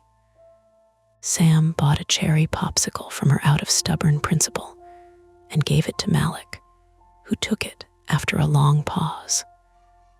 Nobody laughed at him for hesitating. I went back to work on light duty. The first night I put on the headset again, the tones sounded sharper than I remembered. Every call held a hidden door. Chest pain could be indigestion or the beginning of the end. A suspicious vehicle could be nothing or not nothing.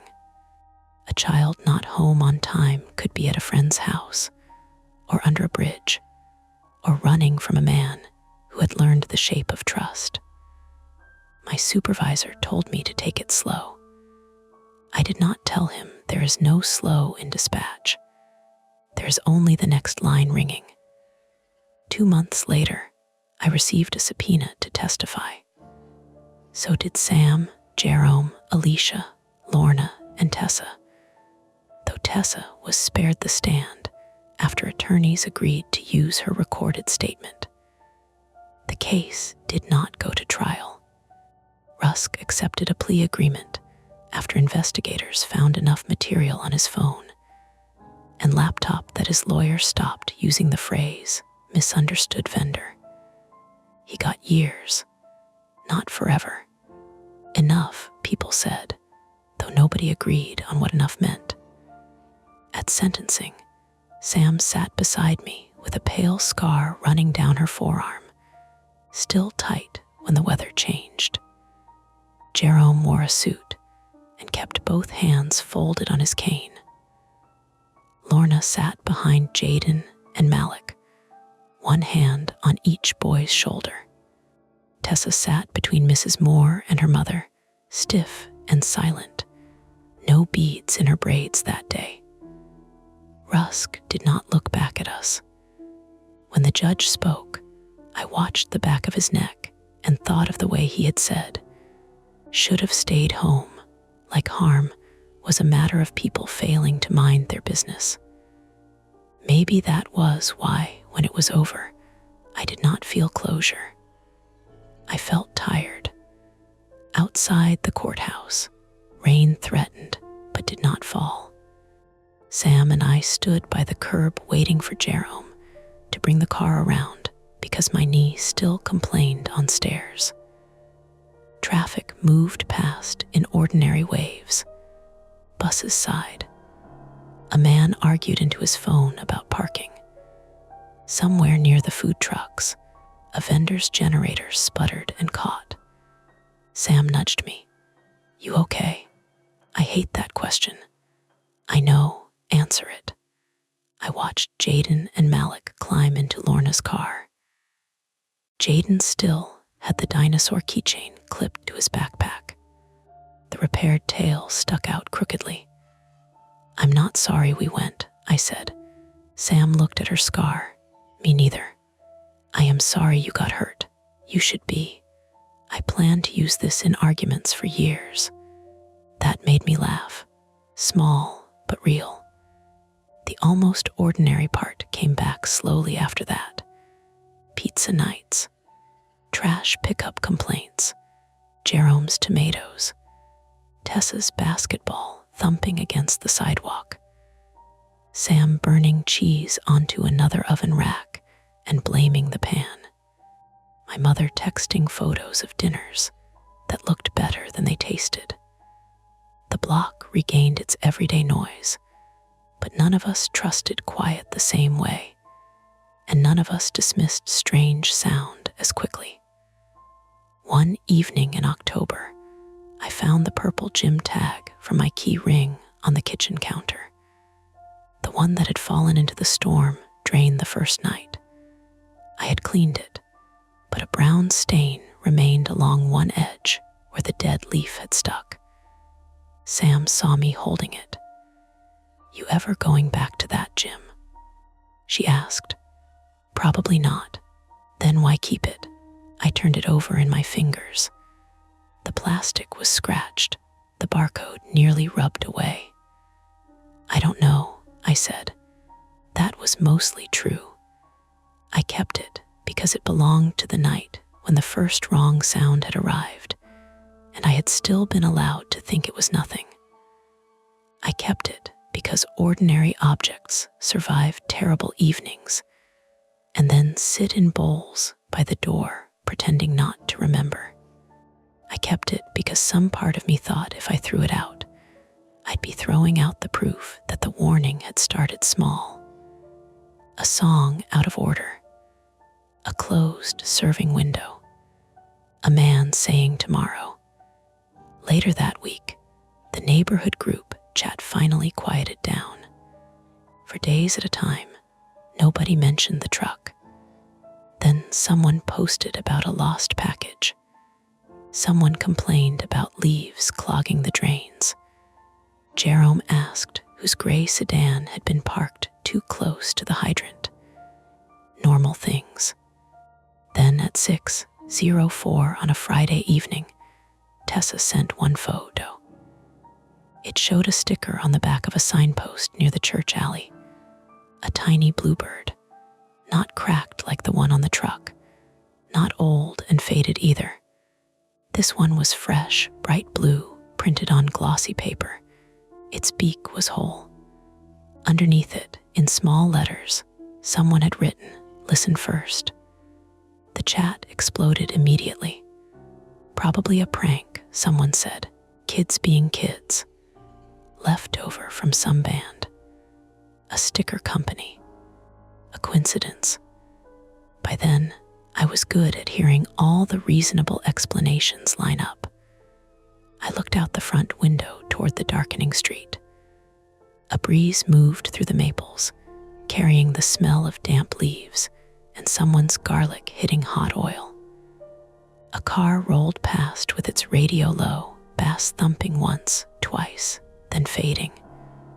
No jingle, no truck, just evening. Sam came to stand beside me, her scar pale in the window reflection. "What is it?" she asked. I showed her the photo. She stared at it for a long moment, then locked the front door. Neither of us said anything dramatic. We didn't need to. Outside, the cicadas were gone for the season, and the neighborhood sounded cleaner without them. That made every smaller noise easier to hear. That's tonight's story. If it gives you chills, make sure to like, subscribe to Mia Horror Stories, and tap the bell so you never miss what's coming next. And if you're still brave enough, there are more dark tales waiting for you right here on the channel. Go watch another, if you dare.